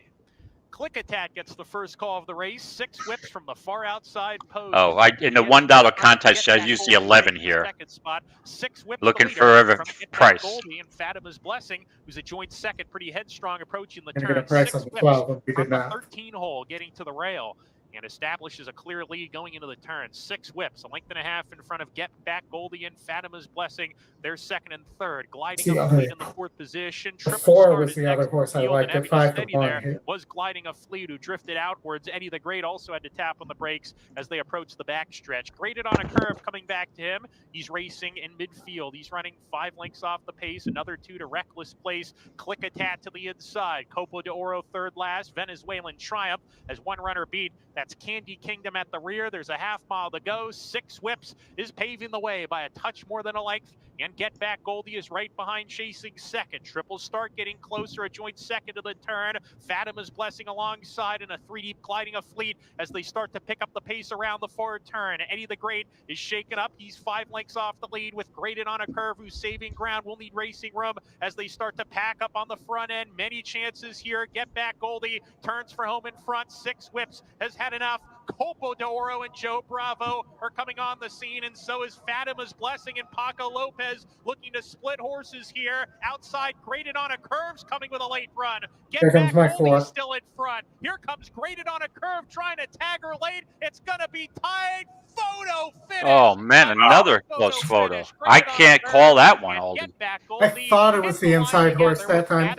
I've been wrong on the last 2, so... Swervin' moving, Speedy Man going up on the inside, trying to get a run. And hello, ladies at the back. Jaggers got a gun by a length to the new Maybe Proud Ronan. Next pitch on the inside, and then about 2 lengths behind them. Monday Morning's dropped off as they come down to the final quarter. Next pitch is running home pretty well behind. Jaggers got a gun as they corner, and now sees daylight and ranges up. It's Jaggers got a gun, tackled by Next Pitch on the outside, and back in third, the new Maybe. On the inside, Jaggers got a gun. On the outer, Next Pitch. Back in third, the new Maybe, and here's Speedy Man out the ground, down the outside. Next Pitch in front. Jaggers got a gun the inside. Next Pitch is just the leader and the winner. Next Pitch from Jaggers got a gun. Great finishes all around today. Let's see what we get here. Then we'll get back to the pick 4 here. We'll have to make some decisions as to where we're going narrow at some point as well.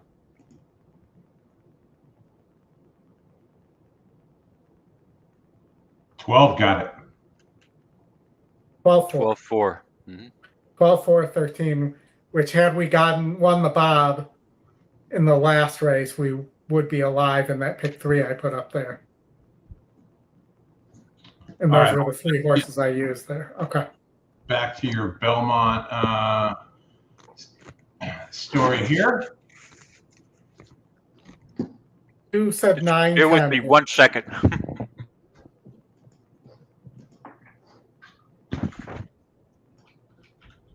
In the meantime, I'll run the race sim for the Bed of Roses. Let's actually run it the right way. Okay. Back to the Big A. All right. Okay, so we're running this simulator. I love this race. I am going to be playing pretty well involved in a 10th race financially. Okay. And so you like the 10 and the 9 here, who are the 2 speeds? Was there? Yes, and the other horse that I'd like, and I mean this trainer ships into New York often with success, and that's Butchie Reed on the 4 Morning Matcha. The horse needs a pace, so I'm kind of protecting myself because it looks like the race in the track, in my opinion, is quite fair. It's much different than the Saratoga Strip last weekend. So I've seen you can easily close on this track. Not saying you can come from dead last at 7 furlongs, but so I'm going to protect myself and use the 4 as a closer. And I think the 3 horses I'm interested in is 4, 9, and 10. And obviously leaving the 2 out is concerning to me in the 6, but that's why they call it gambling, folks. So I'm all 4, 9, 10 and trying to get through with those 3, and with the 9 as my huge key in the whole race as far as tickets. So if I were going to pick in order, I'd be 9, 4, 10 as a triple as my preferred play. All right. All right. Well, let's welcome in Derek. Derek, how you doing? You're on mute. Hey, Derek. There you are. Hey, guys. How you doing? Not bad. We're talking late pick 4 at Belmont. Yeah. I saw me and David. We don't agree on that race because that's my single, the 6. I love the 6 in that race. I don't like the 6 either there. I actually like the 8. We're all going different directions. Yeah, actually, it's getting a little scary because Oldy and I seem to be on the same page on a lot of this stuff. Yeah, I would use the 8 over the 6 if I had the decision to use only one of them. So, yeah, I mean, it's a really good race. It's a hard-hitting race, and I mean, I could see just Catherine, flying too and getting up. I think you're going to have a pretty interesting finish in this race. I think it's going to be a real interesting race. Rodney, so I actually agreed with you on the 9. So I would go, so let's put up a date. Let's finish your ticket, and then, I'll do mine as well, which won't take me that long. And so in the last lag,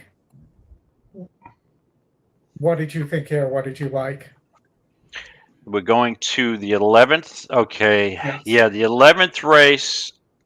I am going to, like I said when I first joined the show today, I am going to get rid of that Clement jinx.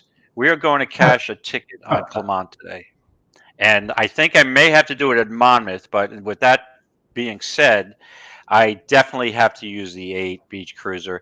Now, just so everyone's aware, I'm going to disclose right off the bat that I'm going to use the 6 and 8. These are not my strength races, the 6 furlong races on the turf, New York State breds. So in my gambling, my horse playing, I tread very lightly on races like this. I never want a contest coming down to a race like this where I'm forced to use somebody that I don't like. But with that being said, I would use the 2 Clements. Okay, the 1 6 can't call it, just Broker's Maiden.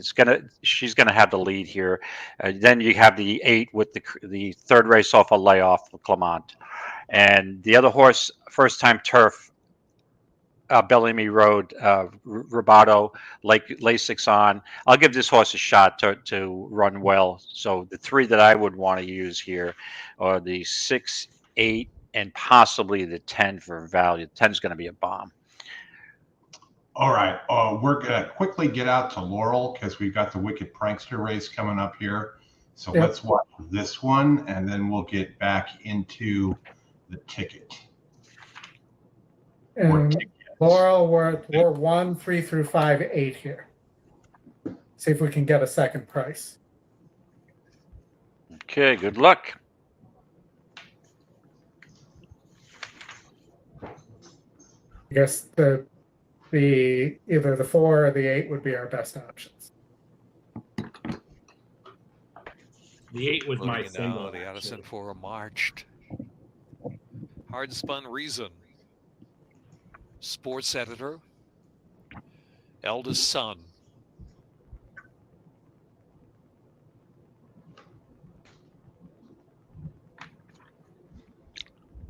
Riccio. Wicked Prankster, Johan Rosado up. Amusing Mischief.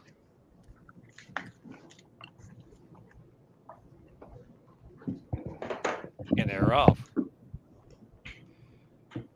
Walsh gets the first call out of the starting gate. Wicked Prankster with that usual early speed. Sports editor is also right there. And Amusing Mischief on the outside will ride across the course as they sort.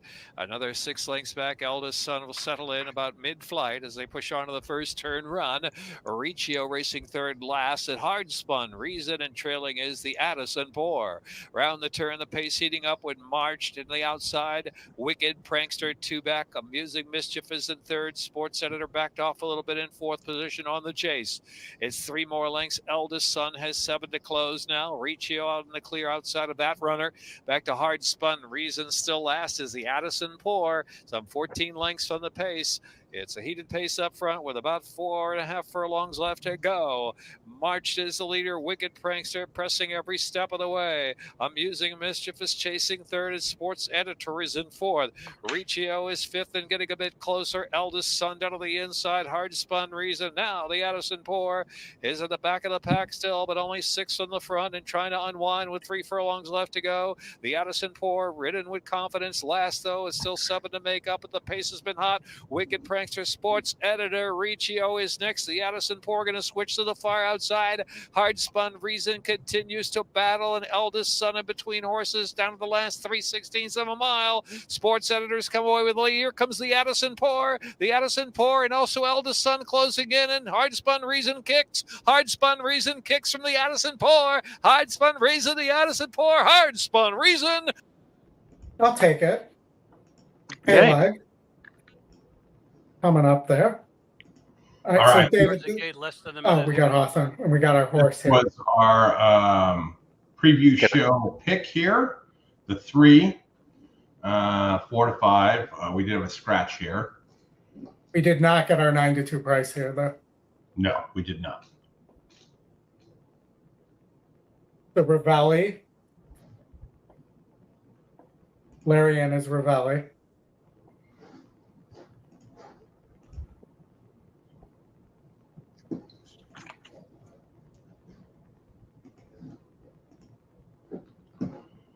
All right, we got Belmont, start of the pick 4, going to come up in 2 minutes here, guys. So, Oldy, let me flip this back over to you and to wrap this up. I will monitor Monmouth and put it up there once they get close, which will be shortly. All right, and David, just while I'll have your pick 4 ready to go up there for everybody. It looks like it's $72. Okay. I'm going to do one quickly while we're waiting for Hawthorne to go off here, so I have it ready for everybody because I know there won't be a lot of time.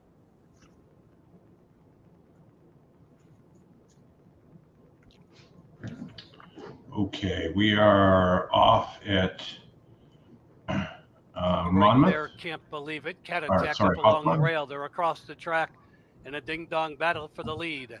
On the inside, Cat attack, can't believe it. 2 deep, 3 deep, Kaylee's sister, 4 deep, Percy. They're covered by 2 lengths with a half mile to go. Can't believe it. 2 off the rail. Cat attack along the inside. The quarter ripped off in 21.81. Can't Believe It has the lead. Up on the outside, Percy now moves along the side, Challenge. And Percy takes the lead with 3 furlongs to go. Percy draws clear by a length and a half. Here's Kaylee's sister, now picking up to chase second. Can't Believe It and Cat Attack. They come off the turn and straighten away. It's Percy, the leader. Kaylee's sister coming to her on the outside with 3/16 to go. And then it's a gap to Can't Believe It, followed by Cat Attack inside the final furlong. Percy, Kaylee's sister on the outside, now takes the lead. And Kaylee's sister starts to draw clear as they come down to the wire. Kaylee's sister in front. Percy We'll take was it. All right. Can't Believe It. 2-1, not bad. Okay. 2-1. Winner is a winner. Yeah. All right, Oldy. So, I don't really have time to finish my ticket, but let me give David's ticket real fast. That's David's ticket on the screen there.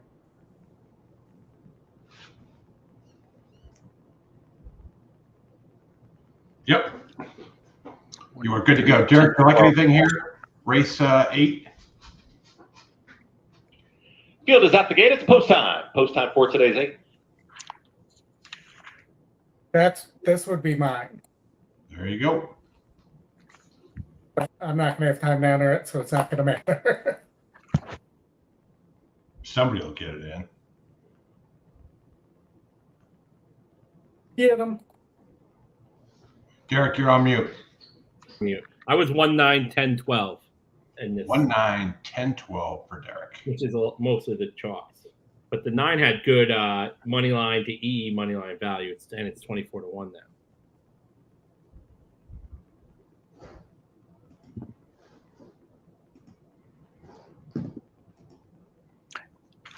Yeah, you're using the 9 Unicorn Cake, first time on turf, cloud computing, coming out of some stakes races last year. Yeah, interesting to see how this 9 is going to run on turf. Here's Capital Gal. Also Burn Rosie Burn. All right, good luck, everybody. Stolen Future. And to the outside, Active Congress.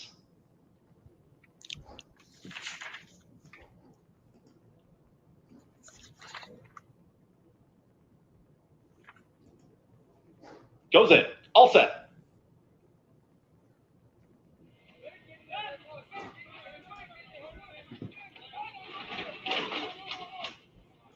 I missed my 8 in race 10. I just noticed that. And that doesn't come back to Marco T breaks with Thurley speed, and the host of pursuers is theirs to the outside. Active Congress in the early mix, and Stolen Futures trying to split rivals and join the early fray. Burn Rosie Burn is right there at the rail. Supers, Lucky Lady 4 across the course.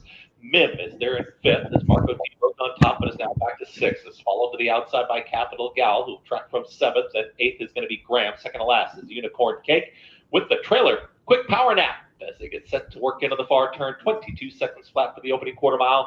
Active Congress is now well clear, and Active Congress is doing it nicely for Ricardo Centena Jr. is 2 lengths in front. Supers Lucky Lady is in pursuit towards the inside with Burn Rosie Burn.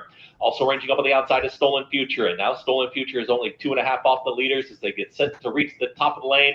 Active Congress is trying to get away. It's Active Congress, Supers Lucky Lady still in pursuit. Stolen Future. Marco T is now in the clear. Here comes Marco T on the grandstand side from far out of it. Quick Power Nap is rolling late as well. It is now Marco T to the outside. Quick Power Nap is rolling late. Stolen Future is right there as well. Marco T will get the victory. Marco T gets it. Quick Power. That was another one we passed on, Oldy. Yep. All right.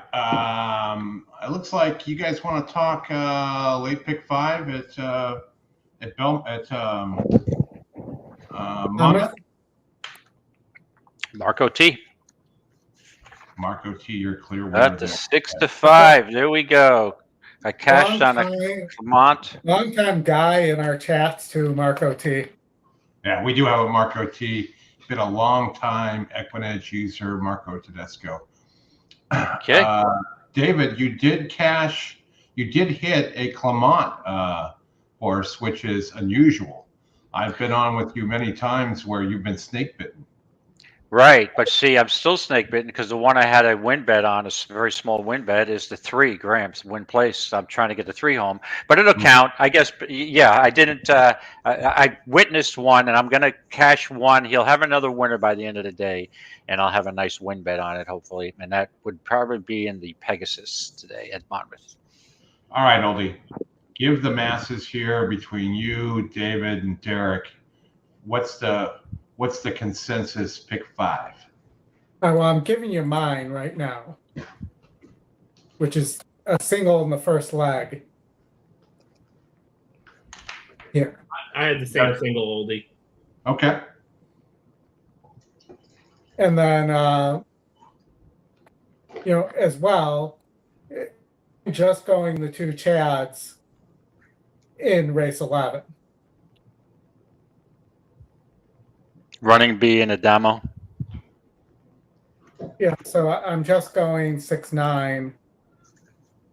If I skipping Siege of Boston, it's just Adamo and running B. I think running B wins this race if you have me have to pick between the 2 of them. Yeah, I looked at this race. I think you have to use the 9. There's not a lot of speed. This horse should have its own way on the front end. The horse that I want to include that I would include if I was playing a pick 5 is the 8 Tawny Port, another Clement horse. This horse, I mean, the last race, the man running the Man of War. Before that, Pan American, McDermott. Syracuse, so grade 3, grade 2s. I believe that the 8's got a class edge a bit on the 9. So I think this horse can rebound at Monmouth here at the distance. So I would use the 8. The other horse I was interested in was the 2. So I would have no 6. I would use 2, 8, 9 exclusively. I'd just try to get by with 3 horses here if I was playing that. All right. I was deep here, so I probably go with your shorter ones. I went 3 through 6, 8, and 9. I think the 3 is kind of sneaky because the last race hit the gate, getting a good GSR bump with 10 points. That's always something I like to see. Hit the gate with an 82 GSR, still finished, 1 length off. So. Has some good back class also. So at a price, I'm including that horse. I think that horse is going to be, 12-1 money. Morning line is going to be at least 10-1, I think, especially with the 2 Browns. Well, in my thinking here, first off, so let's talk about the 8 first. The 8 really hasn't done much running for Clement. Like, been close, but never gotten home. Short of 13 furlongs, and I think really is a dirt horse and really did its best running for Brad Cox. And since going to the Clement barn and going to the turf, which I don't think it wants as much, I just don't think it's as good of a horse. The 3, I hear you, but again, hasn't won since 2021. So that for me, those are things I like to play against. I didn't like the 5 Siege of Boston at all for James Toner. And Grand Sonata I could have taken or left. And at 3-1 morning line, I'll leave.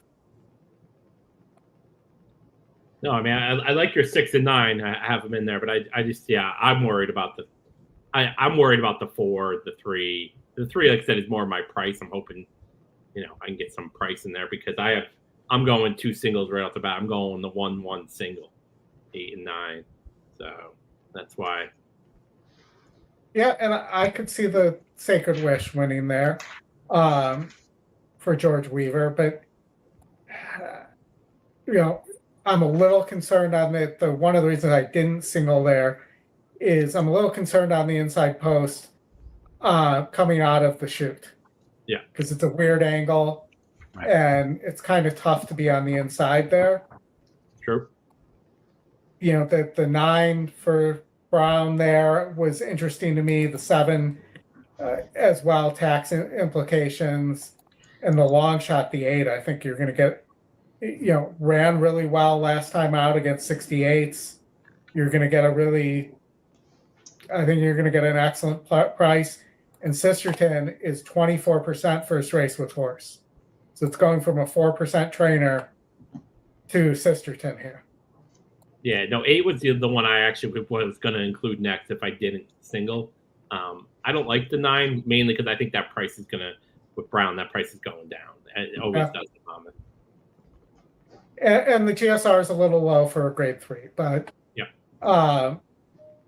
the 6 for Falcone also with Joe Bravo aboard. It's hard to fade Joe Bravo on the turf, and the horse has some tactical speed and should be sitting to the outside coming out of the chute of the 1 and may just get a straighter, better trip, was my thought. What about race 10, guys?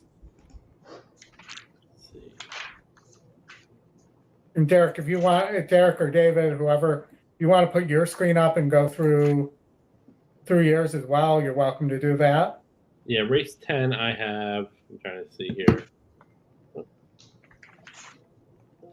1 second, I'm trying to pull it up now. Okay, you pull that up. I will tell you, I had to check out a message on my phone. Monmouth, the 9th, I would use the 1 and the 6, the 2 speeds. All right. And the 10th race too? 10th, I have the basic. I have exactly what E had. I have 1, 7, 8. I like the 8 the most actually, but I included all 3 in my play. I didn't use the 8 at all.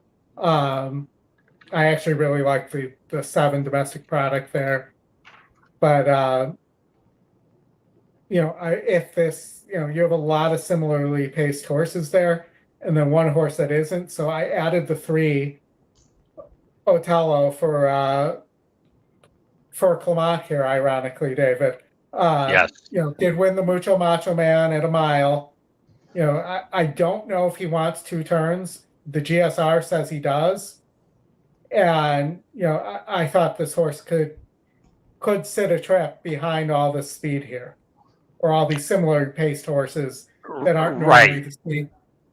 I will say I think the 5 Hades is the speed of the speed. And if you look, well, the workouts are now missing, but he's working very well. You have that coming back June 2nd, you have that 1 of 139 effort. So you might see the speed you saw early in the season from him. Sorry. Okay. Yep. I believe I'm going with the idea here that the 1 with blinkers on is the one that's going to have the lead, and press the 5. I don't want any part of Hatters here. I just think that the races that this horse won back at Gulfstream was this horse was the beneficiary of some slow paces, and that it's just this horse is just not much, and I don't like Hades. Now it is Orsino and DJ Sable's track. Monmouth is their deal here. So I do have a concern with that, but I do like the 3 a lot here. I mean, this horse has got the 3 posts. I'm going to throw out the Holy Bull. This horse was live, I thought, in the Holy Bull, and just really never got out. And you look at the fractions there; it was a very 25 and 50. This horse was done. So I think I like that post, saving a little ground. I love Curlin's going the mile in at 16th, 2 turns. So I just think this horse. I mean, I may have the guts to single and just move forward with Clement. And based on our history, that would be very risky for me. But that's how you break the streak.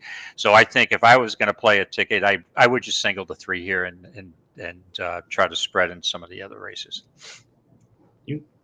You guys aren't worried about the downgrade in the jockey. You're getting Kendrick. I only want Kendrick on a speed horse. I don't want him on a horse. I have no reservations about that whatsoever. He'll sit closer to the pace, which I think he may need to do here. So, so it's all 3 for me. All right. And then, so we talked about race 7 a little bit, or race 11, I mean. So let's go to race 12, the last They're the Salvatore Mile Stakes. So I mean, I like the 8. I think we're getting a good money line to EE money line value. I think that's good. I think this is this kind of the jockey trainer. You're getting 28% and you're getting that on a 10-to-1 shot. That's something I would look at. But I am deep in this leg. I went really deep because, like I said, I singled the first 2, so I could. I also went with Paco on the 4. So I went very deep. But the 8's my number 1 choice. Okay.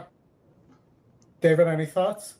Yes, yeah, I think you do have to use the 2. Obviously, Bright Future, I'm concerned about the layoff coming from the Breeders' Cup Classic, won by Whiteberrio. And this horse was overmatched, never got anywhere close to the lead, and it was done from an outside post, which is not good. Working pretty well. Usually I'll give a horse off a layoff. I mean, I've made money in the past betting against these even money shots off a layoff, because I'll give any horse 1 race back, but I think you have to use this horse. I don't think this is a particularly strong field. And with that being said, the other horse I would use is a long shot. So I'm taking an even money favorite, and I'm also going to use the 7 Stage Raider. And we're off. Capture this and Army of Thoughts side by The one side. broke poorly. Right with that group, and now Derby Gift gets taken a hold of, and the pace is now pretty modest here. And in fact, Derby Gift is being joined and passed by Army of Thoughts, who has the lead by about a half length here. Castellana makes her way into second, and Derby Gift has been taken back to third, wrangled back in that position. Joins her approach in the turn. There's a gap of 2.5 to capture this under pressure. Already a steady hard one off of heels. Tavin alongside and is passed and within 6 lengths of the lead. And Bucanera has been out sprinted. She did not run her best race today as they approach the top of the stretch. Castellana with a 1/4 mile more to go claims the lead here. Army of Thoughts could not keep up. And Founders in second as Castellana leads off the turn. In the second spot, Army of Thoughts is calling it an afternoon, plummeting back, softer into the second position. Made Birdie, look at this run from Made Birdie. Wow. She had to check on the turn. How much the best is she? She's going to run by the competition to win it. Wow. Made Birdie, and coming back is Tavin. Oh, it got tight. Made Birdie, it looked like she had it, and Tavin came with a late surge. Another photo finish here at Monmouth Park. All right, we're going into the gate here at Woodbine. Silken Dollar has 9 is a silver horse. 5. 5 to 1. Back to Woodbine here. Silken Dollar going in is Hey Hey Paula. Super Sinclair adding blinkers for this race, coming to the line. Joining is now Very Gizmo. We have the last start winners out wider in Bijou Baby and Society's Cat. Stand by for a start. The field is now all in and locked up.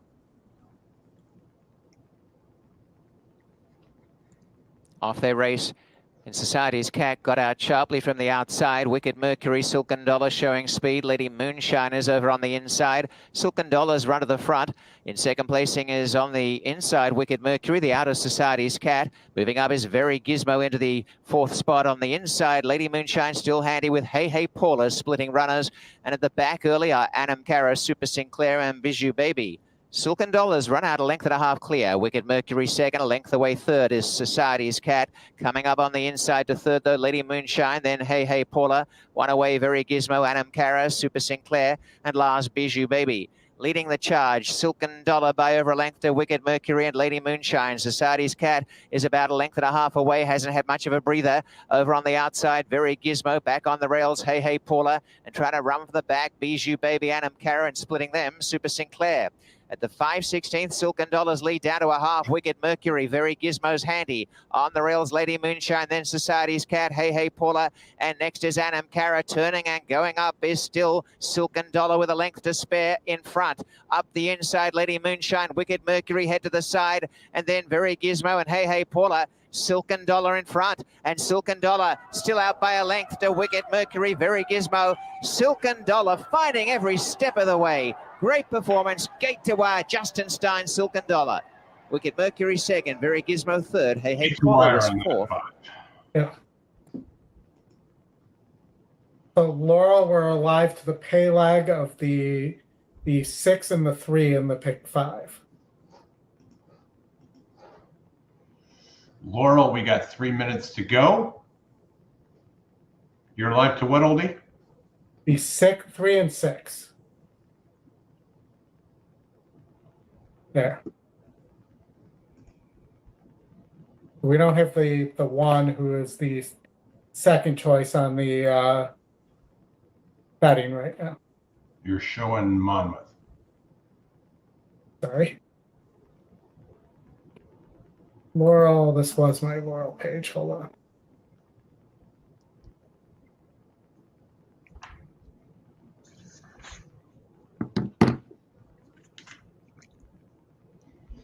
Laurel, we're alive to, and here's the will pays.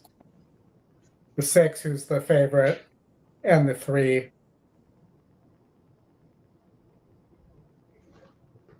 6. The 6 is 2 for 45. So I do have to point that out. You know, the 3 is 1, 2 of 4, just missed last time out in the slop at Pimlico. Seems to like Laurel.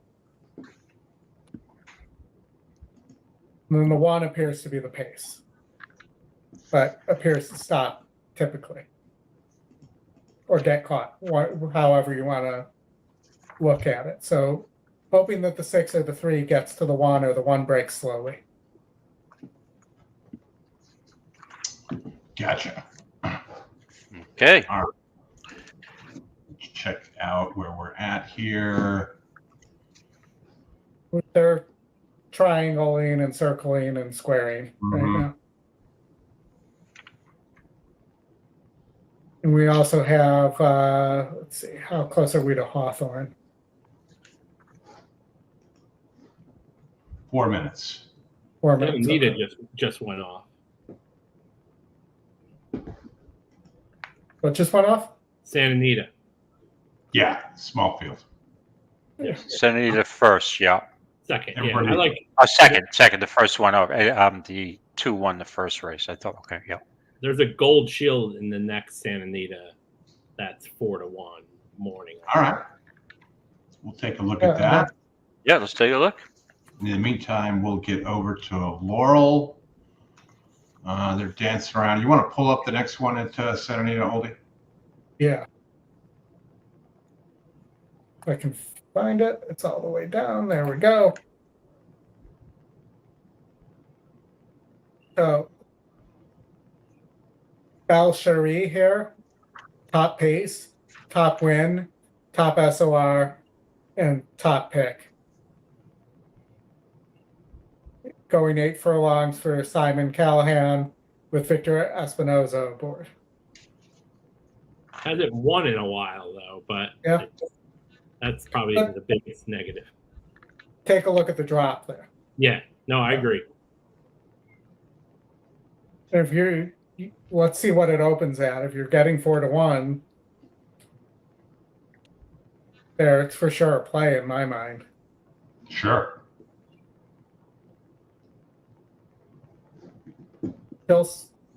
Still circling, it looks like it, Laurel, but they're getting close to the gate. I think we can go head out there, and I'll keep an eye on Hawthorne as well, because I know we're live there as well.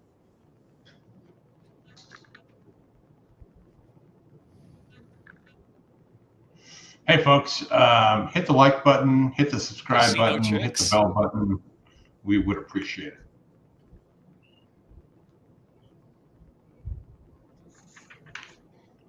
We got a couple hours left with you. We'll be here through the end of the Monmouth card. Well, and we have to make sure that Chris sees his favorite horse, Linda's Gift. Gabriel 7 next up. Also, who we're also going to call the envelope. Yeah, that's it. Santa Anita, right? Yep. Yeah. 8-5 on Abuelo Paps. Gabriel 7's in. Valley Shade. Chica Chuck. Doug, after the Laurel Race, we'll run the simulator in race 3. It's at San Nita.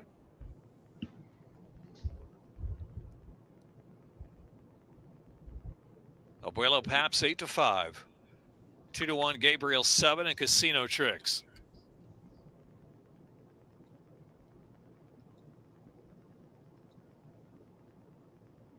All right, Oldy, let's get your 3 home here. All right, good luck. Let's get this 3 rolling.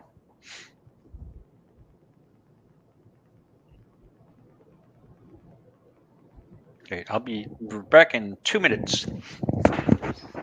We'll be here. And the gate.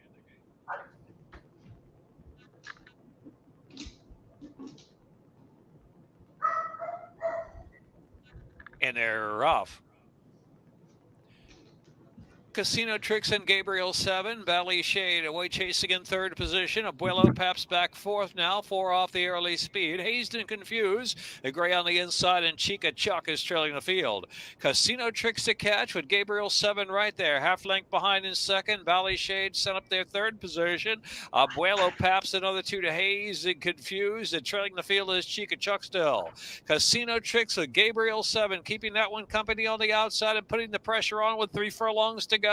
Abuelo Paps fully scrubbed on from 3rd position. Valley Shade down to the inside. Hazed and Confused, and Chica Chuck trails. Top of the stretch, and it's Casino Tricks from Gabriel 7 still. Casino Tricks holding a narrow lead. On the outside is Abuelo Paps. Between Gabriel 7 battles, but loses a little bit of ground for the final furlong. We're down to Abuelo Paps and Casino Tricks, and Abuelo Paps has the momentum. Abuelo Paps in front and drawing away. Abuelo Paps and Carlos Lopez to win by 2.5. From Casino Tricks and Gabriel 7. Hazed and Confused 4th.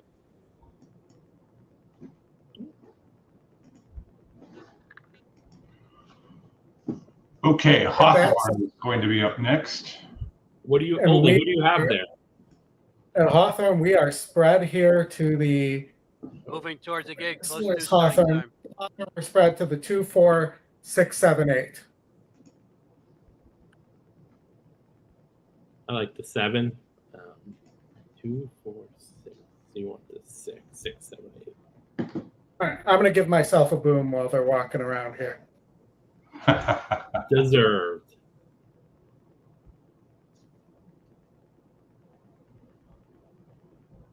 I didn't do a very good job of giving myself a boom. There we go.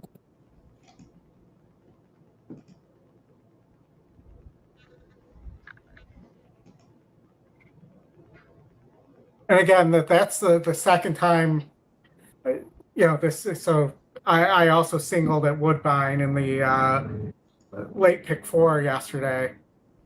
Another one of the weekend preview horses. So that's 2 I've hit by singling the weekend preview horses. Did you get that 3 home, Aldi? Better hurry, race. We got the 6, but it's good enough. Okay. It's a $50 ticket, so I'll take the 10-1 plus profit. Race number 5. Okay, that works.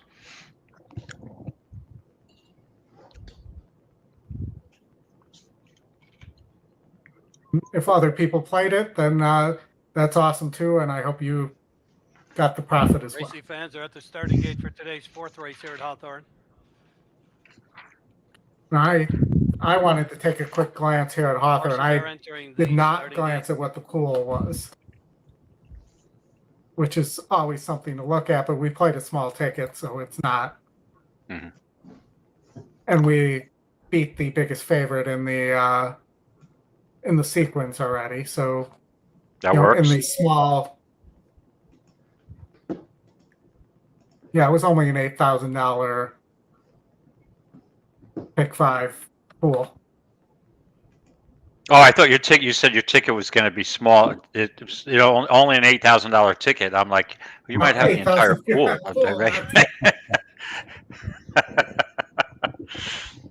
Yeah, that would be a little obscene. And then we got Belmont going off here in 2 minutes. Tony's morning line and time heist. Waiting for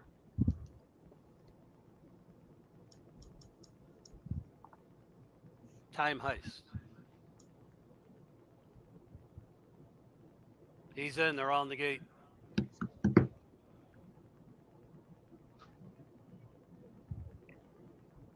They're off. First, Masamoon showing speed. There goes Gallant Buck moving out. Gallant Buck takes the lead. Up on the outside, Risky Boy second. Lucky Shot moves on through third. Then to the outside, Time Heist. First, Masamoon shuffled back to fifth. MacArthur Fast on the rails, sixth. Tony Morning Line seventh. About 7 lengths from the leader with a half mile to run. And that leader is Gallant Buck. They move into the far turn. Gallant Buck. On the outside, Risky Boy second. Time Heist 3 wide third. Inside, Lucky Shot right there at fourth. And then it's a 3-length gap to first, Masamoon fifth. To the outside, Tony's Morning Line has moved up a spot. Now trailing MacArthur Fast. They're at the top of the stretch. Gallant Buck, the leader, up on the outside. Here comes Time Heist. They come off the turn and straighten away. Time Heist 4 deep up to take the lead. Then towards the inside, coming through, Lucky Shot. Dropping back a bit, Gallant Buck in between horses, Risky Boy. Far back to first, Masamoon inside the final eighth. It's Time Heist, the leader, with Lucky Shot now closing ground second, Risky Boy third. Time Heist in front. Lucky Shot second, Risky Boy third. Tony's Morning Line came from what this turns into. We beat the favorites in the first 2 legs, and we got the... Oh, we beat the top 2 choices here too. We got the third choice here. So nice. 1 favorite in the sequence. We'll see what the will pays at a smaller track look like for that. Okay, we're getting ready to go at Belmont. David was, I believe you are... Do I slow that up? Yeah, you were 1459 here. I used the 4 in the in my contest, but I used the 1 and 1A for the pick 4 ticket. Right. Yeah, the horse I'd like, obviously I'd like to get the 5 on top at 16-1. Let's see how it goes here. And were any of these Clements? I don't think we have a Clement here that can beat me that I didn't use. So we got a couple of Clements later, but I'm just worried about singling a Clement in Monmouth because the last time I did that, horse got off slow out of the gate. So we're going to find out in a little while. But, you know, and I'm sure you tell yourself this all the time because I do, play your strong opinions. And if you know, it'll come around. If you play your strong opinion, it's going to come through eventually. Eventually, right. Derek does a great job of that. Sometimes. Oh, you do. Going in the gate at the big A. Colorado.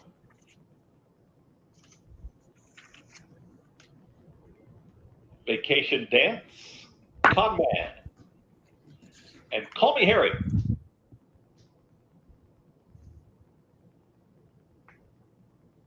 Call Me Harry stepping forward. Call Me Harry going in. All set.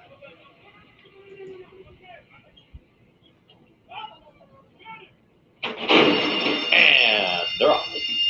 Dude in Colorado gets the first call right to the front for Ramon Vasquez. Dude in Colorado, and here's Call Me Harry. Wants to join this leader. At the rail is going to be Magical Ways. Right next to Magical Ways is Bodie Cream. They're third and fourth. Then comes Vacation Dance, who's trying to tuck in behind them. They're in the fifth position, very stacked up there towards the back end of the field. Then comes Ruse, who's now a challenging fifth.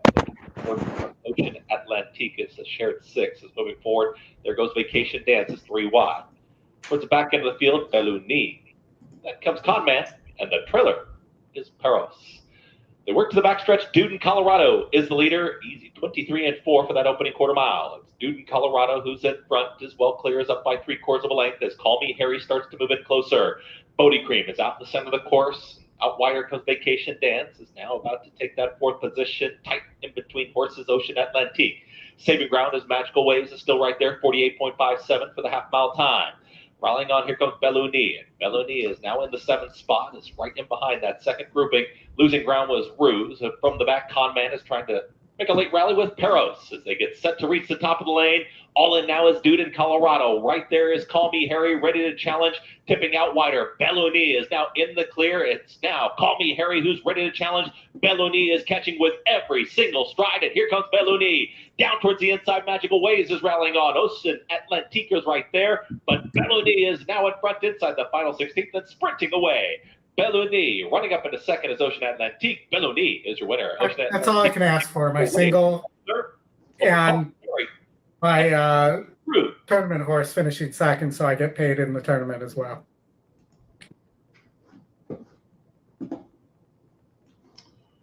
All right, Oldy, Derek, David, we got 9 minutes to Monmouth here. This starts their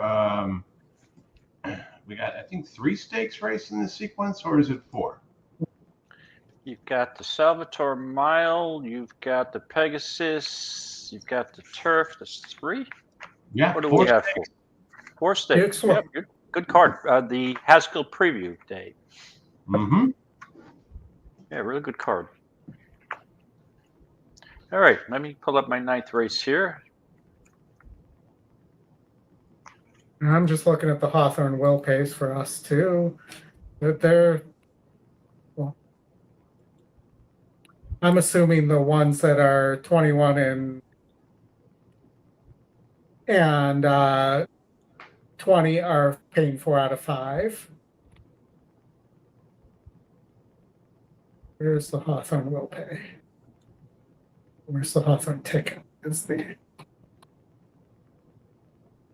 So we're alive to 1, 3, 4, 6. 1, 3, 4, 6. Gotcha. At Hawthorne. All right, so let's go to Monmouth. It was a dead heat last at Monmouth, by the way. That was a dead heat. Okay. If you want to play back my ticket, that's my ticket's $100 if I were to play it back. I think I'm just going to single the 9 there and cut it to 50. That's what I'm going to pay. And race play 11. for a late pick 4.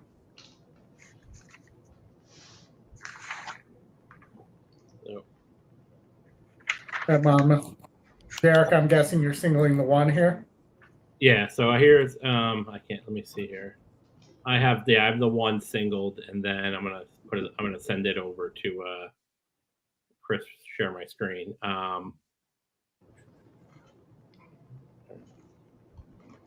no, wait, whoop, wrong one. Don't do that one, Chris. Let me go back. I'm waiting for you. All right, hit the wrong tab. All right, so here's what I have. I singled the 1 here. I have a $45 ticket, so then I'm 178 after that. I know you guys in that one leg, you like that you single in the 9. I don't know. I don't like any horse in that race.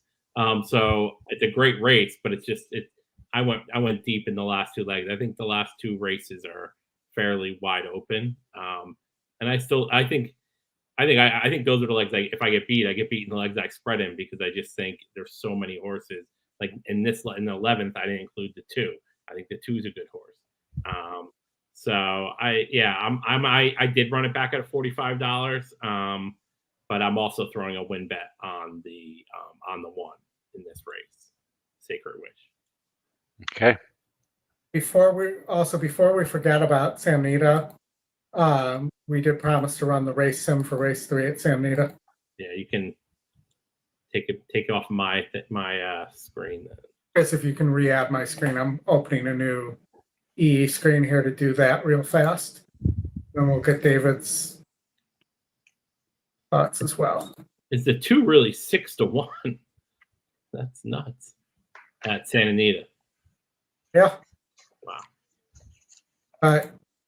You know how those things go. There's still 12 minutes to post. Oh yeah. Right. Mm-hmm. Now, this 2 Oldy was one of the top 10 plays for the weekend on the Thursday show. Was it, Chris? I don't have the list in front of me. If not, Yeah, I can go. I don't have the list, so. Yeah, I'm looking now. Hold on. Yeah. It is. No. No, it's not. No. So Okay. We're actually done today with 2 winners out of 2 attempts.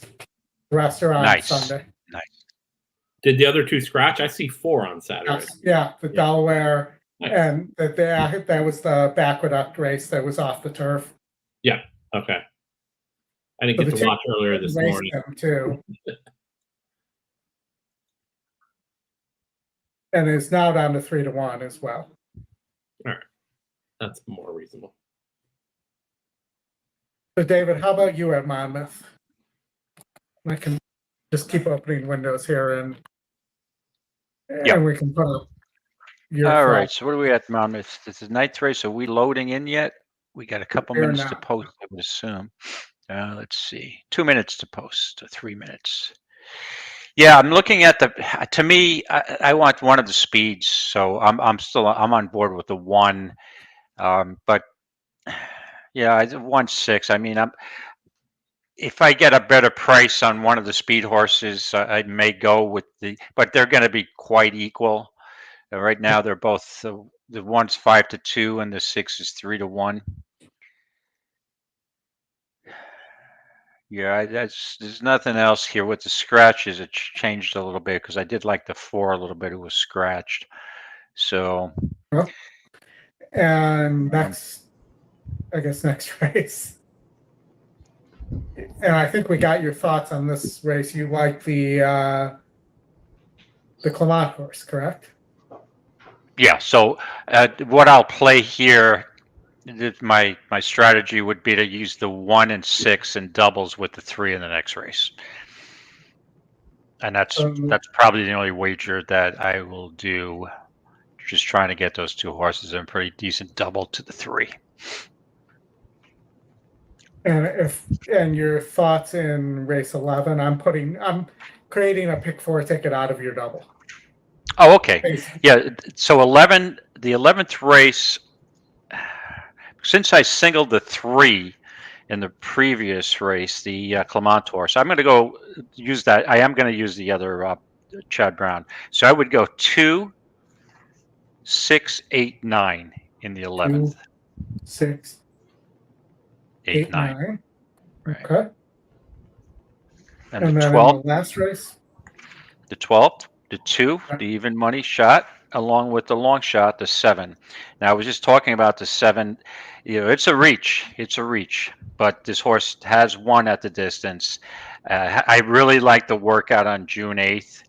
And to me, Sherry DeVoe wouldn't ship into Monmouth for this race unless this horse was doing well. So, and this horse, even before the Bullet workout on June 8th, has been working pretty steadily for this comeback. So I think this horse is sitting on a race. May have preferred 1 race back as a tune-up for this race, but I mean, we're looking at the purse. What are we looking at? $150,000. So I mean, I think this horse has got a shot. This horse will close, and I think it's not really a strong field in my opinion. And if you can beat that, Plitcher horse. So I want the 1 favorite and take the longer shot. And I don't know what Cheryl Spite's doing in here. Cheryl Spite didn't get scratched. Did not get scratched. I don't believe that. This horse has won, ran 5 times on the dirt. And has won $15,400. All right, and then one race over Monmouth with a 3rd place finish. I'll let that horse beat me on. Yeah, that's an interesting spot here. I don't know what the motivation is. Maybe just getting a race. I don't know. All right, possibly. Now, there's a problem? Yeah, exactly. Probably just tune up for whatever's going on Haskell Day, right? That's about a month away. Yeah. I guess that would make sense. Yeah, turf race on Haskell Day. There's David's ticket. It's $8 for 50 cents. There we go. A little small investment everybody can afford, and let's see if we can have showing mine, not Oldy's screen. There we go. That's different. Right. There we go. Okay. $8. There you go. And I'll bring in the turf walkers.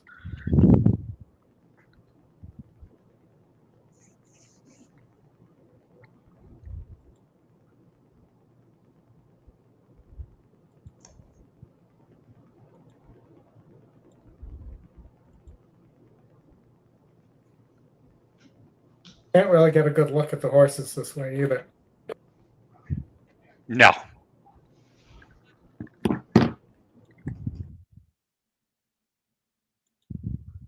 I'd say by the time they make the circle, it's probably another 2 or 3 minutes here before they actually go to post. Probably so. And this is the grade. This is the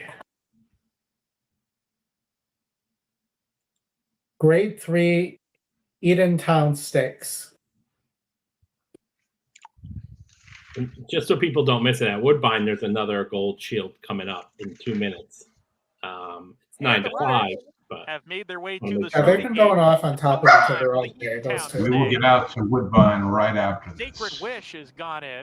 Embrace Me coming up.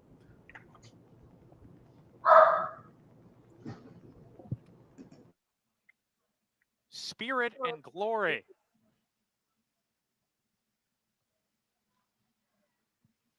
Tax Implications in the Klarovich stable colors. Ocean Club in the Glenhill Farm, black, white, and orange. 2 back, Maman June.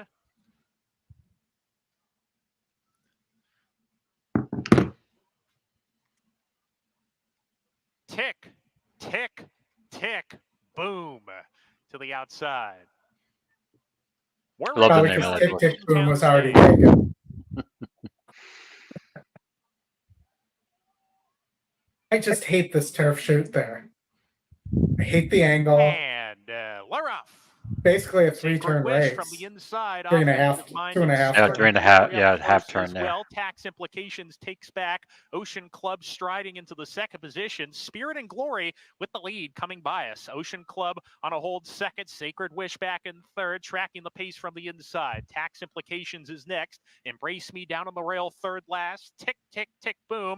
The longest shot in the race is second to last. And Maman June is the early trailer, saving ground on the rail. Around the clubhouse turn they go. It's Spirit and Glory setting a modest pace. Leads a length and a half. Ocean Club on a hold, still relaxing off in second. Sacred Wish third to the inside. Then Tax Implications, Embrace. That is a very modest pace. Fifth now, 6 lengths off the lead. Exactly. Tick, tick, tick, boom joins that rival. And Maman June has no pace to chase. 7 behind, 25 and 3/5 seconds. The half in 51 seconds flat. So Spirit and Glory with everything her own way. Ocean Club there on the outside, 3/4 of a length behind, a little closer. Sacred Wish in third. Tax Implications a half length off of her. A length and a half to tick, tick, tick, boom. Embrace Me to the inside. Maman June still at the back. They turn this into a 3-furlong sprint. Spirit and Glory a neck in front of Ocean Club, who's going well on the outside. Tax Implications into third now. Sacred Wish is fourth down on the rail coming off the corner. The others have got to get going as they come off the turn. Spirit and Glory still in front. Sacred Wish in a tight spot on the rail. Alters course outside. Tax Implications is coming fast down the center of the track. And Tax Implications. That's why you're worried about absolutely flying, but Tax Implications gets there and wins the Edentown. Maman June second. David, that's why you need to be worried about Kendrick. He's a terrible rider, and especially if he doesn't go up front. He killed that one. How that one wasn't on the lead. Now in the field. Yeah, I guess I think he didn't want to get into a speed duel with the 6 and let the 6, but yeah, They're off. And as the fillies and mares break, here is Blessing Best Away Trouble. Definitely in bother there was Rafael Hernandez on Queen Macha, almost slipping out of the saddle there, and going out in front is Kahira's Blessing from the outside to be out on the rail in front, and now clears them by 2. English Shirl is second, Speed Trap is third. And over on the outside there is Tequania, a length behind them, Pemberley, and perhaps tonight the rail. Loon Cry is next, and second last is Saratoga Vision, and a Torah Trip now for the one at the back. Queen March are virtually out of it. They're well strung out, and they're having to really run after Kahira's Blessing here. Kahira's Blessing at the half mile by 3.5. English Shirl making inroads. A couple of lengths away came Tequania going forward on the inside, Speed Trap. And now perhaps tonight's coming into it, looking for room. Pemberley keeps that horse shut in, and running on is Loon Cry. They've come quickly. Kahira's Blessing, after getting well ahead, turns in front. Has company, English Shirl on the outside, and as they come down the stretch, Tequania is a bit of a shot, and out wider on the tracks, Pemberley, and in the centre perhaps tonight, and widest is Loon Cry. English Shirl took the lead, and down the outside, Loon Cry is flying home. As they come down the stretch, Saratoga Vision nowhere to go the rail. Tequania narrowly, Loon Cry goes up on the outside, and they come with Loon Cry out wide to take over up the rail perhaps tonight, and it's Kazushi Kimura, Loon Cry. A three-way battle for second to Tequania, or over on the inside. What can Brown do for you? Well, I made my my loss win bet on my 1 come back a little bit on my 2, so that's all right. All right. Still down. Chip away, chip away. Sanita's going to go off next, and then Hawthorne, I believe, for the pay leg. Yep. Yeah. Oh, this Gold Star is 6-1. All right, I'll take a piece of that. You have to. Nicely curved, 1 of 2 for Step Aside Farm. Victor and is Espinoza. Miss There's McWinnie. 2. Belle Cherie, top pick. Gold horse to watch. Belle Cherie and Nicely Curved with Anne Janash racing in between them now to take second. Cameron Slough is down at the rail, followed by Certitude in 5th. Miss McWinnie is next, and English Danger 7 lengths off the pace. And it's an honest one set by Belle Cherie, who sprints quickly into the first turn, a bit off the rail, but clear by 3 to Anne Janash second. Then Nicely Curved taking third around that turn. Then Certitude, followed by Cameron Slough, who's down at the rail, a joint 4th, now 7 lengths off the leader. It's another 2 English Danger inches up on the outside of Fast pace, but it's about average for a mile at Santa Anita. At Santa Anita, yeah. Built up a 3.5 length lead. And Janash races in second. Another length and a half back. Cameron Slough racing on the inside. Between rivals comes Certitude. And outside of them, Nicely Curved has lost a couple of spots. Miss McWinnie and English Danger rounding the turn. Belle Cherie leads it still by a length and a half. And Janash moving in nicely from second. It's another 2 lengths back to Cameron Slough on the inside of Certitude. Behind them, English Danger and Miss McWinnie. They're at the top of the stretch, and Belle Cherie confronted by Anne Janash, who runs right by Anne Janash. Certitude moving into second, and here comes Miss McWinnie on the outside. Miss McWinnie Doesn't going to clean it up and taking command. It's going to be Miss McWinnie. Took advantage of that fast pace, even though it was Santa Anita, it was a little aggressive. 3.5, full run in the end. Certitude was second. That would ended up being the chalk anyway. Green, Frank Reyes in the saddle. And Hawthorne were alive to the 1, 3, Rachel Slavinsky aboard. 4, 6. Number 3, Miss High and Mighty. Note the rider change. Alberto Burgos riding number 3. 4, Canyon Shadows with Julio Felix. All right, Oldy. While we're waiting for the Hawthorne race to go 5, off, Jake's Channel, Rashawn Blunt. I'm going to get us over to 6 is Pontus, Belmont. Chris Amy aboard. Well, nope. I thought they were close. 7 They're is not Tigger very Attack good. with Luis Colon. Emerald started yet? 7 minutes to post. 8 Emerald. Holly Race Kitty with Angel Reyes in the iron. Emerald. Yeah. And number They 9, have started, Pontus, but they've been will kind bring of him walking to the on gate top of with everything we're about trying 30 to minutes do. off the Lake Pick 5. New wager today. Lake Pick 5 starts here in the 5th. We're on the turf in 3 minutes.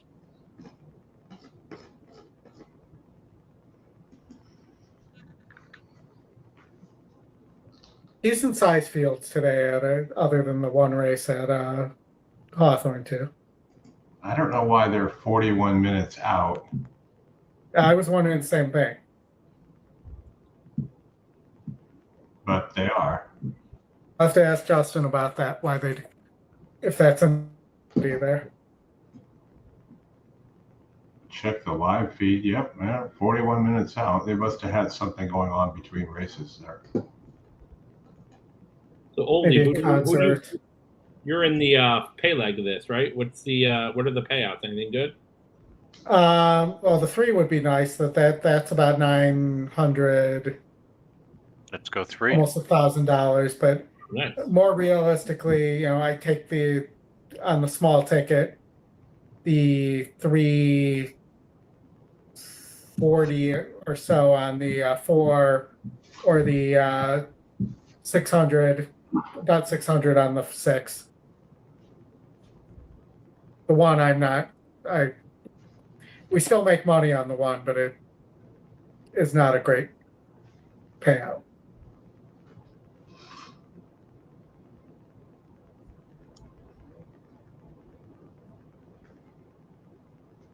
All right, 1 minute here to to Hawthorne, which is probably like 5 minutes in the late pick 5 with the circling that's going to go on and trying to get that money. Yes. So this is a maiden special weight. Your favorite, the 1, low percentage trainer, low percentage connections. Been going bouncing back and forth from turf to dirt. And really has not been, ran in a low level allowance race rather than a maiden race last time out of 42 and didn't win. This is a 36 state bred maiden.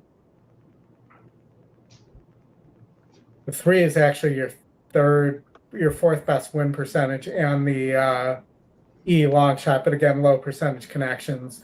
There was really not much here. The 4 is at least lightly raced, but low GSR.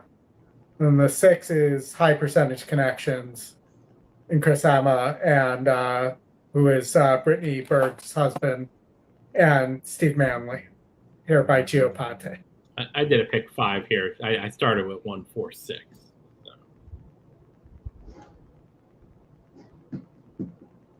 And I think the system added the 3 here, but I don't love this one. I think this one's beatable. Famous last words. Mm-hmm. Yeah. We've all said that before, for sure. I think Ivor said this horse can't lose, and then it loses. Right. Yeah. And we have the Bed of Roses coming up at Belmont in 5 minutes. Hopefully this race will go off first. Hopefully this race will finish before the Bed of Roses goes off. Correct. And people, if you're enjoying the show, or even if you're not, please hit the like button. Right. Even if you don't like us, hit the like button anyway. Be nice. Be kind. Yeah. Kindness is the key today. It's Kindness Saturday. Yeah, we're the week after hangover from the Saratoga Belmont Festival, as we head into the heart of summer. Right. And by the way, it was definitely well worth going. The racing quality of racing, the crowd, the weather turned out good. It was just a great. I like it so much better than being at Belmont, but it's probably 1, maybe 2 more years. So it's kind of weird because you leave and then you're so used to being at Saratoga for a weekend, and you're ready to watch more races at Saratoga, right? It's like, okay, now we got like 6 weeks. Geez. And yeah. People have been saying that they're going to, continue to have that there. The amount of more money they're pouring into the new Belmont facility, I can't see to where they're exactly. And as soon as that track is ready, that grandstand is ready, I would anticipate 2026. Supposedly the building won't be at full capacity by the spring of 26, but they think that they can still run it and have with like a plant that's 80% to 80 to 90% complete. We'll see. It is New York, so anybody who listens to us and knows about New York politics and New York, who knows what's going to happen? Usually things get delayed. Yeah, I was going to say, because it's the same way in Chicago. You know, when is construction ever finished on time? Right. All right, loading up here. They're still behind the gate at Belmont. 2 minutes to go.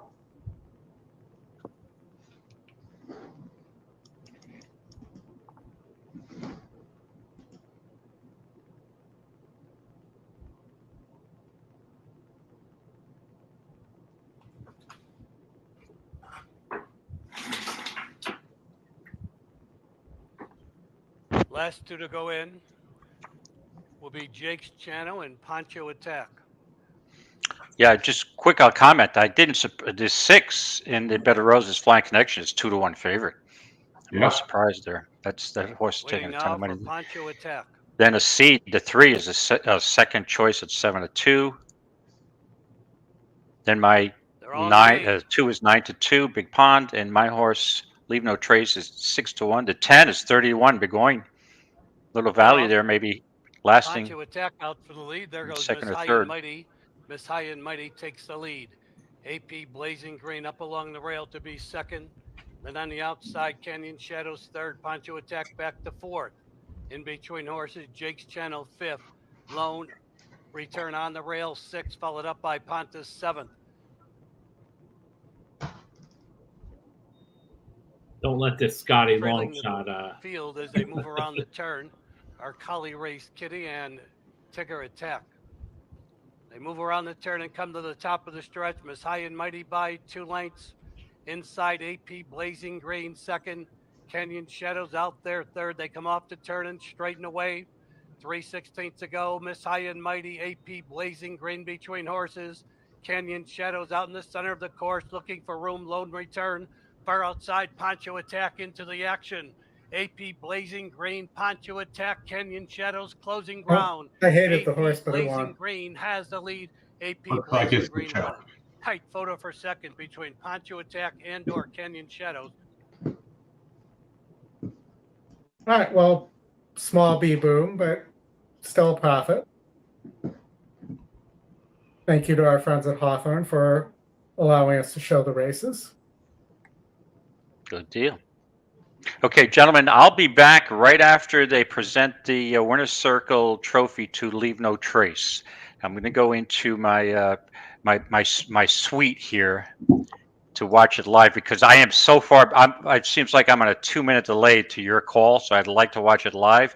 So let me just go up to my suite with the private viewing room.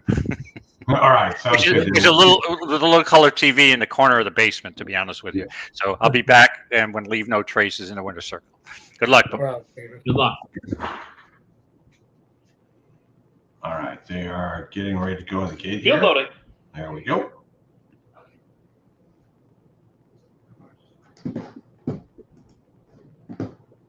I'll pull David's ticket up again.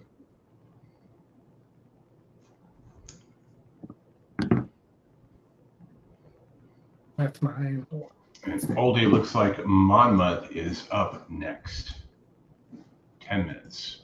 10 minutes to the myth of the Give you mile. guys plenty of time to talk about late pick 3, doubles, win bets, exactas, tries, whatever you want. Morning Matcha, stepping forward. Sheet of booty.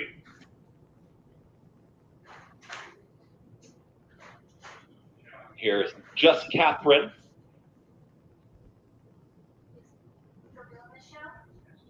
Just Catherine getting set to step in. Need 2 out.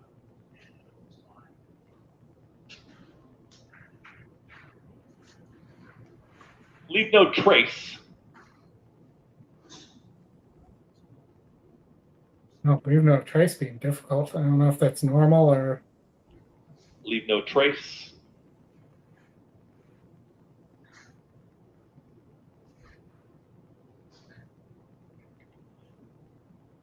Almost in now.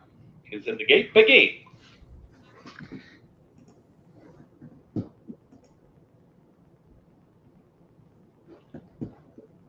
Begin, last to load.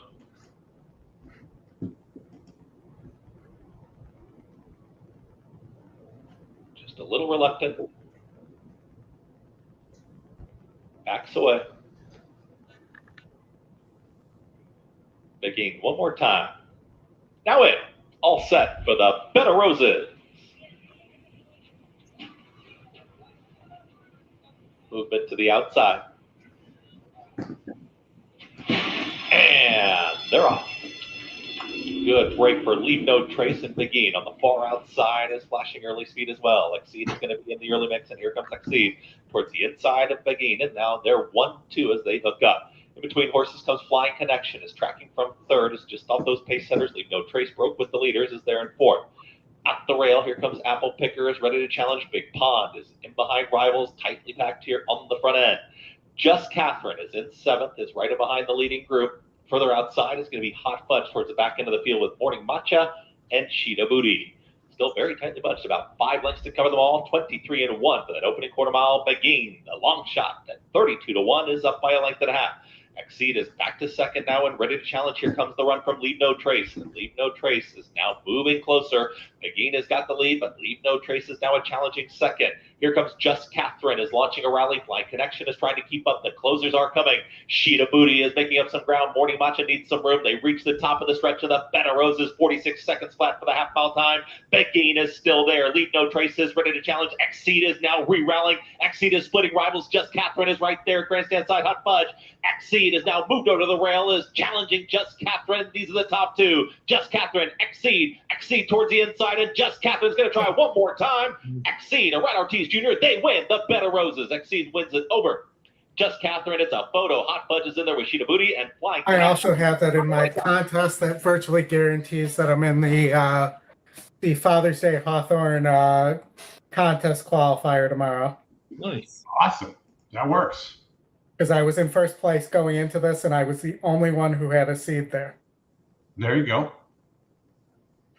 And nobody had Just Catherine. So nobody's going to move, and I already had a $4 lead going into it. All right, Oldy, you want to get over to Monmouth? Big race for a seed. Yeah. Yeah, David, I was just saying I'm playing in a Hawthorne feeder today for a Father's Day qualifier for the Hawthorne contest. The 2 days, it's $1,000 entry fee. Okay.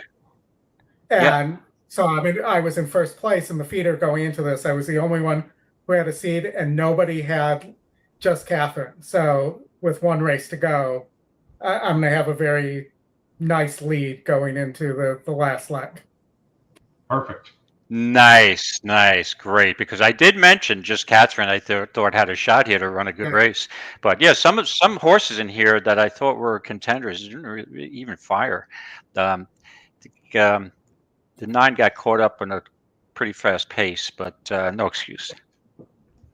Oldy, flip over to Monmouth. You got 5 minutes to figure out something here. Another stakes race. All right, Monmouth. Your guy's 3 is 12-1 right now. That might be 12-1 on your 3, David. Yeah. Right now, how many minutes to post? Let me pull up 5 the minutes. screen. Wow. Domestic Product is your current favorite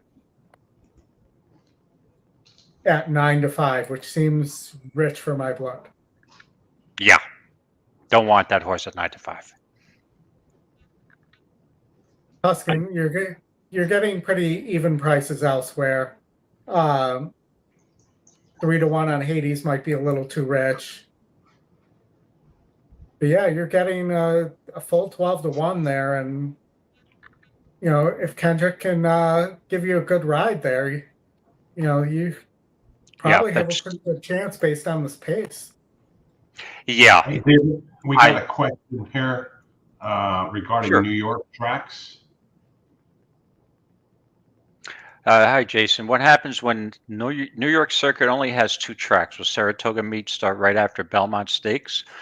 That's just speculation that they're going to go after the Belmont, take a week or 2 break and go up early before 4th of July, but that's all speculation from what I've heard through the grapevine. But yeah, Belmont's going to be your go-to. They're installing a Tapeta, so yeah, they're going to be there for most of the year. And NYRA has been having lobbyists at trying to get some, some people to go with that, though. So it is a rumor, but they've definitely, NYRA's put some lobbyists on the floor at the state building talking about this. So it's something that could happen. I think the people of Saratoga might revolt against it, though. I know the businesses want it, but the people don't. Yeah. Yeah, living there for about 11 years, it was so many people after August are so sick of all the crowds that was like, you can, after Labor Day that week, you just like take a deep breath and you have no problem with reservations at your favorite restaurant downtown. And yeah, so for a year-round resident, yeah, I can see it's got a little lonely for me with when the NYRA leaves, but yeah, there's some. If you're not a track person, some pushback from you. Yeah, September's the best. It's in Saratoga. Right. Your civic association people are gonna, be for it because of the businesses, but your other residential groups, that's exactly. They would rather just limit the meet to 6 weeks. So, guys, for Monmouth, I mean, I just did 8 on top of 137, just a little triple. I just did 8, 137, 137 triple. Something to play with since I'm out of the pick 5. I'm sure, David, you're probably going to do a double with this 3, I would assume. Yeah, I'm getting to that right now. 14 to 1. Now that does worry me because the horse is absolutely dead on the board, taking no stable money, but that never deterred me. So I just, why don't we put a couple doubles with the 2, 8, 9. So 3 with 2, 8, 9. Okay. And I'm also doing a 3-5 exacta box.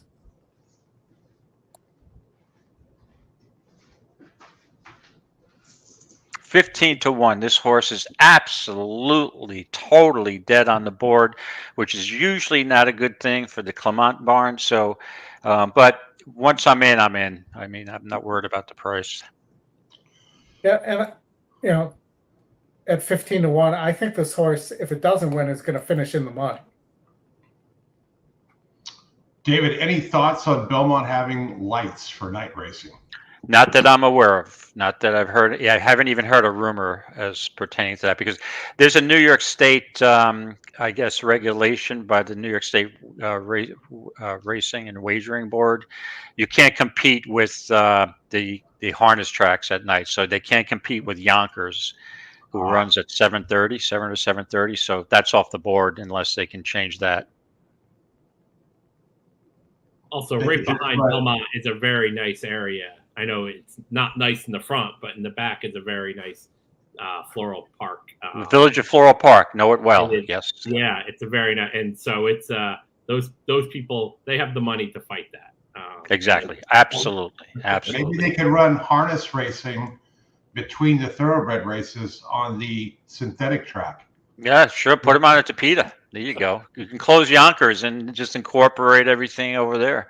So you go through a thoroughbred meet to a harness meet in the evening. There you go. They run harness on synthetic in Australia. Do they? Yeah. Horrible races to watch. Yeah. Never saw it when I was there. I went to the Melbourne Cup, but never didn't see it. Oh, really? You went to the Melbourne Cup? When did you go to that? When 9/11, so 2001. I was in Melbourne. Yeah. Nice. Yeah. I wonder if Graham and his motion is going to send that winner from last weekend that gets an automatic entry. That was a neat promo that Naira did. They brought the track announcer from Flemington out there. He had the Melbourne Cup, and you get a free entry. He's thinking about it, I think. It's a fun day. I mean, that whole festival they have. Oh my God, it's a blast. Yeah, that's the race that stops the nation. Yeah. Now, Derek, what is that flight? That's like a 12-hour flight, 14 hours. Yeah, I mean, I flew to San Fran before or LA before, but yeah, it's a long flight. Hades loading index. Yeah, I'd love to go, but I don't think I can be on a plane that long. Free alcohol, so that gets you through the time. Oh, there you go. I could sleep for 14 hours hammered, but domestic. Well, the lady told me we don't like people. You might want to stop You might want to stop drinking.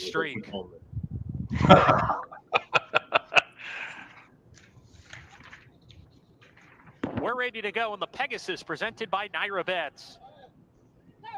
All right, let's see what kind of trip we get from Kendrick Carmouche. And they're off. C Streak was off a step slowly. Willie D's hustled along. Hades has speed as well. C Streak makes his way a joint third with Domestic Product. Tuscan Sky, the gray horse down on the inside. Otello, the back of the pack, pretty contentious pace going into the turn. Willie D's has a narrow lead. Hades a little wide into the turn. Farther out, Domestic going wide. Whoa, they all want the lead. As those four pretty much in a line. That's what here. the pace number said. The lead. Tuscan Sky is That's why I like the three. Across the track here. 19-1. Stretch run, a super contentious pace, and coming out of that five-some. I won't say anything. He's going to have a head lead here. Domestic because it looks like right there as well. Tuscan Sky. If the horse doesn't win, it's not going to be Kendrick's fault. On the lead. There's right. still going at He's doing exactly what he should have done right there too, and a space of 4 to Otello. But at the very least, must be happy with how this pace is developing. He's coming. Fussy track gets trapped in here. Brown on the first turn, and he pokes ahead in I front. would wait. There'll be a hole shaking up point. Second. Hades hard sent 3 wide. Domestic Product 4 deep. C Streak, not a desirable trip for him, is 5 wide on the course as they round the far turn. Otello still at the back. Willie D's giving. I don't think a three's got anything. Done. No. Tuscan Sky continues to show the way. Domestic Product right there. C Streak trying to overcome the wide trip. He's third, sent along at the top of the lane. Tuscan Sky, the gray comes off the turn, increases the leading margin to 2. Yates not going to win after going 5 wide on 2 turns. Is third with a furlong to go. Javier Castellano asking Tuscan Sky to finish, and he finishes full of run. Tuscan Sky in the Spendthrift Farm colors, romping home to win. The Pegasus presented by Naira Bets. Very impressive. Domestic Product. Well, the 3 needed. That was impressive. Now you have another Travers strong contender. Tuscan Sky looked really good today. Post time, they're coming around, and in the Woodbine Race 9 for Hawkesbury at 5-2, 3-1 special element. They're all given a chance, although the longest shot is the first-time starter Raffaroo, who is coming up to gate 1. Raffaroo at 9-1. As they move in for a start here. You're getting 9-1 on a 14% horse. 5-1 on a 20% for John Sheralumba's barn. They're coming along. To gate number 2 is American Decision. So the 3 is a horse to watch. The 4 is a horse Next to watch. up is Special Element into gate 3. And Hawkesbury to gate number 4. They're almost right. Tutti Contenti will follow. Tutti Contenti at odds of 9-2. And the last is Stretch Pass.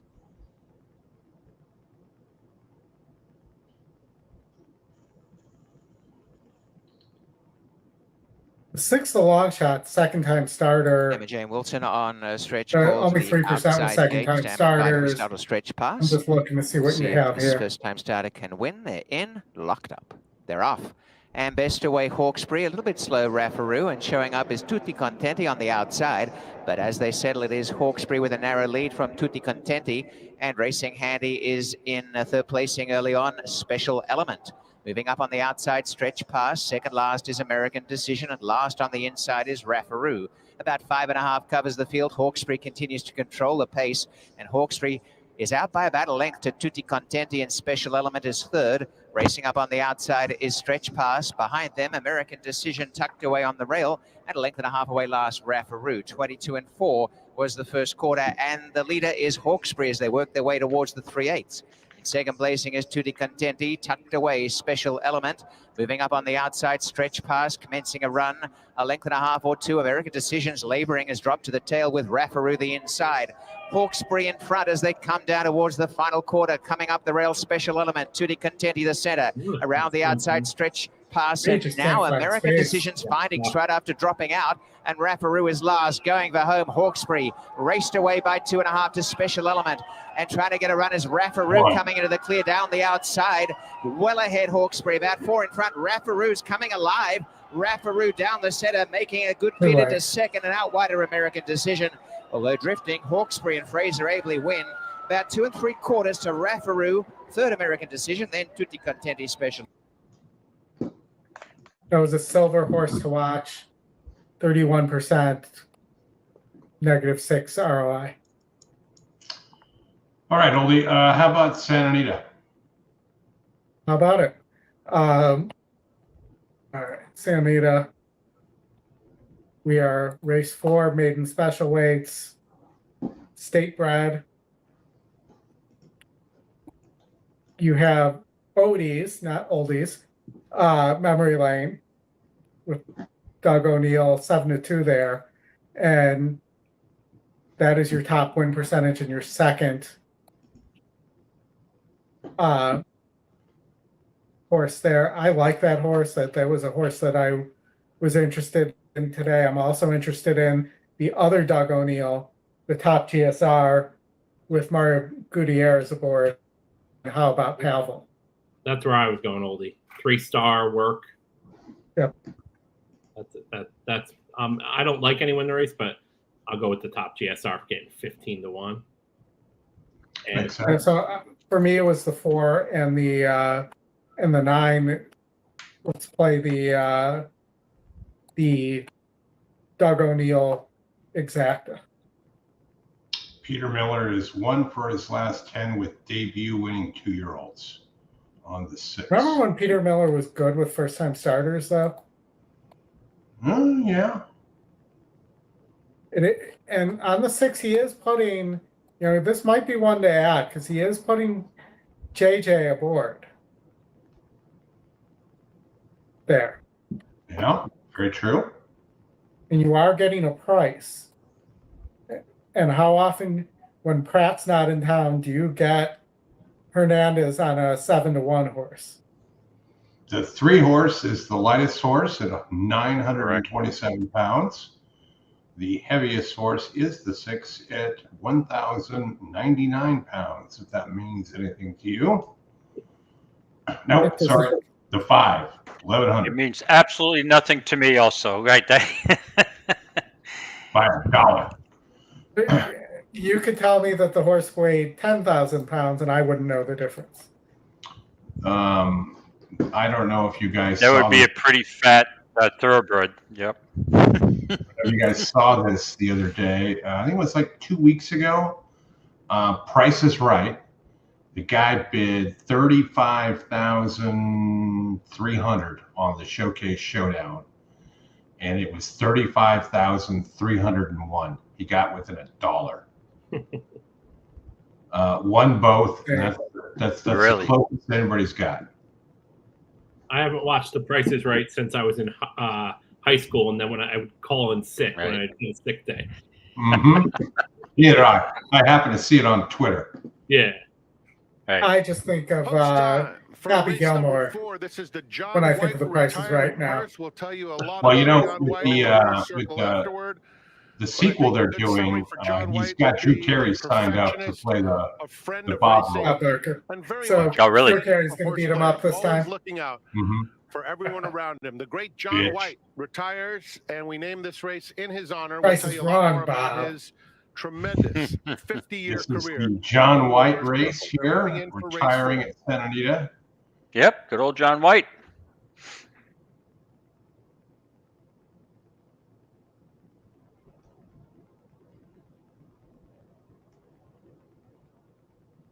So apparently, Karina, her version of Christophe Clement, David, is gray horses.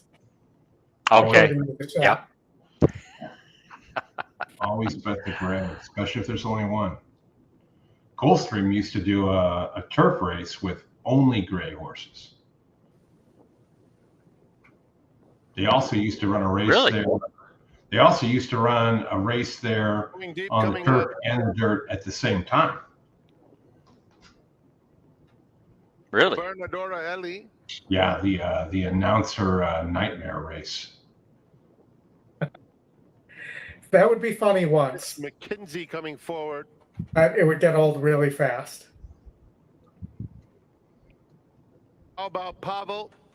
Well, now they could run turf, dirt, and synthetic at the same time. Morning line and post-time favorite Thirsty You could Mama do like a triple try for all three races. All set. All right, here we go.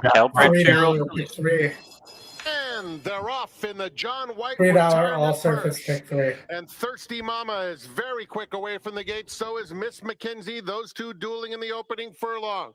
How about Pavel on the far outside? Down at the rail, Gobernadora Ellie. And in the orange, it's Odie's Memory Lane. Now moving up to take second into the far turn. Going deep, Lime Colors is widest of all. 3 lengths off the favorite, who turns about 2 lengths in front. At the back of the field, Miss McKinsey is now shuffled back. Down at the rail, Gobernadora Ellie is right next to that rival. As they come to the quarter pole, Nostravirus is second to last, and Tropical Rain Day trails there at the top of the lane, and Thirsty Mama is the leader by 2. On the inside, Odie's Memory Lane is trying hard in second. Center of the track going deep in third, a 16th to go. Thirsty Mama and Kyle Frey with a 3-length lead. Going deep, and Edwin Maldonado trying to get her on the money. Thirsty Mama just in front of Going Deep. Thirsty Mama wins the John White retirement purse. Going Deep was second. Miss McKinsey All right, let's see where we're at here. I think we're going straight to Hawthorne. Hawthorne Race 6.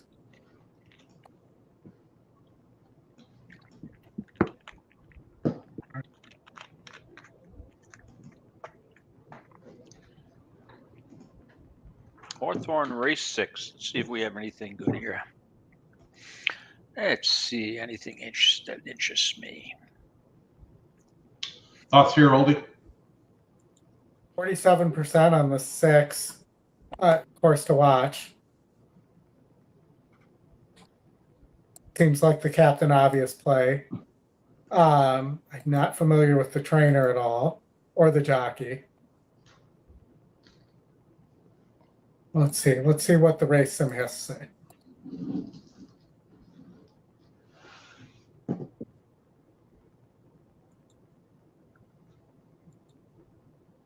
Six, 8, and 4 are all going for the lead. Let's see if maybe somebody finishes up strong here, like the 5 or the 1.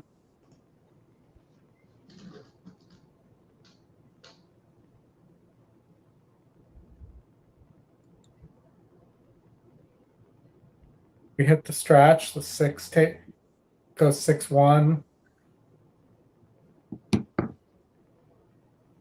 It looks like the picks have it here. I might just play a 50-cent try to the picks here.